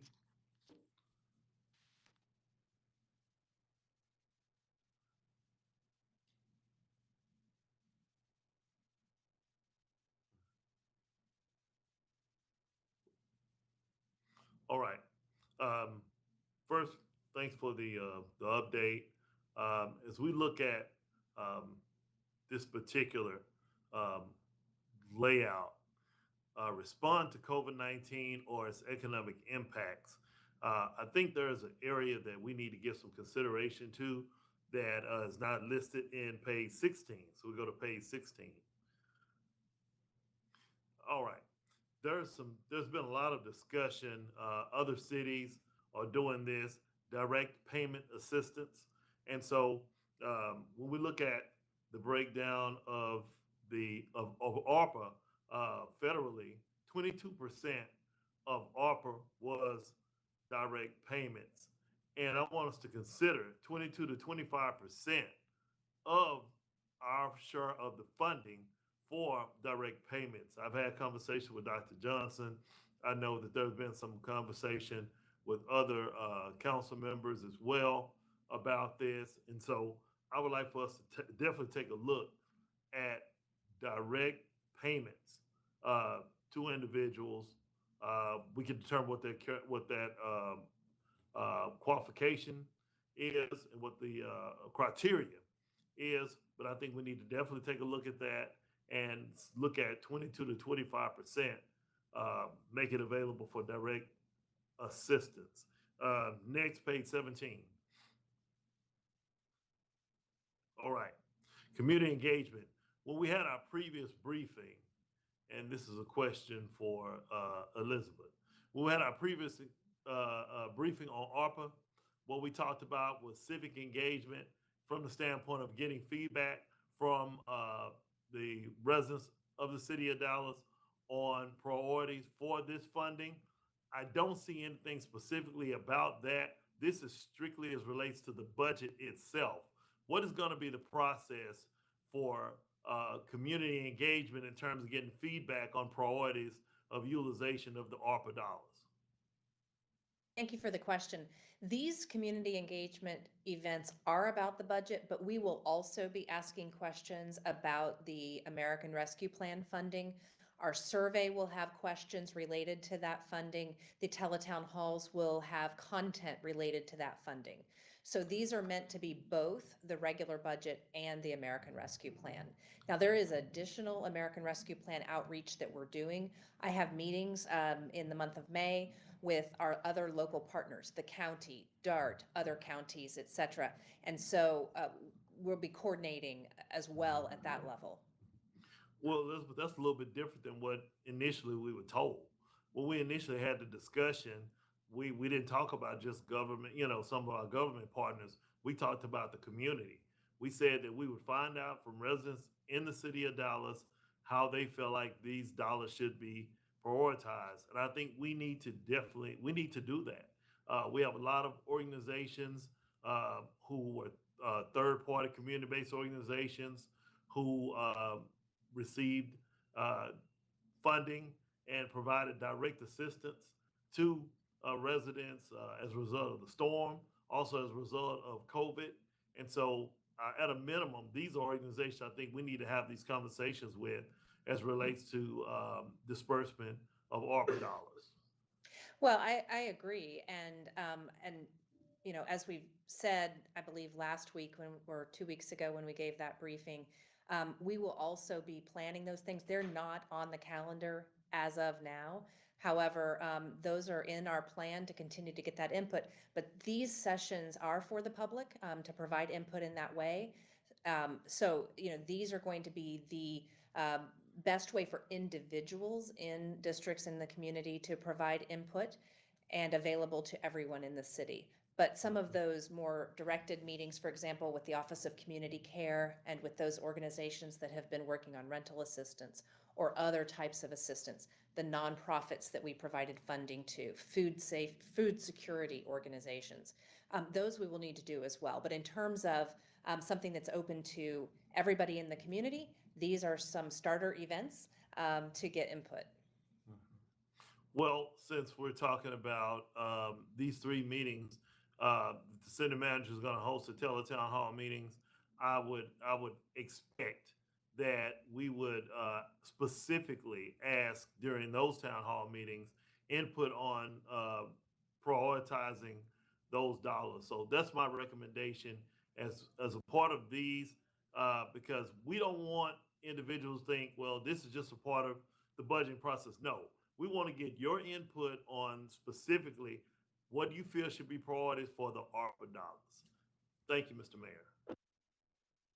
District 4.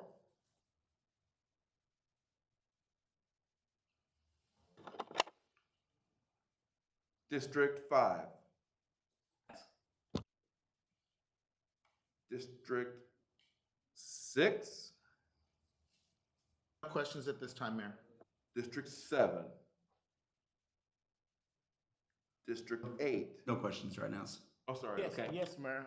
Okay, District 8, go ahead. 5 minutes.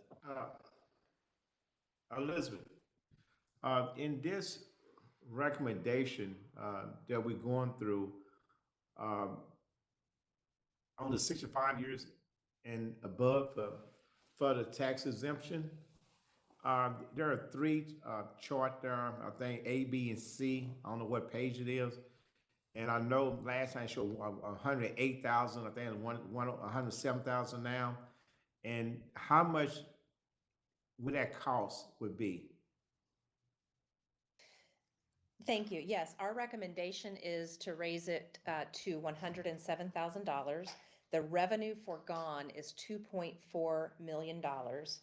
That is $1.8 million in the general fund and $600,000 in the debt service fund. Right. And how many residents would that cover? It covers everybody with that type of exemption. And so it's about 75,000 properties now. In the charts on the next two pages, we only show 69,000 because those are properties that had that exemption in both years we were looking at. And when we look at both you're looking at, you look at, just said, most of the district south of 30 or south of the Trinity is one more impact, right? Yes, it appears that way, that more of those properties will move into the no city tax column. Right. In the next page of the next round of money from the COVID that coming in, which May 10 or whenever coming in, how much of that money will impact the budget? Well, all of it impacts. So we expect $188.5 million. I will tell you that we have not yet received any instructions from Treasury about providing our bank account information, and we have not received an expected date for the guidance to come out from Treasury. And I would have expected at least a request from Treasury by now to provide our bank account information. So I am not certain, Council, if they will be using what we provided last year, and so they've already got it and they're not worried about asking us again. But I will tell you, cities around the country, counties around the country are a little concerned about the pace that Treasury, I don't know how they're going to meet their deadline for next week. All of that being said, we do expect to get the money next week. That's what the law requires, 60 days from the signing of the bill.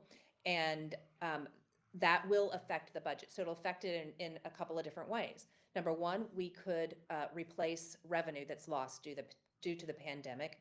Or number two, for example, if we're providing economic development dollars and we're spurring development in the city, then that's going to increase, of course, the values and taxes, et cetera, that come in. So there are a lot of ways it'll have an effect. What we don't want to do with the money, though, is to fund our ongoing services and programs, because the money will run out. And so it is more appropriate to use it for one-time expenses and programs in that way than to fund anything that's ongoing that will last beyond the period of time the money is available. And I do understand that. I guess the concern is that when we do receive the money in the bank, then we can spend the money. and we have not received the money as of date, and we're looking at a recommended budget, what you're trying to recommend to us to look at. So I just want to make sure that we be careful to look at the negative portion of it, that if we can't fill that budget hole based on money that is future coming here, we didn't receive it yet. So I don't want to be sitting here looking at this budget and we don't plug in the amount of money that we are coming from Washington to come here. So I just trying to find out, when that timeline, when we can be able to draw that line and say, okay, we got the money and this is a recommended budget to us, this is a draft. Right. So for now, we're just making the 3 recommendations we made because we know that those are things that the council expressed some interest in. On the 16th of June, we plan to come back with a more thorough plan for how we would allocate the $188.5 million. Included in that plan will be some money for lost revenue. We, however, will not know about that until we receive the property tax rolls in late July. We do know some lost revenue. We know that in FY20 and FY21, we've had lost revenue. And so we believe that's about $40 to $45 million each of those 2 years. So we have some knowns and some things that we still won't know on June 16th, but the plan is to come back to the council with a much more thorough plan for that money. Do you know what is forecast for our short, I guess I'm putting it, rephrase it this way. Do we have a forecast? What are we short? We of this, course but know are we what 40 million short? What is our forecast? I don't know our forecast for next year because I don't know our property tax values. Those will come on July 26th. And so that's why I say I know FY20 was about 45 million. I know FY21 is about 40 or 45 million, depending on the guidance from Treasury about exactly how they want us to calculate that lost revenue. I do not have a forecast for FY22 until I get those property tax numbers in late July. But we generally kind of forecast that in the past, even though we did not get our property tax or sales tax, we had some kind of idea. So we had some kind of idea right now based on the property tax coming July to June or whatever. So I know during the pandemic, revenue is not there, but I still said, you said in the 2021, we're $45 million short, whatever, but are we close to 70 or 80 million dollars short? I mean, we can't be 40 right now because we done changed, the economic impact of the whole country. In our planned budget that we presented last year, we included a growth of 3.5% in terms of property values. We didn't divide that between reappraisal and new construction. It was just 3.5% overall. And so if we do not achieve that 3.5% growth, we would need to cut $29 million from the general fund planned budget. If values go down, then we would need to cut more than $29 million. But what I don't know is exactly where values are going to come in. Is the expected loss in commercial value enough to pull the overall values down? It certainly is probably enough to pull them down in general, but will it pull them below zero? Meaning, if we have no growth, that's one thing, but is it going to put us into negative territory? I don't know the answer to that question. We spoke with the appraisal district this morning, and they also don't have an answer to that question yet. They are just beginning to pull together that first information for us and plan to get it to us next week so we can see the values in terms of what they mailed out to homeowners. This is Dallas Central Appraisal District that we checked with, which is the largest one. And but as Jack mentioned earlier, residents have until, or property owners have until May 17th to protest if they choose to do so. Ordinarily, it's the 15th. That's a Saturday, so they now have till the 17th this year. Once that deadline has passed, the appraisal district will know which properties are in dispute, and that will give us a little bit better indication of where things might head. We know from historical data that we track that, of course, over the course of the summer, as the appraisal district processes protests, we have what's called erosion. The overall value decreases for the city of Dallas. That was off last year because of timing and the closure of the appraisal district, and everything was delayed. We'll see if we kind of get back into the normal rhythm of erosion this year. And but this is a week by week process that we go through analyzing these numbers. And I don't have a good sense, and the appraisal district did not have a good sense whether there were more protests this year. They weren't able to answer that question because until the deadline passes, they don't pull down all that data and begin analyzing it. Thank you, Mr. Mayor. District 9. Yes, thank you. I do have a couple of questions. So we were talking about 20 million going to the various plans from the new money that's coming in. Is it going to be divided amongst each, or is there a one is getting more and one is getting less, or how is that allocation going to happen? So you're talking about the 20 million for economic development in general, and we listed 4 things that it could be. I won't say that that's an exhaustive list. It could be other things as well, but we put some examples there as to what it could be used to fund. And so we have not made decisions, and of course want input from the council on what that might look like. I'd like to ask if Robin Bentley or even Mr. Broadnax have anything they'd like to add to what I've just said. I know they're both on the line. Hi, Elizabeth. This is Robin Bentley with the Office of Economic Development. Elizabeth is exactly right. This is a general placeholder now. We still have a lot of research to do on what the funds can be spent for and how we would go about spending those. And then we obviously have a lot of public feedback to get. So nothing's been decided. This is just a general placeholder. And so I assume that it could be, I guess that you're looking at where you'll get the greatest ROI, the greatest impact that will then build on for the next coming years. Right. I mean, like Elizabeth said, it's best to use these not for ongoing programming, but for one-time expenditures. We have a deadline to spend the funds of 2024. So we have a lot of those questions to work through before we come back with recommendations on how to spend the funds. Great.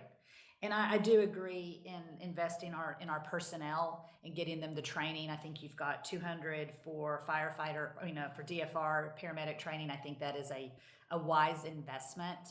And I do want to chat about merit increases. If you did that for all of city staff, do you have a back of the napkin number? Let me see if we've got a back of the napkin number. I'll get back with you on that. I don't want to just throw out something and be wrong. But during this meeting, I'm sure we at least as of this time last year knew what the number would be. You can get back. I mean, this is a long process. And so, but because I don't know, it would be nice to still remain competitive in the region on all our staffing with our wages. And so, and I know that's an ongoing expense, and I just think that'd be worthy of a discussion because that could, it could definitely offset the budget quite a bit. Well, so what I can tell you is that in looking at a rule of thumb, so a 1% rule of thumb is in the general fund, we would need $6.3 million between non-uniformed and uniformed. Now, the market study for uniform follows a particular methodology, and so it may not necessarily be a straight 3%, but it's usually around that. So 6.3 times 3 is about what we would need to do what we ordinarily do. Okay. Okay, that's it. I appreciate the presentation. Thanks. Ben. I'll pass. Thank you, Mayor. 11. Yes. Thank you, Mr. Mayor. So, just to be clear, currently we're projecting a shortfall of $20 million. Projecting a shortfall for FY22. Mm-hmm. I don't have a current projection of a shortfall. What I was expressing is that if we did not achieve the property tax growth of 3.5%, that we would need to cut 29 million. So for example, if property values stayed the same and did not increase at all, it would be 29 million. But I'm not projecting what I think is going to happen quite yet. I don't have enough data yet. Maybe I need to ask Jack, because I thought Jack said he thought that it was going to be offset, the commercial value reductions would be offset any increases from the residential, but we should be preparing ourselves for that. Well, what we've been told is that residential will likely increase and that commercial will likely decrease. Yeah, What we don't know is whether it will offset. I don't believe. Okay. And of course, it will further burden our residential property owners with a higher tax, further higher tax. So I guess I would just advocate for my colleagues to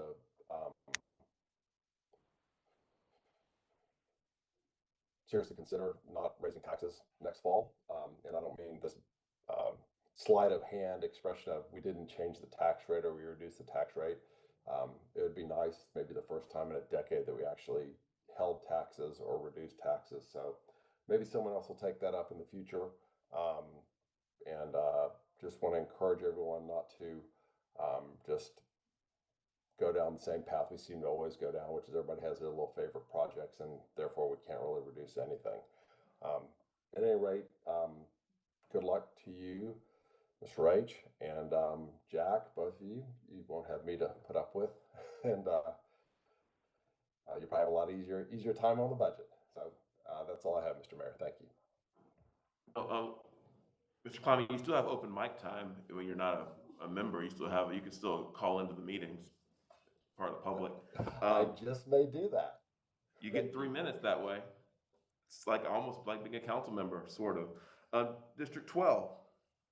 Thank you. To clarify a number that I heard that was actually different than Councilmember Kleiman is I heard you say that you're expecting 54 million in additional revenue. Is that correct?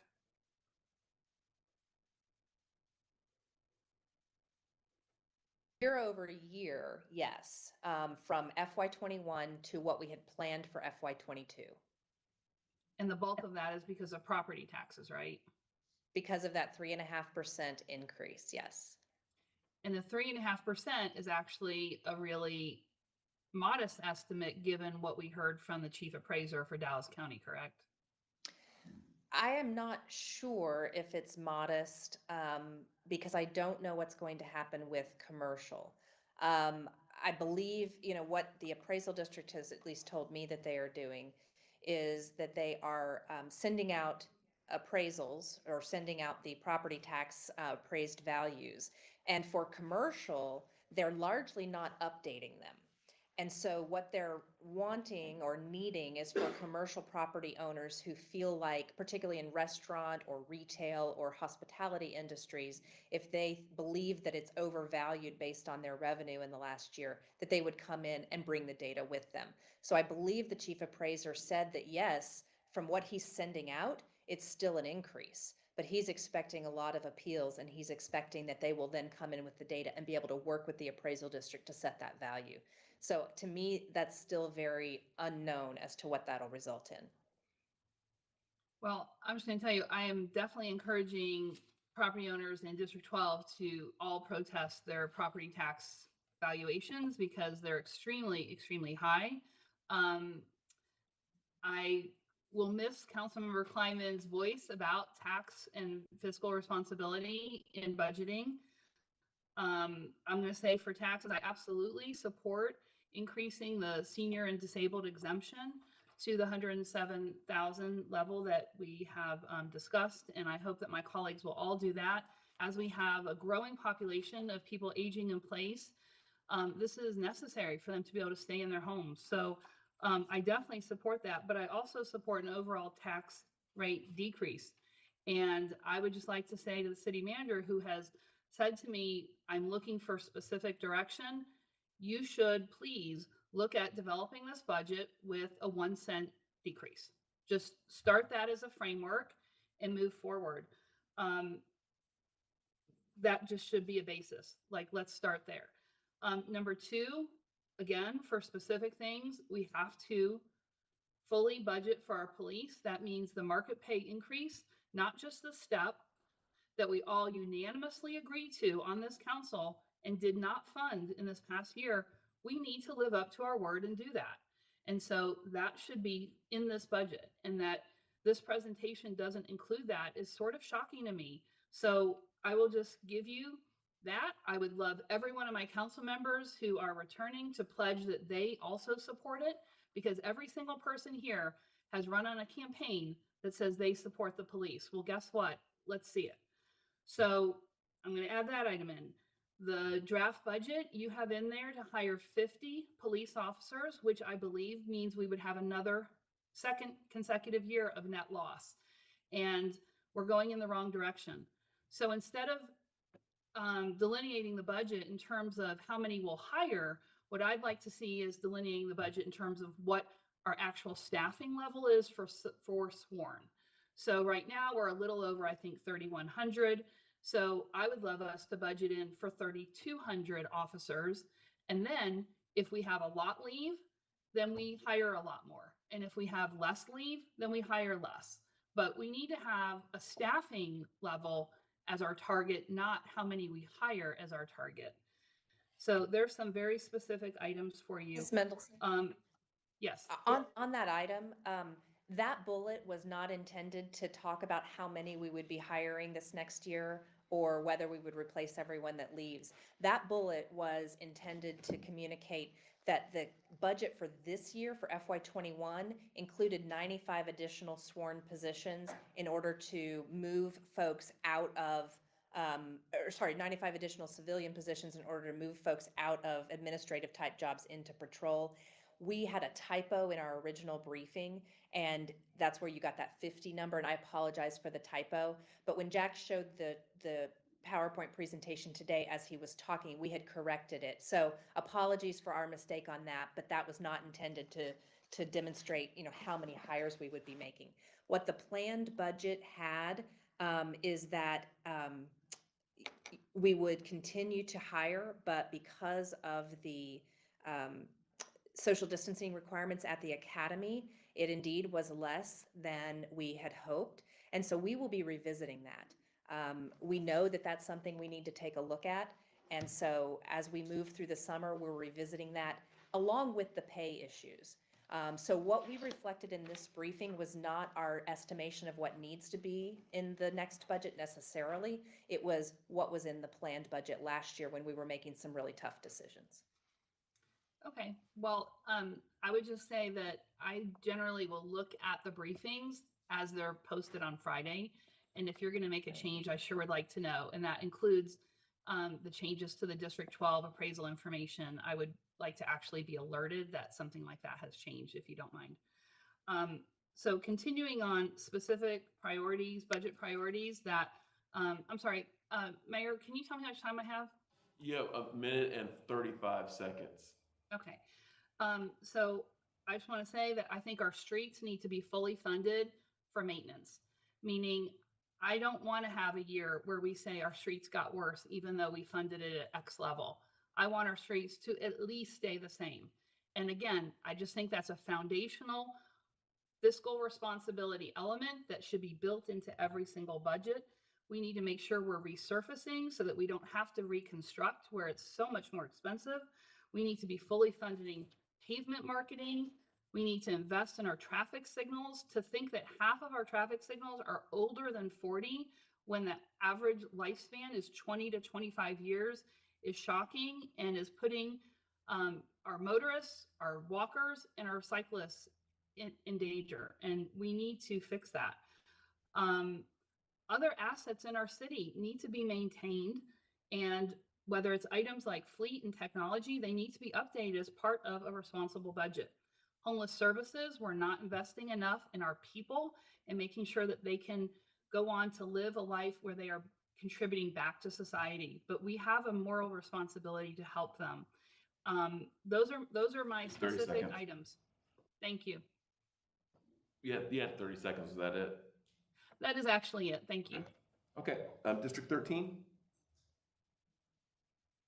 Sorry, turning my mic on and turn my camera off. Thank you. I have a few questions. Thank you for the presentation. And I know I'll try to be short. I'm not going to be able to, or I won't be participating in adopting this budget, but I have a few comments. On page 4, you talk about, and I think several council members have mentioned this, the anticipating that the values are going to be down due to the commercial values. So has the appraisal district showed you the numbers that I know the individual property owners got their statements that they could protest, but did they give you an actual number so you know it's down? And I know you kind of can estimate what it's going to be contested, and so did you base that on real numbers is my question, or did they not? We base that on conversations with the appraisal district. My understanding is that early next week we are to get our first set of numbers from Dallas Central Appraisal District. Of course, we have 3 other appraisal districts we work with, and they're on a little bit different schedule at times, but our largest is from Dallas, and they have told us early next week we'll get our first look at the overall roll as it was released to the property owners. Okay, so before protests. That'll be your first look at those numbers before the protest. Okay. And then this question Ms. Mendelson brought up, but what would be, and if you don't have these numbers yet, you could share, if you incorporated the market-based pay for the uniform employees, what is that number? And then if you also incorporated the merit for the ununiformed City of Dallas employees, what are those 2 numbers? Do you know those offhand? Right. So we do, according to the meet and confer agreement, there is a study that's conducted in March of each year. The study this March showed about a 4.6% increase in market from our current pay table. So that would make up for last year when we didn't do an adjustment and include both years of adjustment. So it would get us current on market. And it differs at different ranks, et cetera, but I think on average it was around 4.6%. So 1% for uniform is 4.2 million. So we're talking 17 million-ish, in that range. But the truth is that when we look at it, I think it's going to be a little bit more than that. We go in and do quite a bit of analysis and make that number much more tight. So we have not done that analysis yet. So I reserve the right to come back and come back with a different number. For civilian or non-uniformed employees in the general fund, we need about 7 million, I would say $6 to $7 million for a 3% merit pay. So to be clear, I know this is important for council members. It is also important for us, for the city manager, for me, for others in management, is that our employees have worked hard. They've stuck with us through this pandemic. They've served the community well. And we do need to pay attention to employee pay. And so as we go through the summer and work through this, that is one of my highest priorities, as it's been to the city manager for the last several years, working on all pay issues, whether that's minimum pay and continuing to raise the minimum pay that we have for employees to these kinds of pay issues as well. It's just incredibly important that we compete with the market. Dallas is growing, people are moving here, and we're competing for employees and to retain employees. And so we've got to stay competitive. All right, so it's a little over 2 million for every percent for city employees that are non-uniform, correct? In general fund. Just and about, then, yes. And then 4.2 million for every percent in uniform. And that's market. So what's interesting, and you made a point, and I agree that all of our City of Dallas employees have been working hard to get us through this last year, but that is just a merit, or just, 1%, 2%. I think a better analysis, and I think we've done a market analysis on, and that's something that council may want to consider. Instead of just doing 1%, 2%, or 3% merit, could they try to fix the market? And I think we have all that information and how that would look. And it might not be There might be areas that you need to go above 1%. That's what you're doing for uniform is you're looking at a market, and that's why that number's higher. So, because I think we are losing professionals, particularly ones with skills like accounting or engineers or plumbers or electricians. And, we've got to be cognizant of the fact that we have to be paying market for our city employees. So those numbers, hopefully when you start briefing, if you can kind of articulate in the future, I think it'd be helpful for the council to understand how we look at market, both with, you have it done for uniform, but for non-uniform, sorry. The senior exemption is that going to be, you put the recommendation for changing the FMPC, but when are you going to bring forward a recommendation that we are going to be able to vote on as a council to send to the appraisal district for what that exemption needs to look like? Yes, absolutely. Our plan is to do that, I believe, at the June 9th meeting or May 26th. I'm being told May 26th. Okay, so it will be for this council will make that. Yes. And what's your recommendation going to be? The amount? $107,000. Okay, and that is equal to kind of keeping it flat. If you estimated what the increase was on most property, single family properties? Yes, that's right. So the current FMPC says to use consumer price index, and we're recommending we use either the higher of consumer price index or that market value. So we're recommending this time the market value because that's the one that's higher. The market value, okay. And then when are you bringing forward the FMP? The FMPC would be a permanent change though to that policy, right? So that you would then be connecting it annually to the recommendation on where the growth is. That's right. And currently we do it every 2 years. And so our recommendation is to do it annually. So it would be annually and it would be the higher of the two calculations. Okay. So one, it would be changing the policy so that every year the council would have that option, and then they would be given another item to be able to forward on to the tax appraisal district, right? So they would have to look at it and make that decision every June. Okay. I support that. I think that Give about 30 seconds. Thank you, Mayor. I think that gives the flexibility that the council can be, react to the market as well as, what we're seeing the needs as well. So those are my questions for now. Thank you. Go ahead. One question is, I do think Mr. Kleinman should be obligated to call in and vote for that effective tax rate every single year. So maybe as a speaker, it needs to be heard. Even if councils don't adopt it, I think he needs to have to call in for that. So thanks. All right, Madam Secretary, you heard that. So pencil him in for every meeting next year for that. District 14. Thank you, Mr. Mayor. I appreciate this presentation. I just have 2 points really. One, Elizabeth will be talking more about the over 65 tax situation offline, because I do want to talk to you about that, just not today. The other thing, I would just make a point about the American Rescue Plan Act. I think this is a windfall that we should be thinking about it from an investment standpoint. I'm looking at some of the items that you have in here that I treat them as investments, long-term benefits to the city. And so that would be my focus on using that money on things that really is an investment. So those are my 2 comments right now. All right, we've been around once. Anyone else who wants to speak who hasn't spoken yet on item C? Anyone who wants to speak again for 3 minutes? Kleinman? Mr. Kleinman, you have 3 minutes. I just have a parliamentary inquiry as to if I call in as a speaker, do I get 3 minutes on each budget amendment that I'm proposing? I can't believe we actually opened that can of worms, and he might actually do it. I think I had 42 budget amendments last year.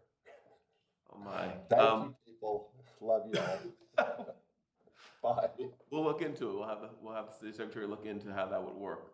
Anyone else wishing to speak on item C before we move on to our public hearing? All right, hearing none. Mr. City Manager, anything else?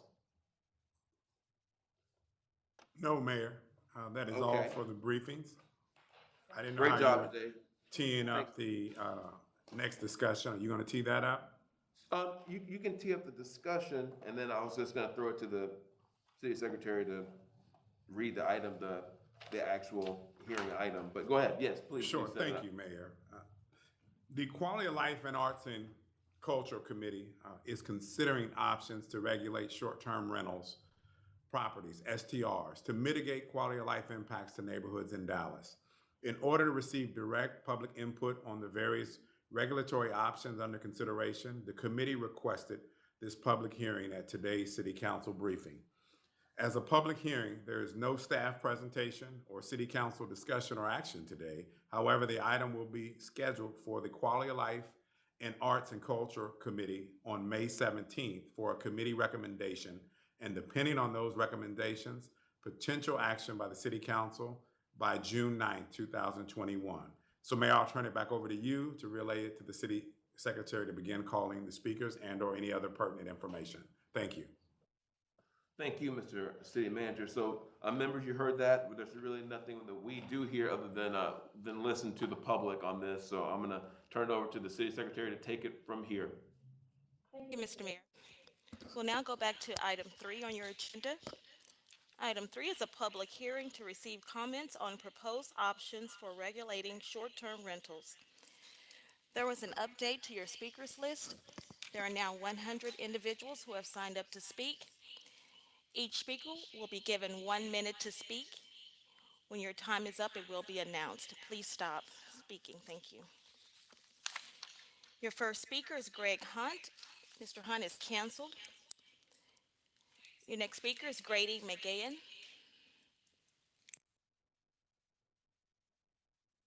Oh, just to be clear, we have 1 minute to speak or 3 minutes to speak? 1 minute to speak. Oh, okay. That changes my story quite a bit. Greetings, everyone. My name is Grady McGann. I live in Southeast Dallas. Many of you know me as an at-large commissioner on the Arts and Culture Advisory Commission, as chair of the city's Public Art Committee, and as the head of Retreat, which replants trees in North Dallas in the wake of the tornado. I also am a short-term rental operator. I sent an email to everyone earlier that provides a lot more thoughts on this topic than I can express in 1 minute, much less 3. So on a personal level, I ask you to please read that email. I just wanted to tell you a bit of my story. I grew up here in Lakewood at 18.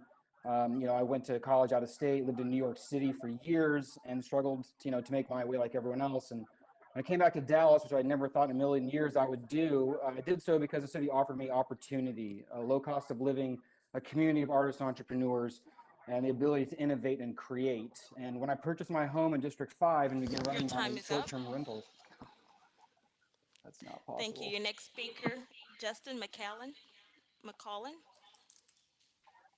Hi, my name is Justin McCallan. I'm building a home in Lower Greenville. I'm a finance director at AT&T and a non-practicing attorney. I want to voice my support for supporting Airbnb and other short-term rentals. I was a speaker host prior to moving with No.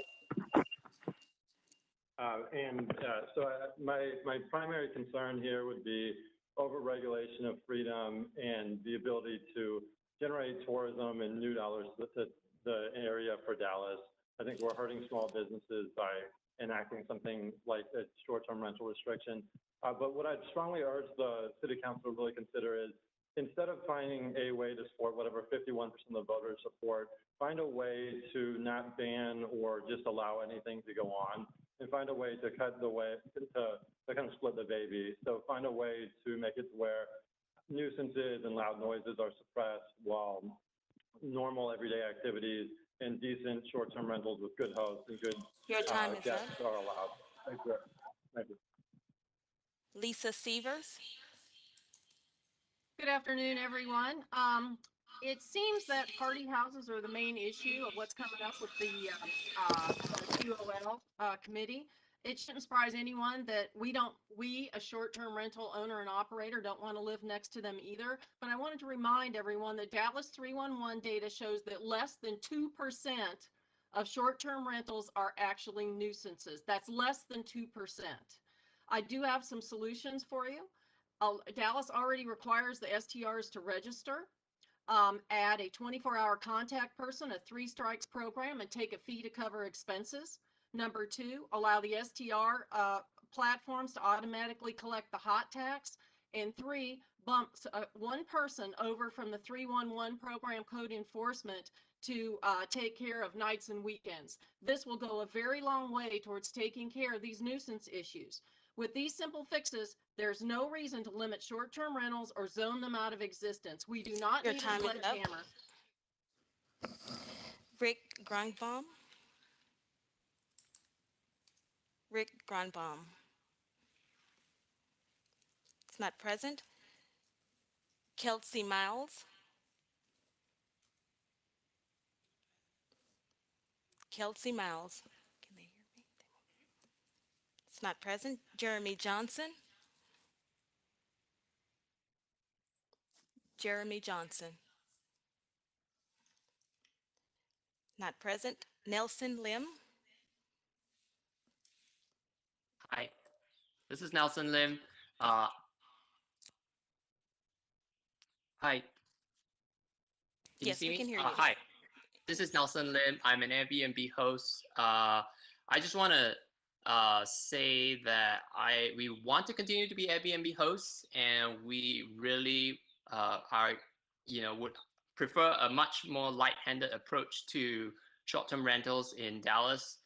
We are responsible hosts. We make sure all our guests register. We have smart cams on the property. We make sure that our listing doesn't have parties, and I think we should be much more direct in terms of targeting party homes because that's not the kind of guests that we get.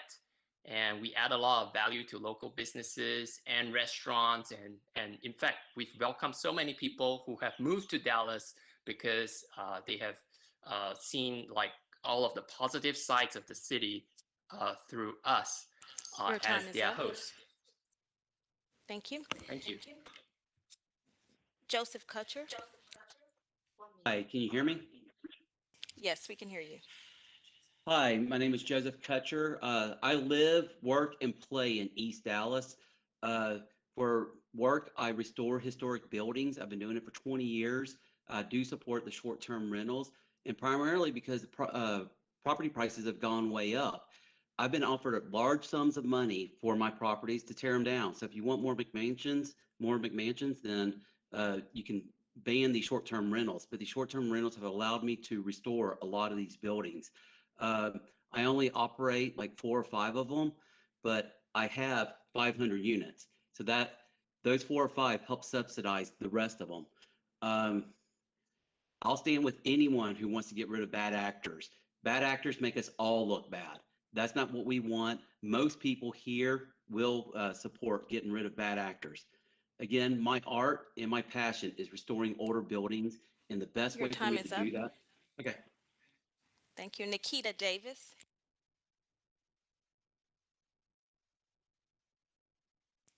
Nikita Davis.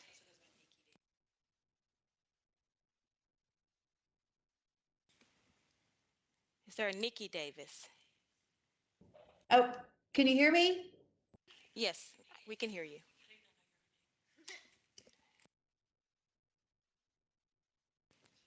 Ms. Davis, you may speak. You may begin speaking.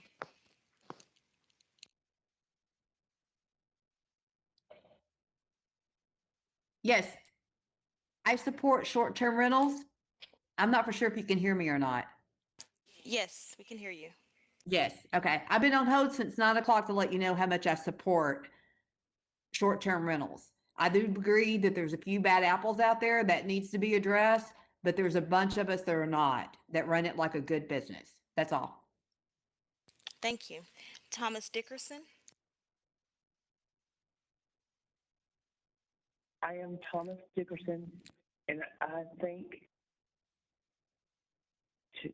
to Airbnb that I have a job. Can you hear me? I can't hear you now. Can hear you. They can hear you, Tom. Okay, cool. Go ahead and say it again. I am Thomas Dickerson. Thanks to Airbnb, I have a job.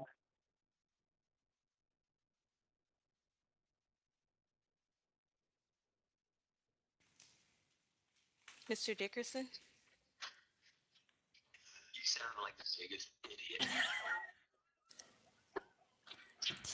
I'll move on to your next speaker. Stephanie White. I've lived in my home for 40 years. I now live next door to an Airbnb. I am opposed to the noise, to the loitering outside the house, to the additional traffic. It's just not good for a residential neighborhood. I don't know who thought it was, but it has been a nightmare, and I'm done with it. So anything that can be done to regulate or make it go away, please do so. Thank you.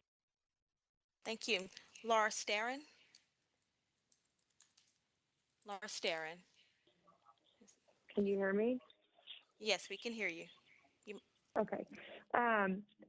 Yeah, I am a host and in favor of keeping the STRs. I just firmly believe that with the property taxes that we pay in the state of Texas, that we should have the freedom to do what we want with our property in regulation. So I am fine with you guys regulating and saying we need to pay hotel taxes and we need to have certain rules and limitations, but taking it away altogether just kind of goes against what this state stands for. And I think that we should have the right to just appropriately run our businesses out of our homes, assuming that we are following the rules and the laws and everything else. So I firmly hope that you guys will consider keeping them while adding just a few more restrictions so that everybody wins. Thank you. Don Thomas Jr. My name is Don Thomas Jr. I live at 8338 Bankwell Drive in District 7. I've sent to all of the council tons and tons of data for you to show what my life has been like for the past year. After living next door to a short-term rental, which as you can see, if you look at the pictures, is a party house, with direct daily experience, I can tell you that the party house at 8334 Bankwell must be shut down or moved to another location outside of a neighborhood where no one's quality of life can be destroyed. I'm speaking for 9 other neighbors in my neighborhood. Weekend after weekend, it's a new party with alcohol, drugs. Could they be armed? Who knows? But I promise you that the 2 speakers that are coming behind me would not want to live next door to what I have to endure daily. I hope that we do something about this fast. Thank you. Thank you. Jeff Veazey.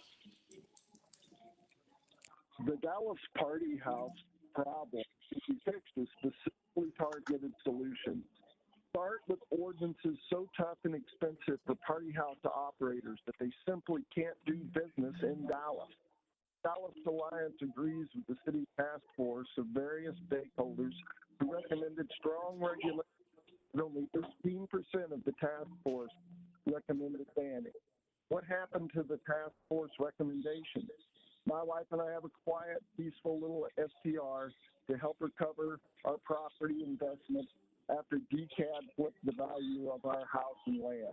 We operated our Airbnb pre-COVID for 2 years, and like most of the STRs in Dallas, we have never had a complaint from a neighbor or anyone else.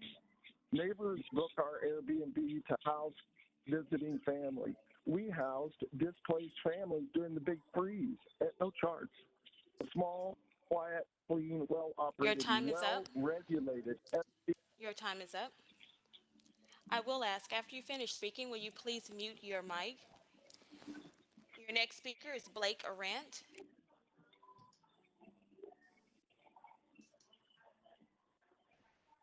Blake Arant.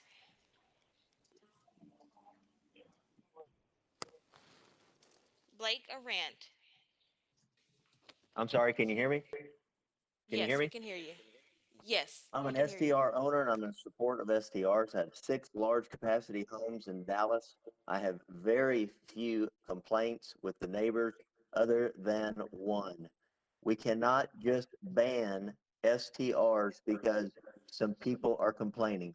If we just banned every business with the complaints, the Dallas Cowboys and Jerry Jones would have been run out of business and out of town 20 years ago. So it's a good thing we didn't do that because Jerry Jones is quite an asset for this city.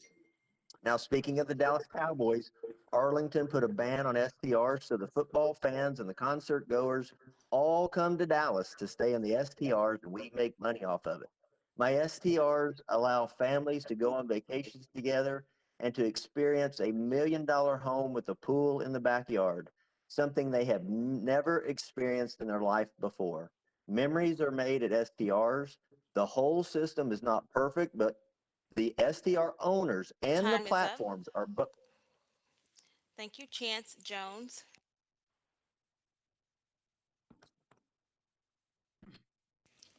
Chance Jones.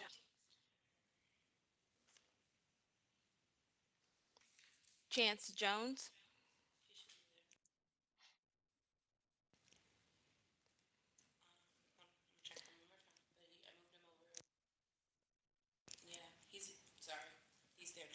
Chance Jones.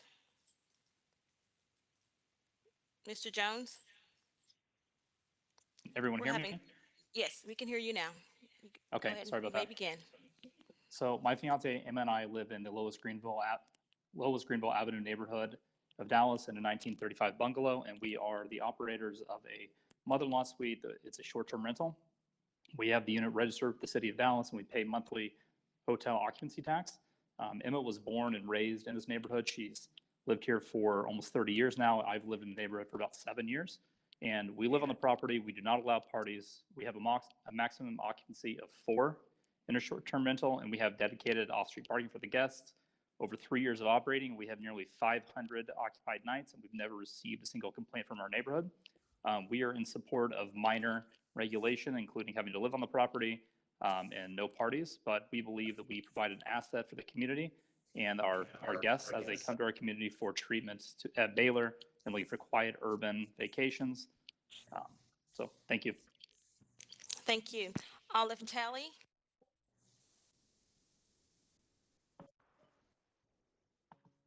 Olive Talley.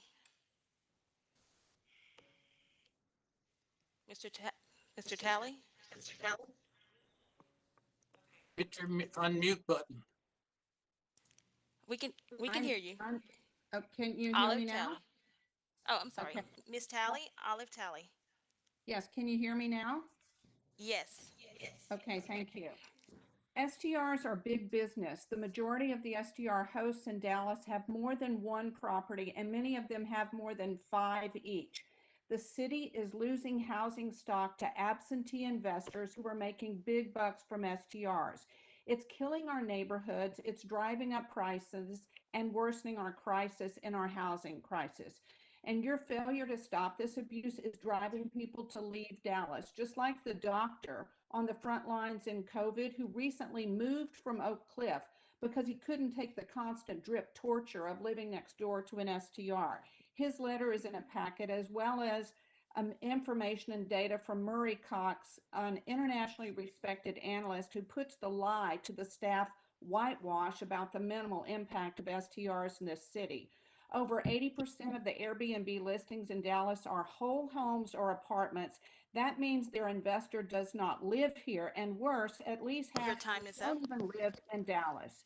They are not our neighbors, and they don't care about us. Thank you. Daniel Crow?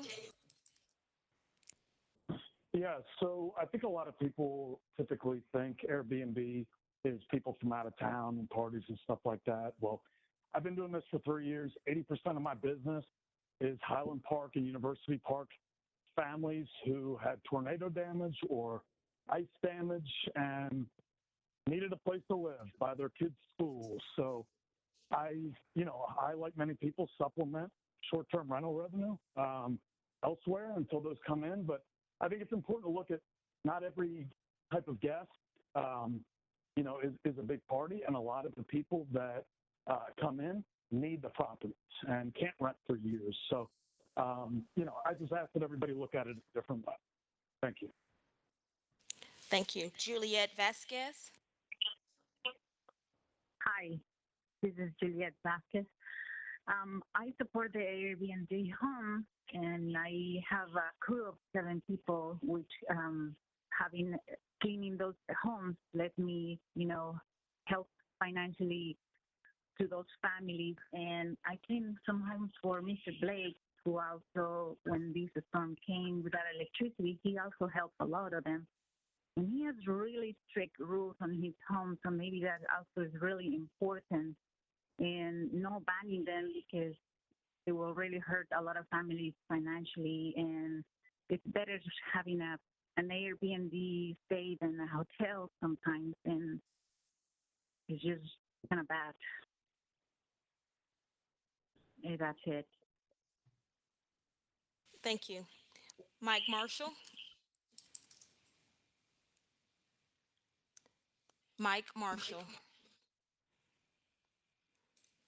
It's not present. Becky Oliver.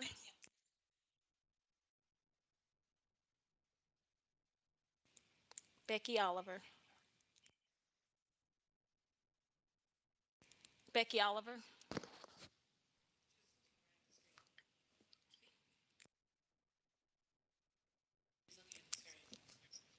Miss Oliver. Okay.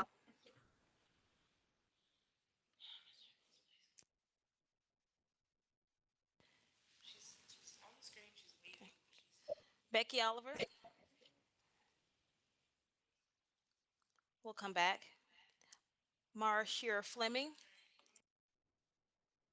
Hi, I'm the president of the Highlands of McCain Homeowners Association 4 and 5 in District 12. We are 247 families, and the existing rules on short-term rentals need to be made much stronger in Dallas because people are getting around the rules.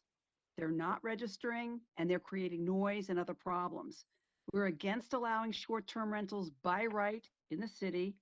Short-term rentals should be prohibited in residential neighborhoods.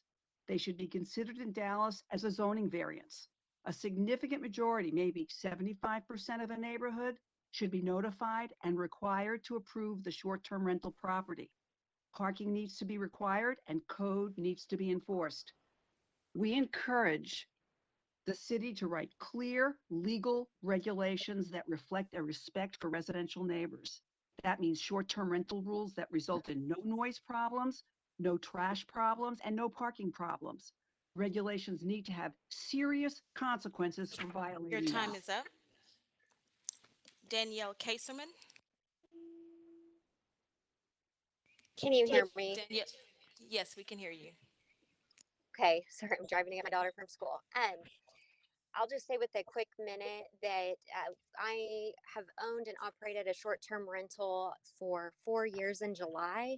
We are actually the most wish-listed Airbnb in Dallas right now.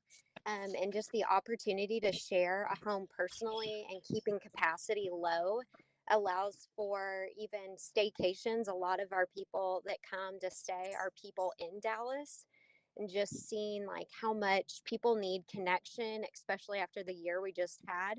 They also want to celebrate and do something that feels safe. So a home and being able to do that while also having key house rules is something.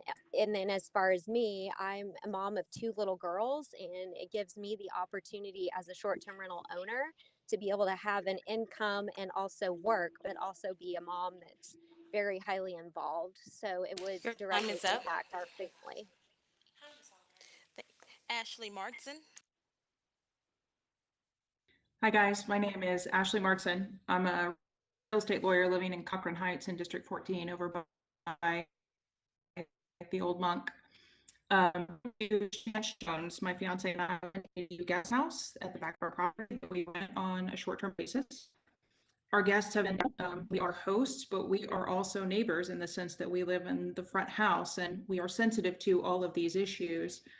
I do not think a ban is the answer, but smart regulation in the style of trust but verify, which is how we host, is the answer. I'm able to work from home because I operate this STR, and I'm able, as a result, to be the kind of neighbor that I want to be, involved and aware and helpful. I really do believe that 99% of the hosts that operate STRs, if they know of an issue, will resolve it quickly. I would love to be a part of helping create a website where neighbors can quickly Time alert is up. hosts of issues. Thank you. Thank you. Mirna Prado.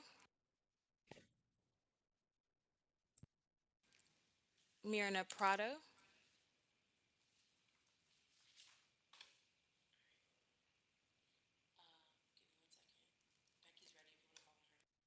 Mirna Prado. It's not present. Mirna Prado is not present. Becky Oliver. Becky Oliver, can you hear me? Yes, we can hear you. Okay, I'm Becky Oliver. My husband is Gerald Conley. We're the Conley Property Group. We own 8338 Banco, which is right next door to the Ultimate Texas Experience, which is definitely a party house. My tenants who are living in that house right now have decided to move out after 6 years of being tortured every single weekend with one party after another. There are clear city rules that are on the books about excessive noise after 10 o'clock, and yet there's no enforcement. We call code enforcement, 911, 311. We file complaints with VRBO. It ends up being the neighbor versus the short-term rental owner with messages going back and forth all weekend long. And the only person that ends up benefiting is the owner, who then starts taking the security deposit from the people who are renting his house. There are property code laws that are not being enforced when it comes to occupancy. We need some. Thank you. Ed Zara.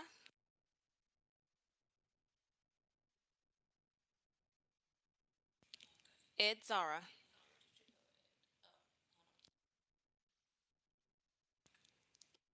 Ed Zara. I'm here.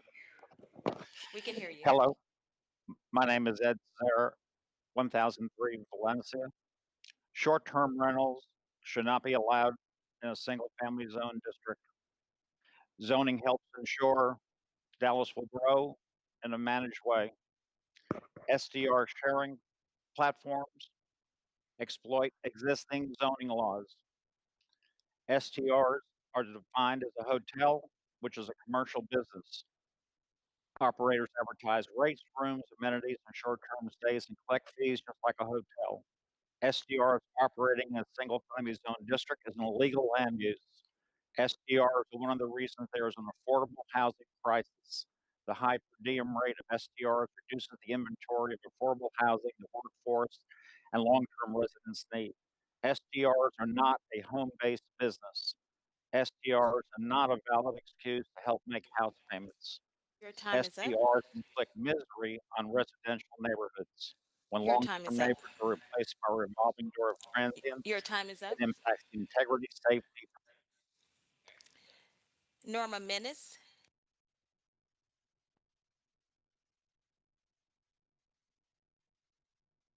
Norma Menace.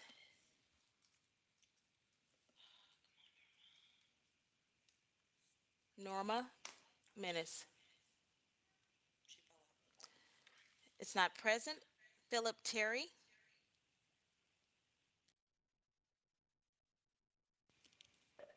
Philip Terry.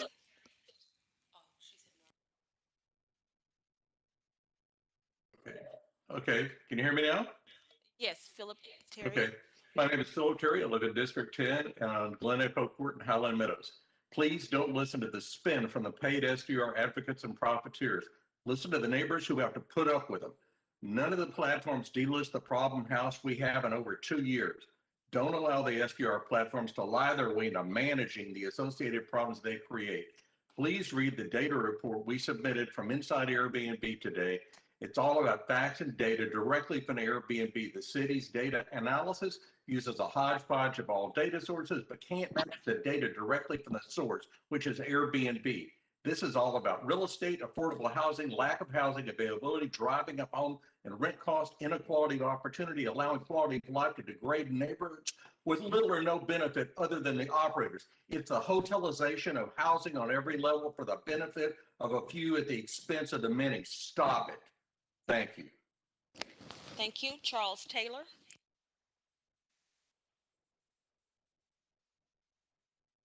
Charles Taylor.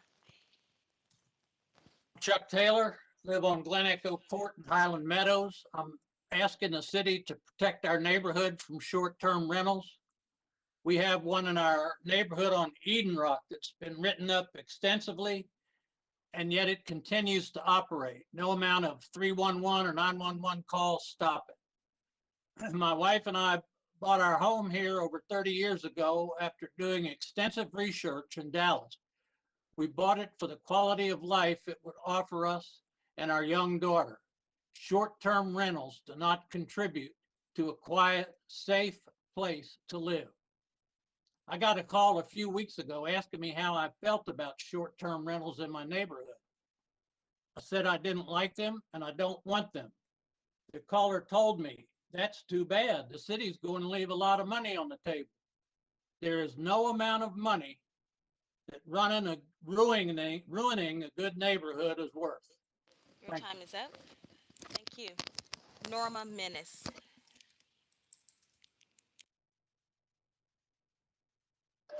Can you hear me? I think I'm unmuted. Yes, we can hear Yes, you now. I served on the STR task force.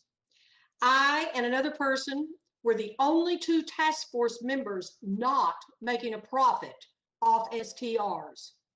At our task force meeting in October, city staffer Pam Thompson defined STRs as hotels and stated the following concerns. We're worried about taking away affordable housing. If we're going to diminish housing stock and put more hotels in neighborhoods, then we need to address that. A bunch of hotels in a single family neighborhood is not what single family homeowners signed up for. Staffer Thompson is a straight shooter. I share her concerns. She understands the concerns of Dallas citizens, and my concern is that no one is listening to her. Thank you. Thank you. Christine Mickey. Can you hear me? Yes, we can hear you. Okay, great, thanks. We've owned our home in Lakewood on the Airbnb platform since December of 2017. We specifically state in our listing that parties of any kind are not allowed, but the size of the guests to 4 to keep it simple. We notified our neighbors to ask them, let them do this and tell them to text us if there's a. We have never had a call, ever.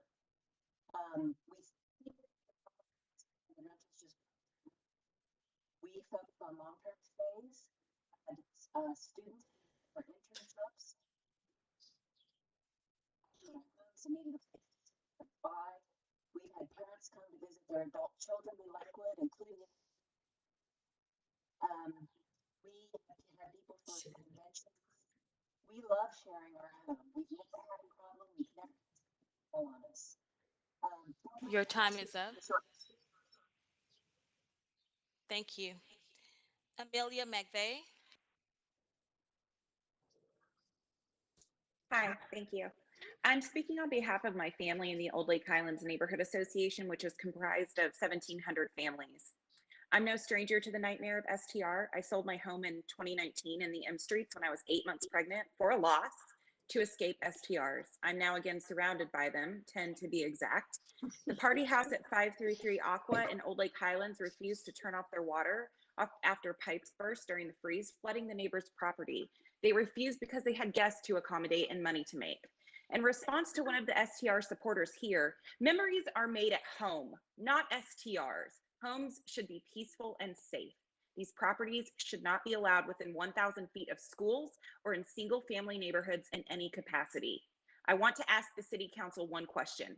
Where will Dallas families go when their right to quiet enjoyment is stripped from them by the STR next door? Where do we go?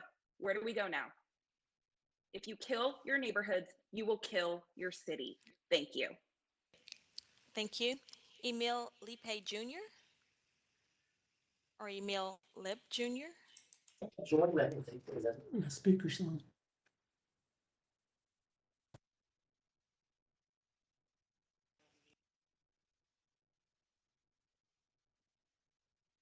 Emil thank you. Lipe Jr. Thank you. Is this Residential Emil? zoning bans commercial uses. STRs are a commercial use. Our neighboring house is owned by people who own 8 properties that they are renting out. This is destroying the quality and nature of residential communities and should not be allowed. Ask yourself, of all the people that have been saying good things about STRs, how many of these are neighbors? How many neighbors of STRs are saying it's wonderful to have a hotel next door? Nobody. If you had a public hearing, a genuine public hearing, if you had a genuine opinion poll, people would not want these hotels next door to their houses. It is an improper use. It destroys neighborhood crime watch programs. 311 calls are useless because they don't operate on the weekends. 911 calls overburden the police, who already have many other things to do. We need to reinstall Neighborhood Crime Watch. We need to protect residential neighbors and prevent the commercialization of the neighborhoods in Your our time is city. up. Thank you. Thank you. Sarah Hayes. I live in Buckner Terrace, right next door to an Airbnb.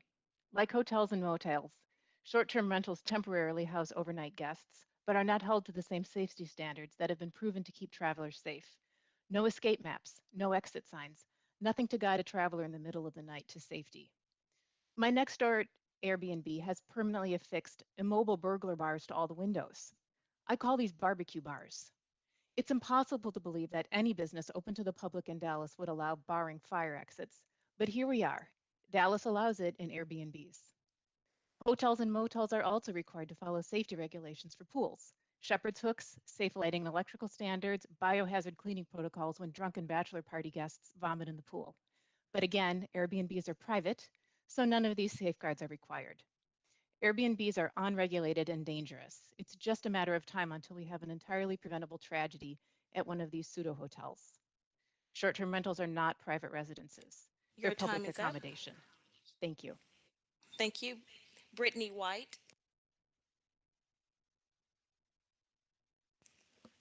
is not present. Mary Nagler.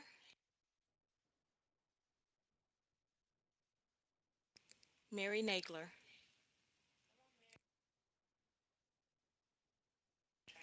Mary Nagler.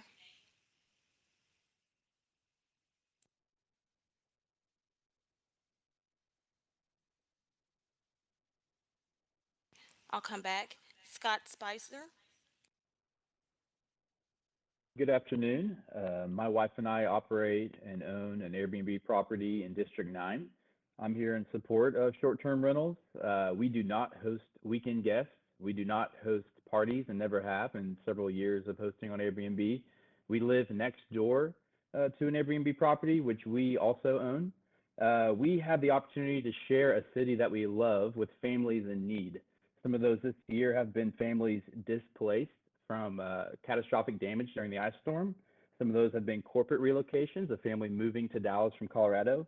One of those was a couple from Wisconsin who was adopting a baby and came here for 2 weeks to see that baby. And the last one was family recovering from major surgery at a local hospital. The city of Dallas is an incredible city. I think we all share in that, and especially the city council and the mayor. We love offering a home, a place to call home in the city of Dallas through short-term rentals, and we are in support of short-term rentals. Thank you. Thank you. Tony Schmeltz. Hi, my name's Tony. I have just a little revisit to the over 65 population discussed earlier in the meeting. My mom was diagnosed with cancer years ago. Before she passed, she was able to rent her home as a short-term rental on weekends, and she would come stay with me. This allowed her the ability to pay for her medicine and keep her home. The last thing she wanted was to go to a without that income short-term rental from her little 2-bedroom, 2-bath place. She would have never been able to keep her home. So just renting that on the weekends, whenever she would be sick and stay with us, having that income allowed her to pay for her medicine and allowed her to keep her home. I think some short-term rentals are great things. Obviously, it was for her. hope, and she didn't. Your time is up. Thank you. Ann Hackett.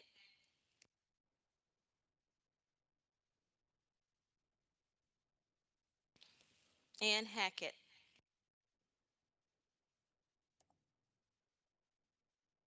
Hi, can you hear me? Yes, we can hear you. Okay, great. I'm Ann Hackett. I live on Harbinger Lane in Old Mill Court in far north Dallas, District 12. It's a single lot, it's a single zero lot line community, and we had a Airbnb for over a year, which was made all our lives miserable, culminating in on November 1st, over 100 teenagers were in an 1,100 square foot house partying, drinking, smoking drugs, and finally fired 5 shots. We had already called 311 at least 9 times based on noise and occupancy complaints. After the shooting, they arrived quickly. But I wonder how much that cost the city. And I wonder if that Airbnb guy ever paid his hotel taxes. If Your something time is is not up. done to rein this in, Your thank time you. is up. Thank you. Thank you. Matthew Rapolo.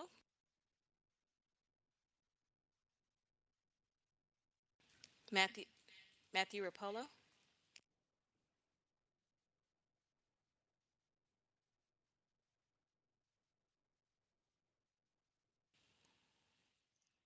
Matthew Rapolo. I'll come back. Elaine Lance.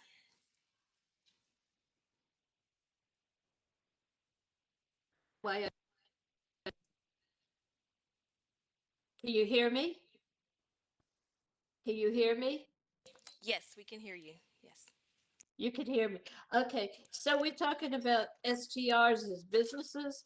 Well, businesses don't have a place in a residential area. They are businesses. They should be in a business area. We are single family houses. We want to have a quiet neighborhood. I have at least three within one on my block, one on the block ahead of me, and one on the block behind me, that are owned by corporations that do not live there. I think if we're going to have short-term rentals, we need to have owner-occupied, because owner-occupied is part of the community. I think that would be one thing. There has to be some parking. We've had parking.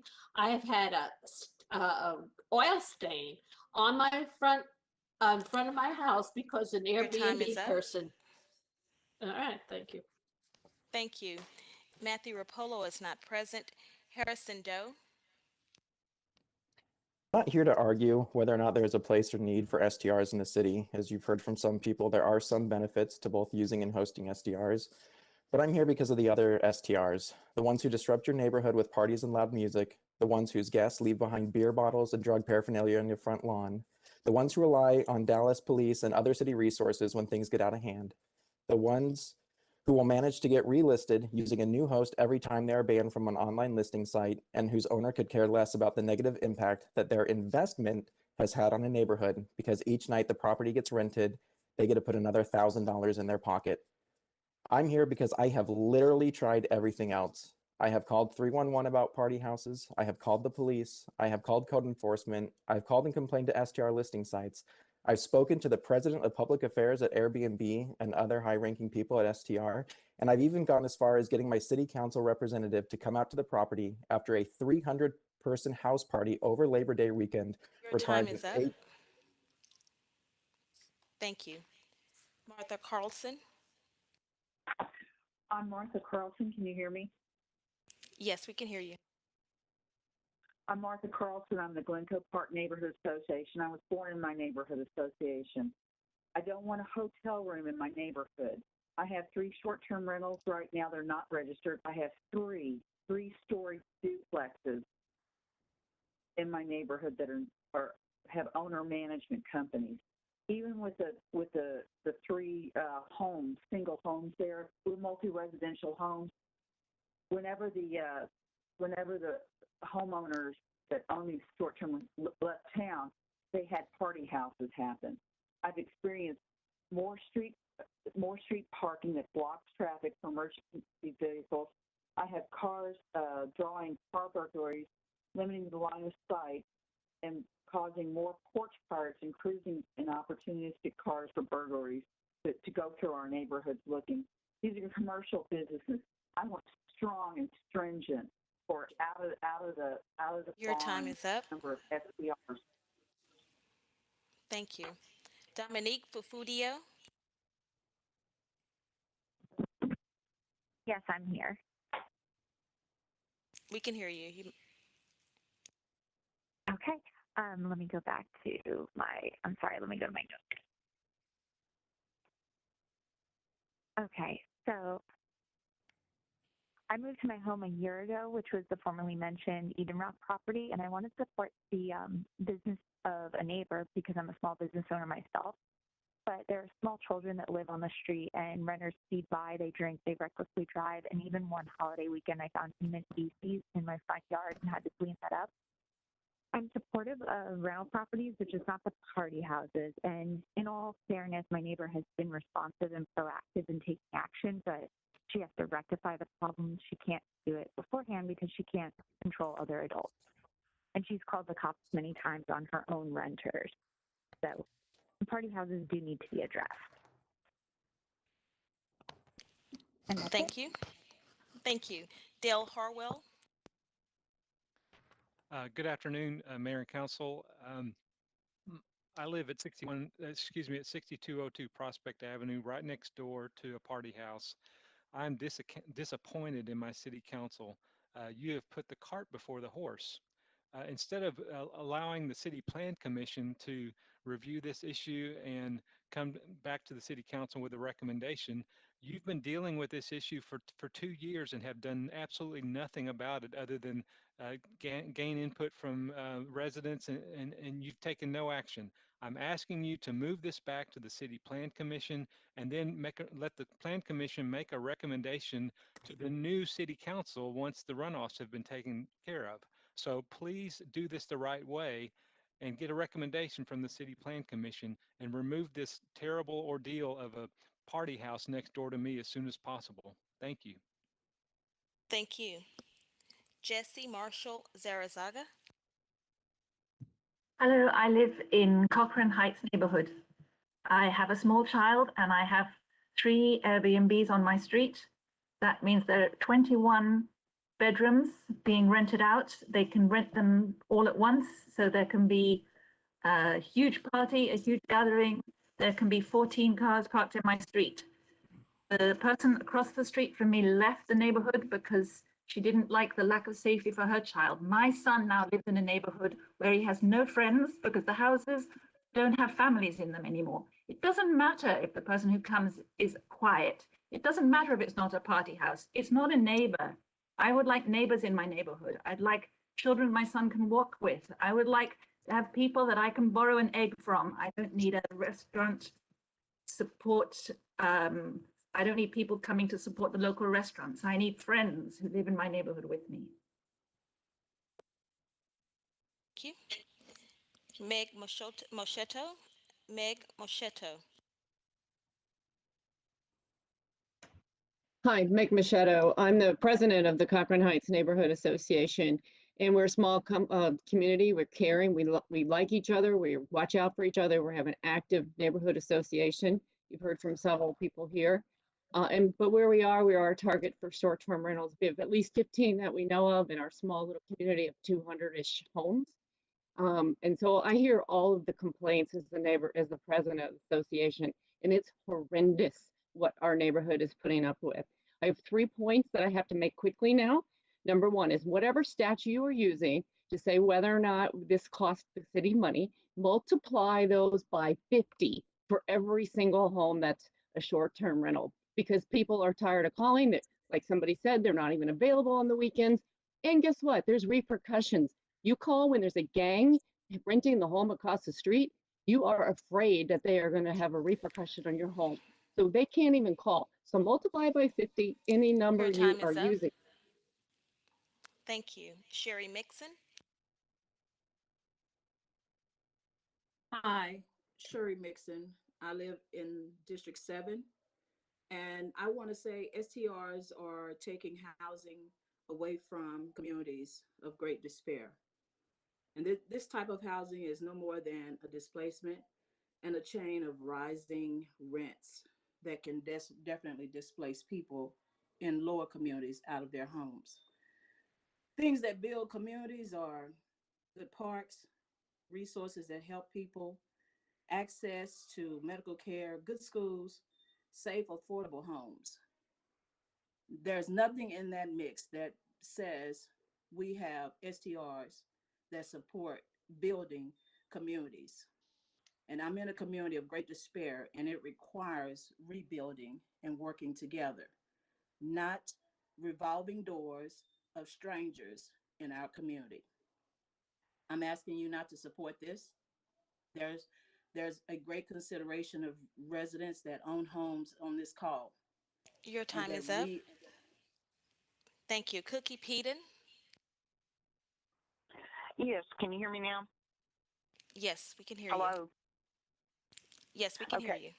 you. Cookie Petey, 7111 Debbie Drive in far North Dallas. I'm here speaking on behalf of the North Dallas Neighborhood Alliance, which is an umbrella organization for approximately 40 homeowners associations. Much of the concern from our membership has been party houses where you have maybe somebody wants a graduation party or a wedding reception, and those can get out of hand and go deep into the night, which is a big concern. I think everybody here has acknowledged that. The thing that we did several years ago, if you remember, there was Aldrich House, which was hosting wedding receptions, but it was getting to the point they were trying to be responsible. They were having noise complaints from all the neighbors. There were restrictions that the city worked through to get something under control. Neither party was 100% happy with that solution, Your but time it is up. worked effectively. Your time is up. Thank you. Laura Cates? Hello, can y'all hear me? We can hear you. Yes. Hi, I'm Laura Cates. I live on Aqua Drive in Old Lake Highlands. I've lived here about 8 years now. I have a 5 and 6-year-old boy and unfortunately live directly across the street from a large short-term rental. It advertises that it sleeps 20 people, and we've seen many more in there. Weddings, bachelorette parties, party buses, outdoor DJs, all the good things. We can't go talk to the owner. She doesn't live here. She lives in Nebraska. She's buying up houses in the neighborhood, one back that way, just another one. It's an investment property for her. She lives nowhere near us. She cares nothing about the neighborhood. So, council, I know you've heard so much today, but hear this. Don't miss this. The STR on my block is not owned by a neighbor, not somebody trying to make a little bit of extra money. It's owned by an investor who does not live in the state. She continues to buy properties, cares nothing about the neighbors or this community. Your time is up. Thank you. Thank you. I'm going to go back to Mary Nagler. Mary Nagler. Okay, we'll move on. Carol Considine. Hi, this is Carol Considine. Can you hear me? Yes, This we is can hear Carol you. Considine. Can you hear me? Hi, Yes. I just want to say that I am opposed to short-term rentals in our residential neighborhoods. I think it's very significant that the positive comments that we're hearing about STRs on this call are all from people who own STRs, not from their neighbors. The gentleman made that point earlier. That is very significant. The neighbors are not liking the STRs. And another woman said that if you kill neighborhoods, you're going to kill our city. And I think that's really true. Where are we going to go if our neighborhoods become so miserable with STRs, hotels, and revolving doors of strangers, people that we don't know coming and going, and not having children for our children to play with? This is really a problem, and please, City Council, do something and ban these STRs in our residential neighborhoods. It's ruining the city. Thank you very much. Thank you. Shelby Fletcher.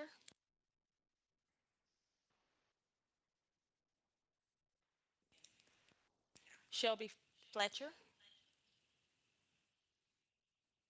Shelby Fletcher.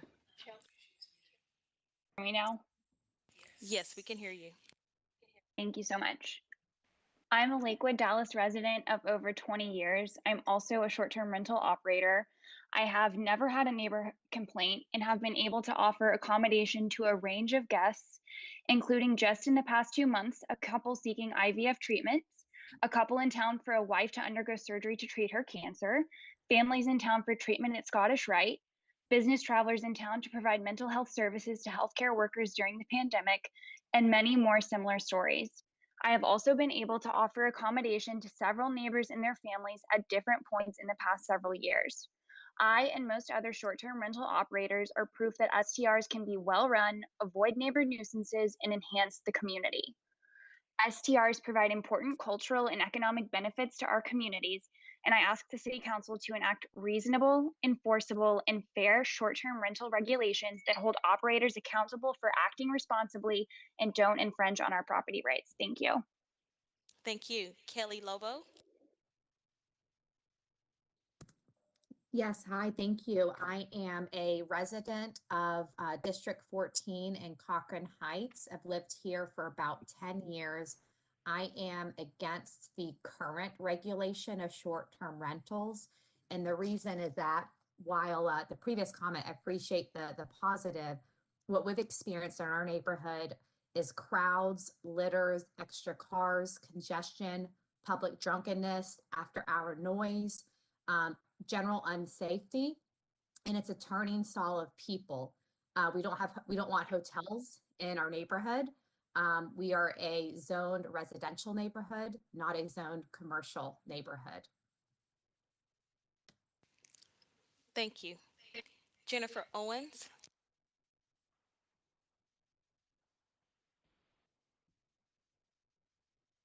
Jennifer Owens is not present. Alan Mundell.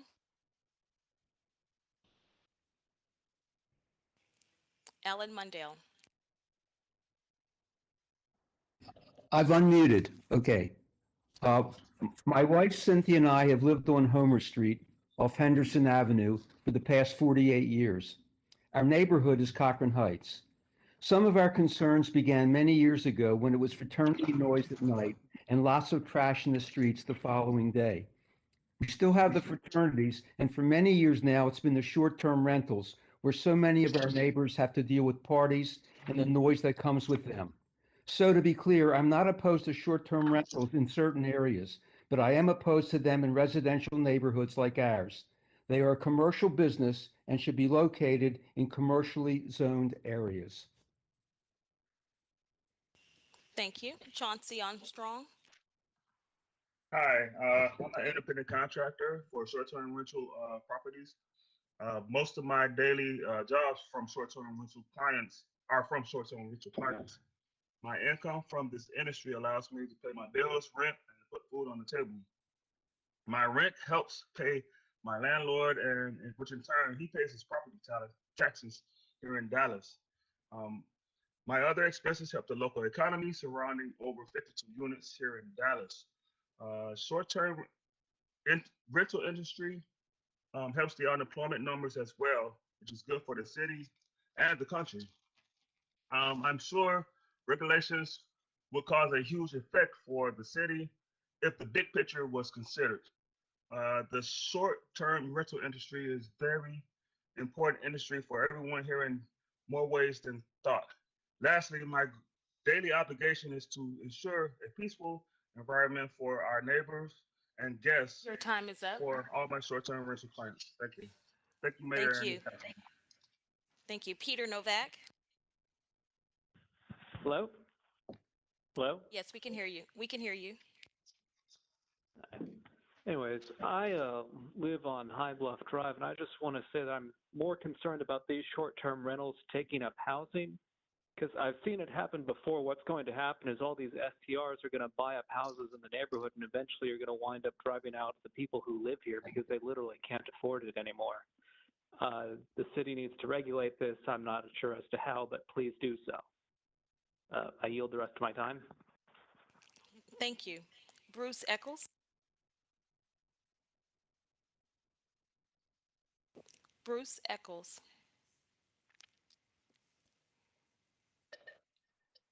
Yes. Can you hear me? Yes, we can hear you.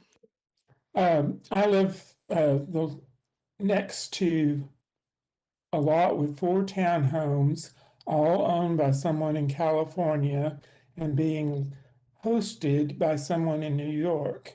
There is no one locally that one can complain to aside from at city expense, 911, 311, etc. They advertise each townhome being able to sleep 20 people. That's not your couple staying at the in vitro fertilization. That's not your family on vacation. That's large groups of people, parties, lots of trash, lots of traffic, and no one that cares in any way about the neighborhood. It's certainly no local host, and it has been going on for close to 2 years Your now. time is up. Thank you. Leonard Pacheco. Hello, this is Leonard Pacheco. I just wanted to share my story real quick. So I'm an active duty Army officer, and I lived there in my home in Dallas for 4.5 years. And I want to say that as a first-time Latino homeowner, no one in my entire extended family has ever owned a home. I lived in the house and rented one room on Airbnb for 4.5 years, and it allowed me to have a nicer home than I could ever imagine. Since I moved from Dallas about a year and a half ago, I was stationed in Germany. Um, for a year and a half. It's allowed me to keep my home in Dallas this entire time. And I plan on moving back there in 6 months. In 6 months, it's allowed me to keep my home instead of having to sell it and abandon my life in Dallas. I've been able to keep it, and I plan on returning in 6 months. And there's probably other people out there with similar stories. So I just want to show that there are real people that have benefited off this, real people that are community members and a part of the community. And that's all I have. Thank you. Thank you. Roberto Rondero de Mosher.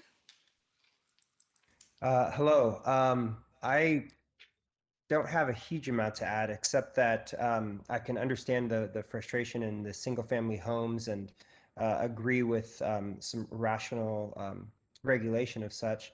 Uh, However, I just would ask the city council be cautious when creating regulations that they may impact some other traditional activities that may not need that same type of oversight, such as corporate housing and flex rentals, professionally managed properties in commercial, mixed use, and multifamily zones operated by or in coordination with building owners and managers. And I just ask that the city council take that into consideration. Thank you. Thank you. Greg Extell. Can you hear me? Yes, we can hear you. We can hear you. Mr. Estelle.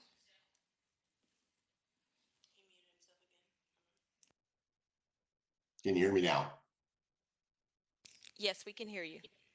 Great. My name is Greg Estelle. I'm a retired technology executive, an 11-year Dallas resident, a member of the Old Lake Highlands Neighborhood Association board that serves over 1,700 residents in our community in District 9. Dallas's unwillingness or inability to enforce existing zoning laws preventing STR hotels in a residential neighborhood is causing homeowners in our community to lose the ability to feel safe in their homes. The industry is going to try to persuade us that STRs are good for Dallas and our economy, but the city does not have the resources for the policing of STRs or the other priorities facing city public safety and services. My neighbors should not be solely responsible for policing and enforcement of city or ordinances pertaining to STRs. I want to thank you, city council members, for your attention. That's it. Thank you. Laura Palmer. Hi, can you hear me? Yes, we can hear you. Hello? Okay. Hi, my name is Laura Palmer. I'm a resident of Kid Springs neighborhood, which is directly north of Bishop Arts. Airbnbs have infiltrated our entire neighborhood. Single family homes have been turned into 20+ bed hostels. And we have entire multifamily buildings that have been converted into short-term rentals. I would suggest that if Airbnbs are allowed, they be limited to owner-occupied only properties This is what Nashville has done to handle party homes. I would also suggest that steps be taken to ensure that code, permitting, and zoning be handled at the time of registration, because we could go through on these properties and I can show you Your that time is up. many of them do not meet these. Your time is up. Thank you. Stephen Lobo.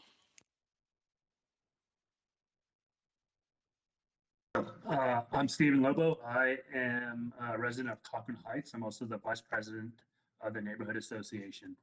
I strongly oppose the STRs. I have concerns having them in single family zoned areas.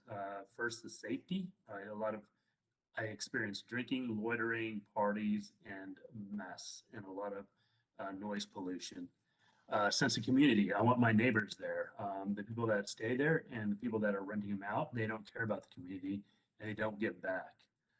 And third, the cost, both of the cost of living, because people have to move further north because the available inventory, and then the cost of police and cleanup. We have to pay for that. The last part I'd like to address, people say, owners say regulate parties. You can't regulate parties. That's not really feasible. That's just all Your talk. time is up. And thank you. Thank you. Matt Curtis. Hi, everyone. Hi, Mayor, Council, staff. It's so good to see so many of you people, and we hope to be together live and in person in the future here soon. My name is Matt Curtis. I founded Smart City Policy Group several years ago after working on this issue for a long time, and we're going to be holding our third short-term rental regulations conference later this year. We highlight best practices during that discussion.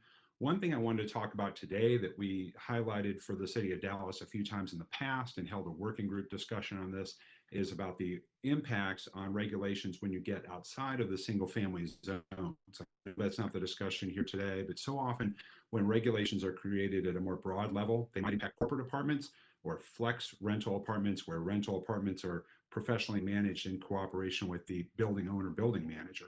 So just when creating your regulations, be cautious, make sure to focus on the areas where you have concern, and feel free to reach out to us. Thanks. Thank you. Andrew Muris. Hello, I'm Andrew Muris, co-founder of the Texas Neighborhood Coalition that includes thousands of Texans who do not want their families next to an STR hotel. My family personally experienced the disruptions of an STR next door. While not all STRs are bad, they all bring risks of large revolving groups of transient strangers with unknown backgrounds next to our families. So why say no to STRs in residential neighborhoods? First, voters don't want them. A Channel 8 poll had it at 84%. Second, STRs are great for investors, but not for cities. The Economic Policy Institute showed that economic costs of Airbnb outweigh benefits for cities and its citizens. Third, STRs have dangerous consequences.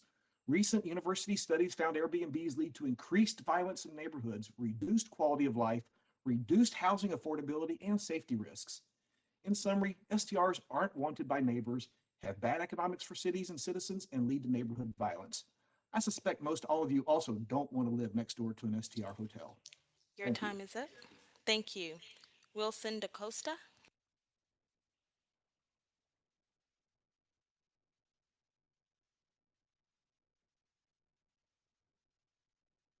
This is Wilson. Can you hear me? Yes, we can hear you.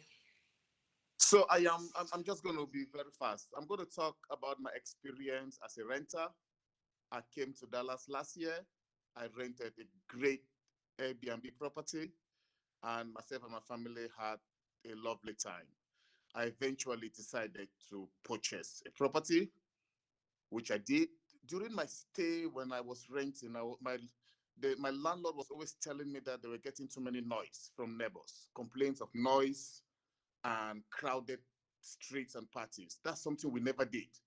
When I purchased, and tenants started and neighbors started calling me that they're getting noise, I kind of got a trend that because I was a black guy and each of my black tenants were getting the same complaints, I realized that as black people are moving into these neighborhoods, white families are now complaining because they are seeing people they are not used to. So banning Airbnb is like Your time letting is up. black people. Thank you. Jessica Black. My name is Jessica Black, and I'm with Moms Against STRs. In my hand, shared information on how STRs have been shown to increase crime, create loopholes in the sex offender registry, and make it impossible for residents to form effective crime watch groups, as well as a list of 182 reported shootings at STRs over the past 2 years. As I was researching a recent STR shooting in Old East Dallas on April 10th, I made an interesting discovery. That STR is co-hosted by Shelby Fletcher, the co-president of the Dallas Short-Term Rental Alliance. The same STR operators who are telling you that they'll help you get rid of the bad apples can't even properly vet their own guests or control what goes on at their own listings. This illustrates how empty their promises are and how any unsupervised short-term rental has the potential to undermine the safety of surrounding neighbors. The only way to protect neighbors and preserve the residential nature of their communities is to zone these unstaffed STRs out of residential areas. Follow the lead of other cities that have placed restrictions on STRs in residential zones to preserve housing stock, Your time prevent is up. neighborhoods from being overrun, and protect residents. Thank you. David Schwarty.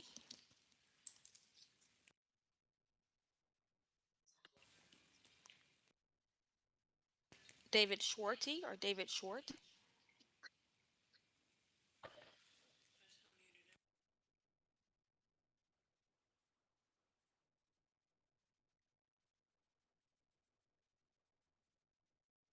Hear me? I keep getting muted. Can you hear me? We can hear you. For your time. My name, can you hear me? Yes, my name is Dave Shorty. I live in Arlington, Texas. I am also a co-founder of Texas Neighborhood Coalition.com. And I think what you've heard today, City Council, from so many of the people who have spoken to you, is that STRs, despite the spin from the people who profit from them, are often nightmares in the neighborhoods. My ask of you is very simple. This is a momentous issue. It's also complex. It should not be the subject of a rush to judgment. I heard before that the staff had proposed that this be subject to a city council vote in early June. I think that is absolutely preposterous. I should add that a process in which citizens are given only 60 seconds to speak up to protect the most important investment in their life is really not a fair and reasonable opportunity to be heard. So my recommendation to you is please refer this entire matter to Your zoning time is up. for a rigorous analysis. Thank you. Thank you. Danielle Lindsay.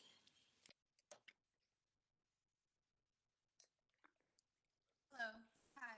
Can you hear me? Yes, we can hear you. Hello. My name is Danielle Lindsay. I am the owner operator of Prep Place. We provide home services to the short-term rental business. At this time, we employ over 25 employees. We've serviced over 3,000 Airbnbs over the last 2 years. We offer services and that actually regulate a lot of the complaints that these valuable homeowners have complained about. We set up systems where our staff actually monitors the units or the homes that we service over the weekends. We have security officers that are on call. And also, I would like to add that we actually help maintain the grounds surrounding these homes that we service, as well as the interiors of corporate housing. So a lot of time, the property managers love us. We are Your time is up. very much so in support of STR, Your time but is we up. also support the neighborhood. Your time And is we up. Thank you. Jason O'Connell.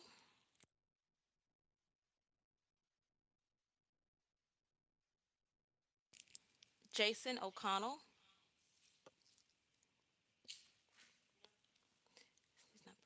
It's not present. Vera Elkin.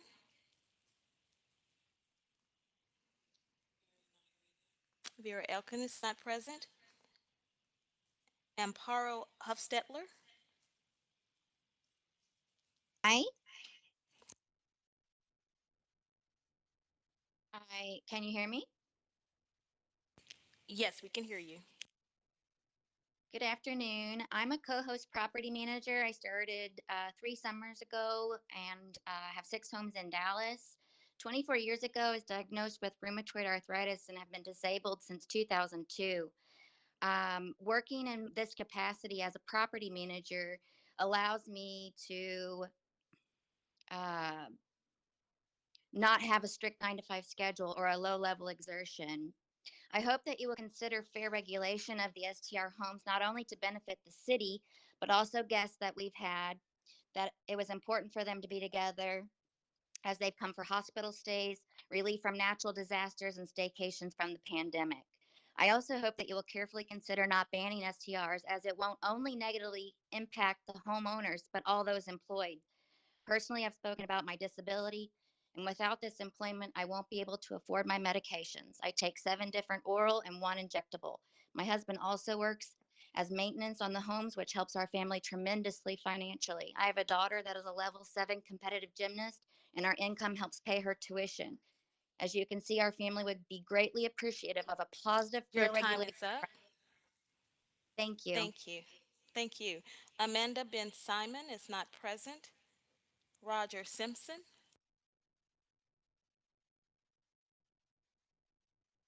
I am.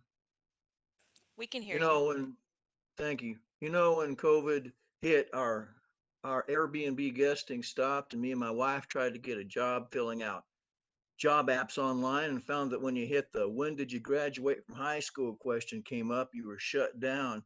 We usually just make enough on our Airbnb hosting to pay our nearly $1,000 per month property tax. And Dallasites that don't like Airbnbs are not aware, or they just don't care that they will be creating hardships for we Airbnb hosts who open up a room in our own homes and need that revenue to live month to month on a fixed income. No one's going to hire us because of our age, except Airbnb does not age discriminate. And if you kill Airbnb for resident owners, you will kill fixed income seniors. Thank you very much. Thank you. Jill Inforzato. All right, can you hear me? Great. Yes, we can hear you. Okay, thank you. Um, just a quickie on the party situation. It seems that if you had something that said that the owner or a representative must live on the premises, that would get rid of the big party problem. But changing short-term rental to mean 30 days or more would literally shut down Airbnb. It doesn't help the tourists that come to Texas. It doesn't help the local Airbnb hosts who are just looking for a way to increase their income without having to get a babysitter to go to work or a senior citizen to leave home to go to a job such as Walmart. You'll be creating a great loss to the people who want to experience local Dallas through the hospitality of regular folks rather than go to the sterile hotel room. We have hosted people from over 35 countries. That's Your why, time is up. thank you very much. Thank you.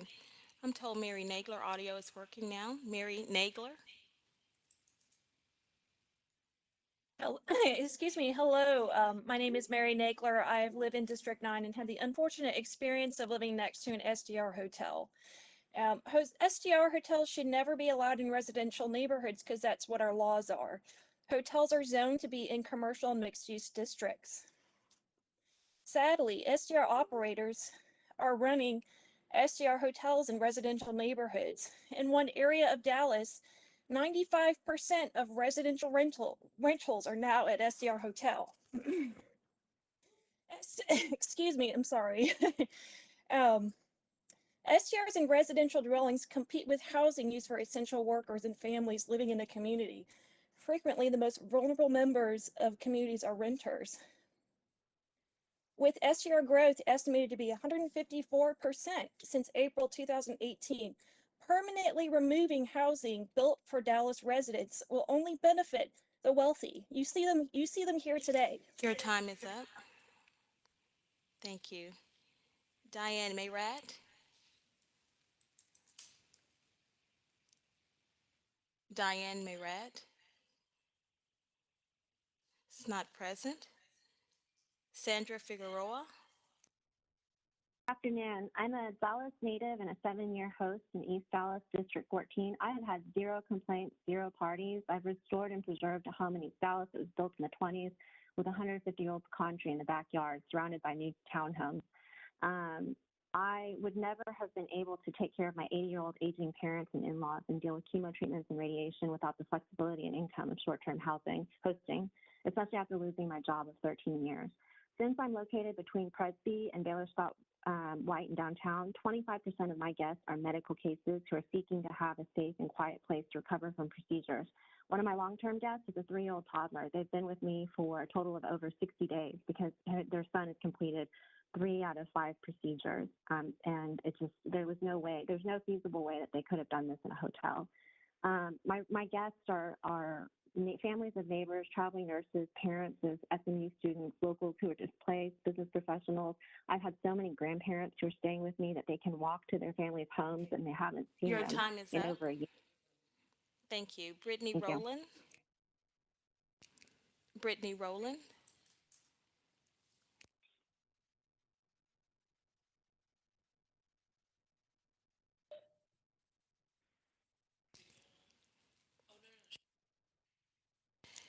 Brittany Rowland is not present.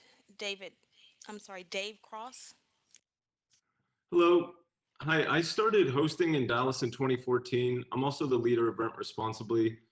I served on the STR task force, which approved recommendations that would give the city the tools to eliminate the specific nuisance properties instead of punishing all hosts for the actions of a few. These recommendations supported management, not banishment. And this isn't the first time in history that there were calls to ban an activity that hadn't yet been managed. A century ago, the Ford Model T rolled off the assembly line and instantly popularized the automobile. Calls to ban all automobiles soon followed. Regulators created effective rules of the road that focused on punishing irresponsible drivers instead of banning the activity outright. I truly feel for the neighbors that have had these terrible experiences. It's just wrong. The responsible hosts also want bad operators banished as well. The city just needs the rules and the tools. The management strategy worked then, and I truly believe it can work now. Thank you. Thank you. Oh, Matthew Rapolo's audio is working now. Matthew Rapolo. Oh, hi. Can you hear me? Yes, we can hear you. Okay. Yeah, I don't mind Airbnbs, short-term rentals, but we definitely need some more regulation. I live 2 doors down from a house that it's a single family zoned house in a residential area. It now has 23 bunk beds rented individually, and that is just ridiculous. I mean, we need some regulation here. And it's owned by somebody who lives out in the suburbs or North Dallas somewhere. I can't remember where he lives, but he owns a couple of Airbnbs on my street. And he could pretty much run everybody out and take over the street if he wanted to at this point. We need some regulation. Yield the rest of my time. Thanks. Thank you. Kenya Harris.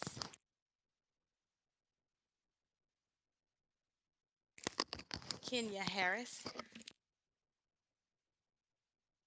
Kenya Harris is not present. Truong Nguyen. Truong Nguyen.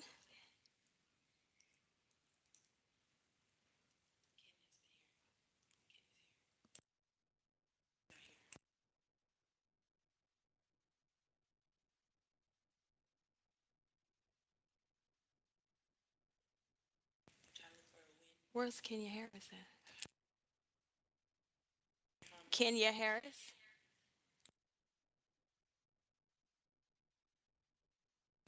Miss Harris.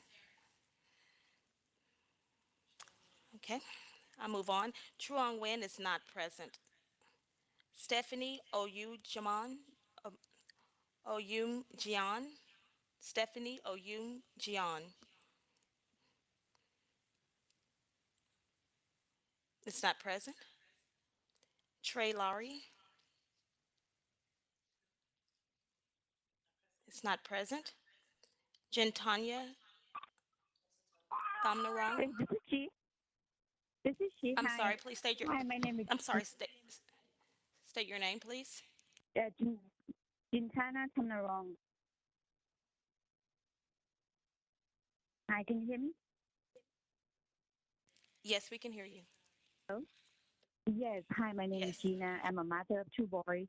I live in Texas for 16 years, and I also responsible for short-term rental owners. Short-term rental have helped me raise my two children and other people to have a job.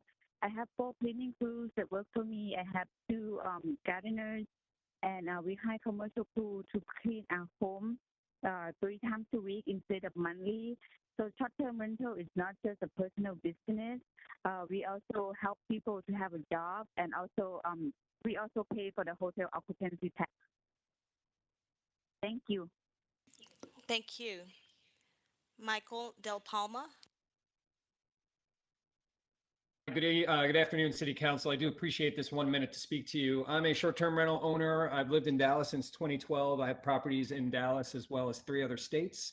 I'm a professional airline pilot and a military veteran. I run my business professionally. When the pandemic hit, I opened up all my homes in all the states to senior citizens escaping their nursing home situation. I'm also a New Yorker by birth, so I'm eloquently aware of what happened in that state. I understand that people are having incredible problems with these units that are next to them that are not being run properly. I apologize. I'm appalled at certain owners who run businesses that way, but that is a very, very small minority. Less than 1% of the businesses are run that way. We need to do hot zone policing like the police discussed today. We need to focus on the bad actors. And one other point, the hypocrisy of many of the people I speak to. I want to go to Europe. I want to travel to another state and stay in another Airbnb, but they don't want one in their neighborhood. It's okay to go to Florence, Italy, and stay in an Airbnb in the historic area, but it's not okay to stay in one in the neighborhood that you live in. Let's just think about that briefly. Your time is up. Thank you. Kenya Harris.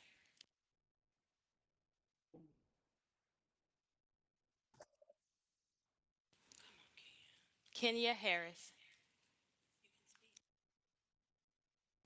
Ms. Harris? Okay, we'll move on. Ojioma O.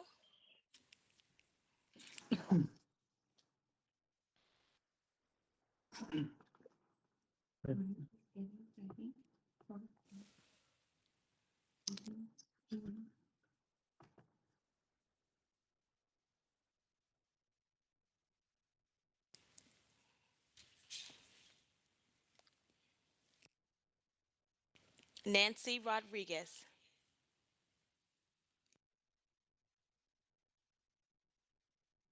It's not present. Amber Knott. I'm Amber Knott, representing Expedia Group. On behalf of Expedia Group, including Vacation Rental Leader Verbo, I thank you for your efforts to craft balanced short-term rental policy for the city. As you continue this process, Expedia Group wants to be a collaborative partner.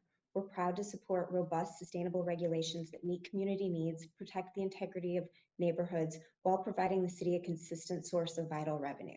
Vacation rentals they play a critical role in the lives of local homeowners, managers, small business operators, and the broader tourism economy. Expedia Group supports policies that bring platforms like Verbo into the compliance process, including requiring platforms to display a license number on every listing and collecting and remitting local HOT. I'll close with our continued commitment to also assist with nuisance concerns. While disturbances at Verbo short-term rentals are rare, we understand concerns arise. We take these very seriously. Through stayneighborly.com, we provide a communication portal for individuals to alert Verbo to disruptive behavior so we can take action. Thank you. Thank you. Matt Jacobs. Hello.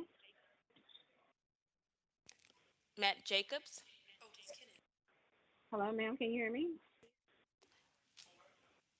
Yes, is this Kenya Harris? Kenya Harris? Yes, I'm sorry. Yes. You have 1 minute. You may begin. Okay, I'm hearing party houses, noise, nuisance, trash, parking, but in short, it's simply some are because they are trying to keep people of color from their neighborhoods. Of course, they can't say that because it's uncouth to say so. I am a local resident, but I experienced this firsthand on April 23rd when I arrived for a rental for my bridal shower weekend with friends and family. I followed all the rules that were regulated, yet neighbors continued to contact the host seems like as soon as my guests began to arrive, arriving about different things, minor issues that didn't even affect them. I also felt that myself and my guests were put up for display as people were coming and standing by in front of the property and even had the audacity to call the police, which sat outside the property for 2 hours and never came to the door, which further demonstrates that we caused no type of disturbance at all. So not in all cases, it has to do with anything with it being a party house or anything. To me, it's just simply a matter of color. Thank you. Thank you. Matt Jacobs.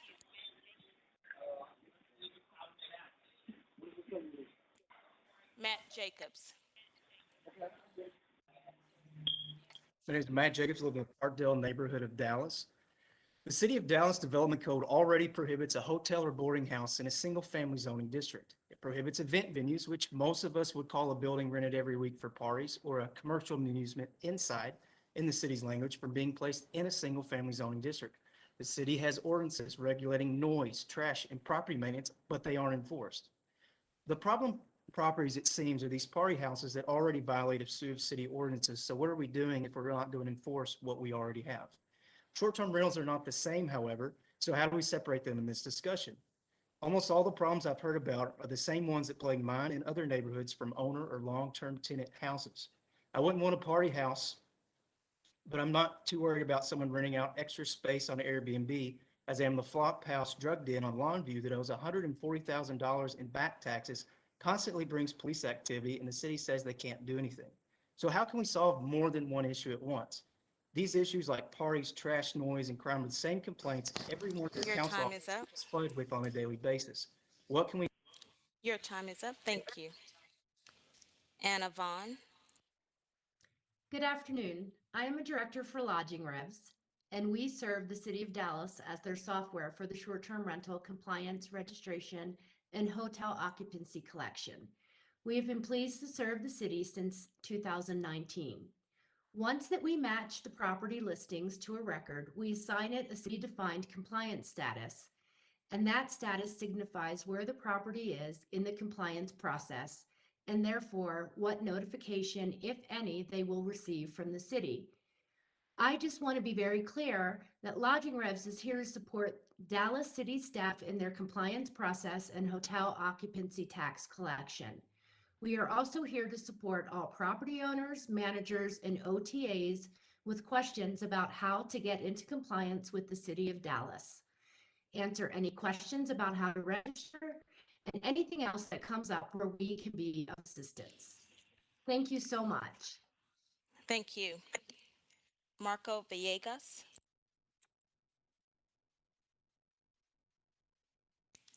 Marco Villegas.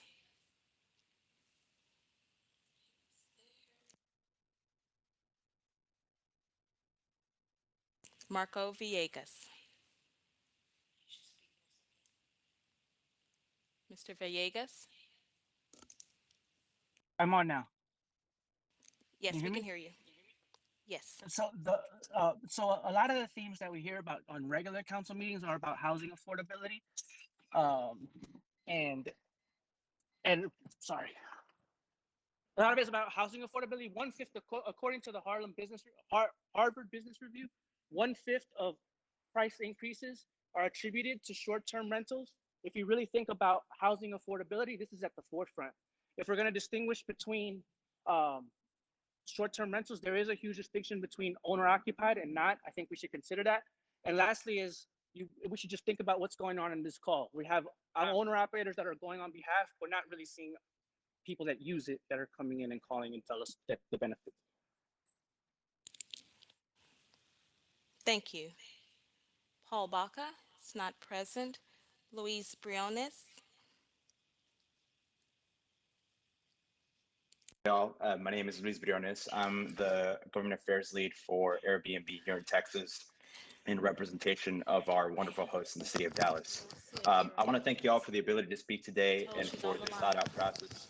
As you consider additional rulemaking, to the extent that you do, I would encourage city officials to seek further public input, including the input of our hosts and guest community. Airbnb is an important source of income for Dallas families and brings economic benefits to neighbors throughout the city. Over the last several months, we've had meaningful conversations with city leaders, including council, the Dallas Short-Term Rental Alliance, and specific neighbors who have expressed concerns about party homes to address these issues. We remain committed to working with the City of Dallas on fair and reasonable rules for hosts that continue to protect property rights while supporting local communities. Thank you. Thank you. Jasmine Villanueva. Hello, can you hear me? Yes, we can hear you. Hi, yes, I just want to say that I do support Airbnb, and that is all. Thank you. Juan Ramirez. Juan Ramirez.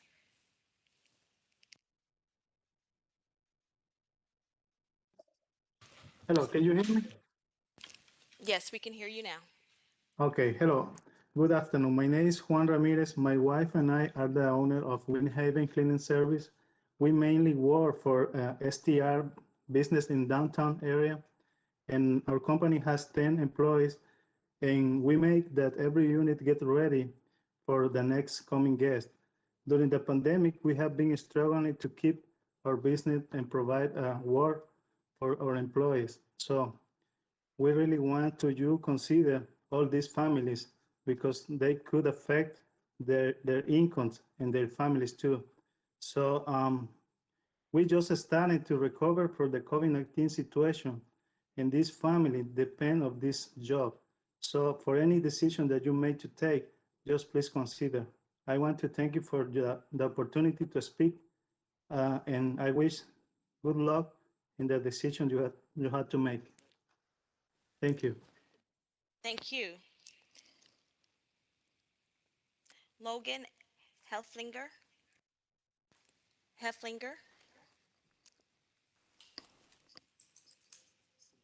Logan Heflinger.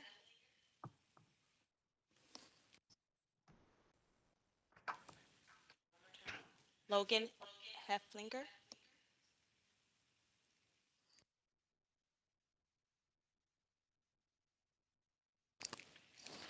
I'll come back. Nityananda Chandra Granger. Hello, my name is Chandra, and I run two Airbnbs, a duplex in Dallas in my neighborhood.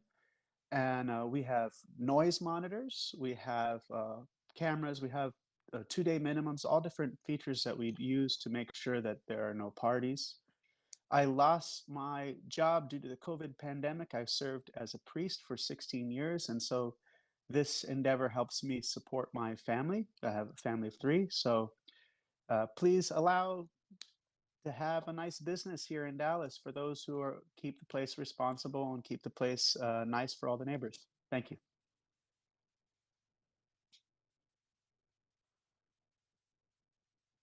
Thank you.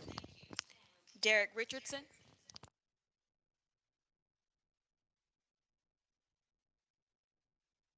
Derek Richardson. Hello, I'm here.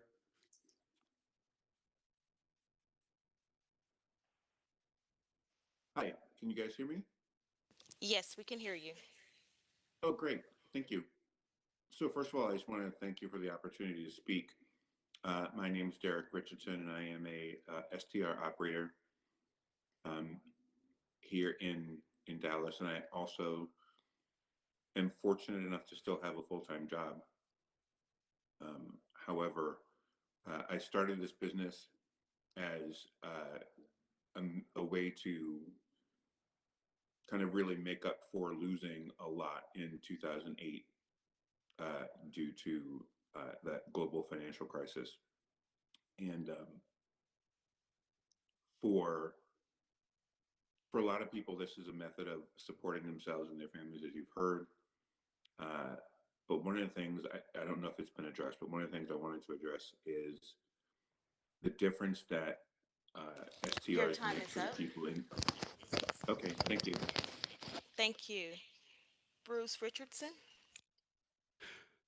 Hello, Council. Did you notice the one word that keeps repeating?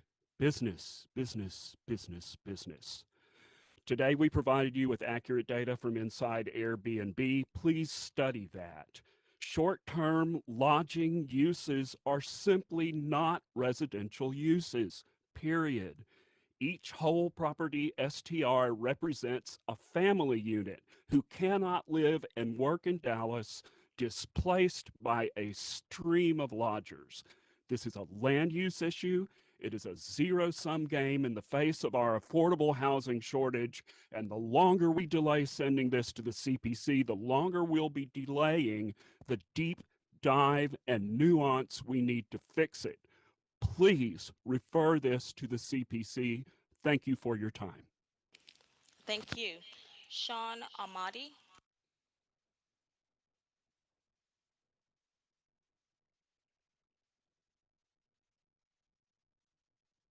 Sean Hi, can you hear Amadi. me okay? Yes, we can hear you. Yes, we can hear you.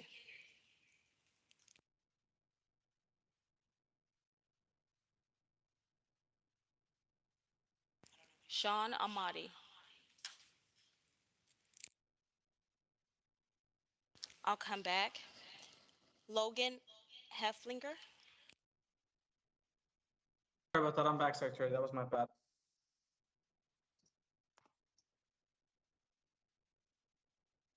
Okay, I'll continue. My name is Logan. I'm a short-term host as well as a user. Obviously, there are both sides to this issue. I just want to give my perspective on people who are coming to stay in my property and the value that it adds to people visiting Dallas. Obviously, there's a big influx of potential new residents, and to give them that option to stay that is not a hotel, it seems like it's something that people really enjoyed. I know there are issues that we're dealing with, and I hope this committee can figure out the right balance. But I know all the hosts here are probably proactive in being the best hosts that they can, and I definitely support this.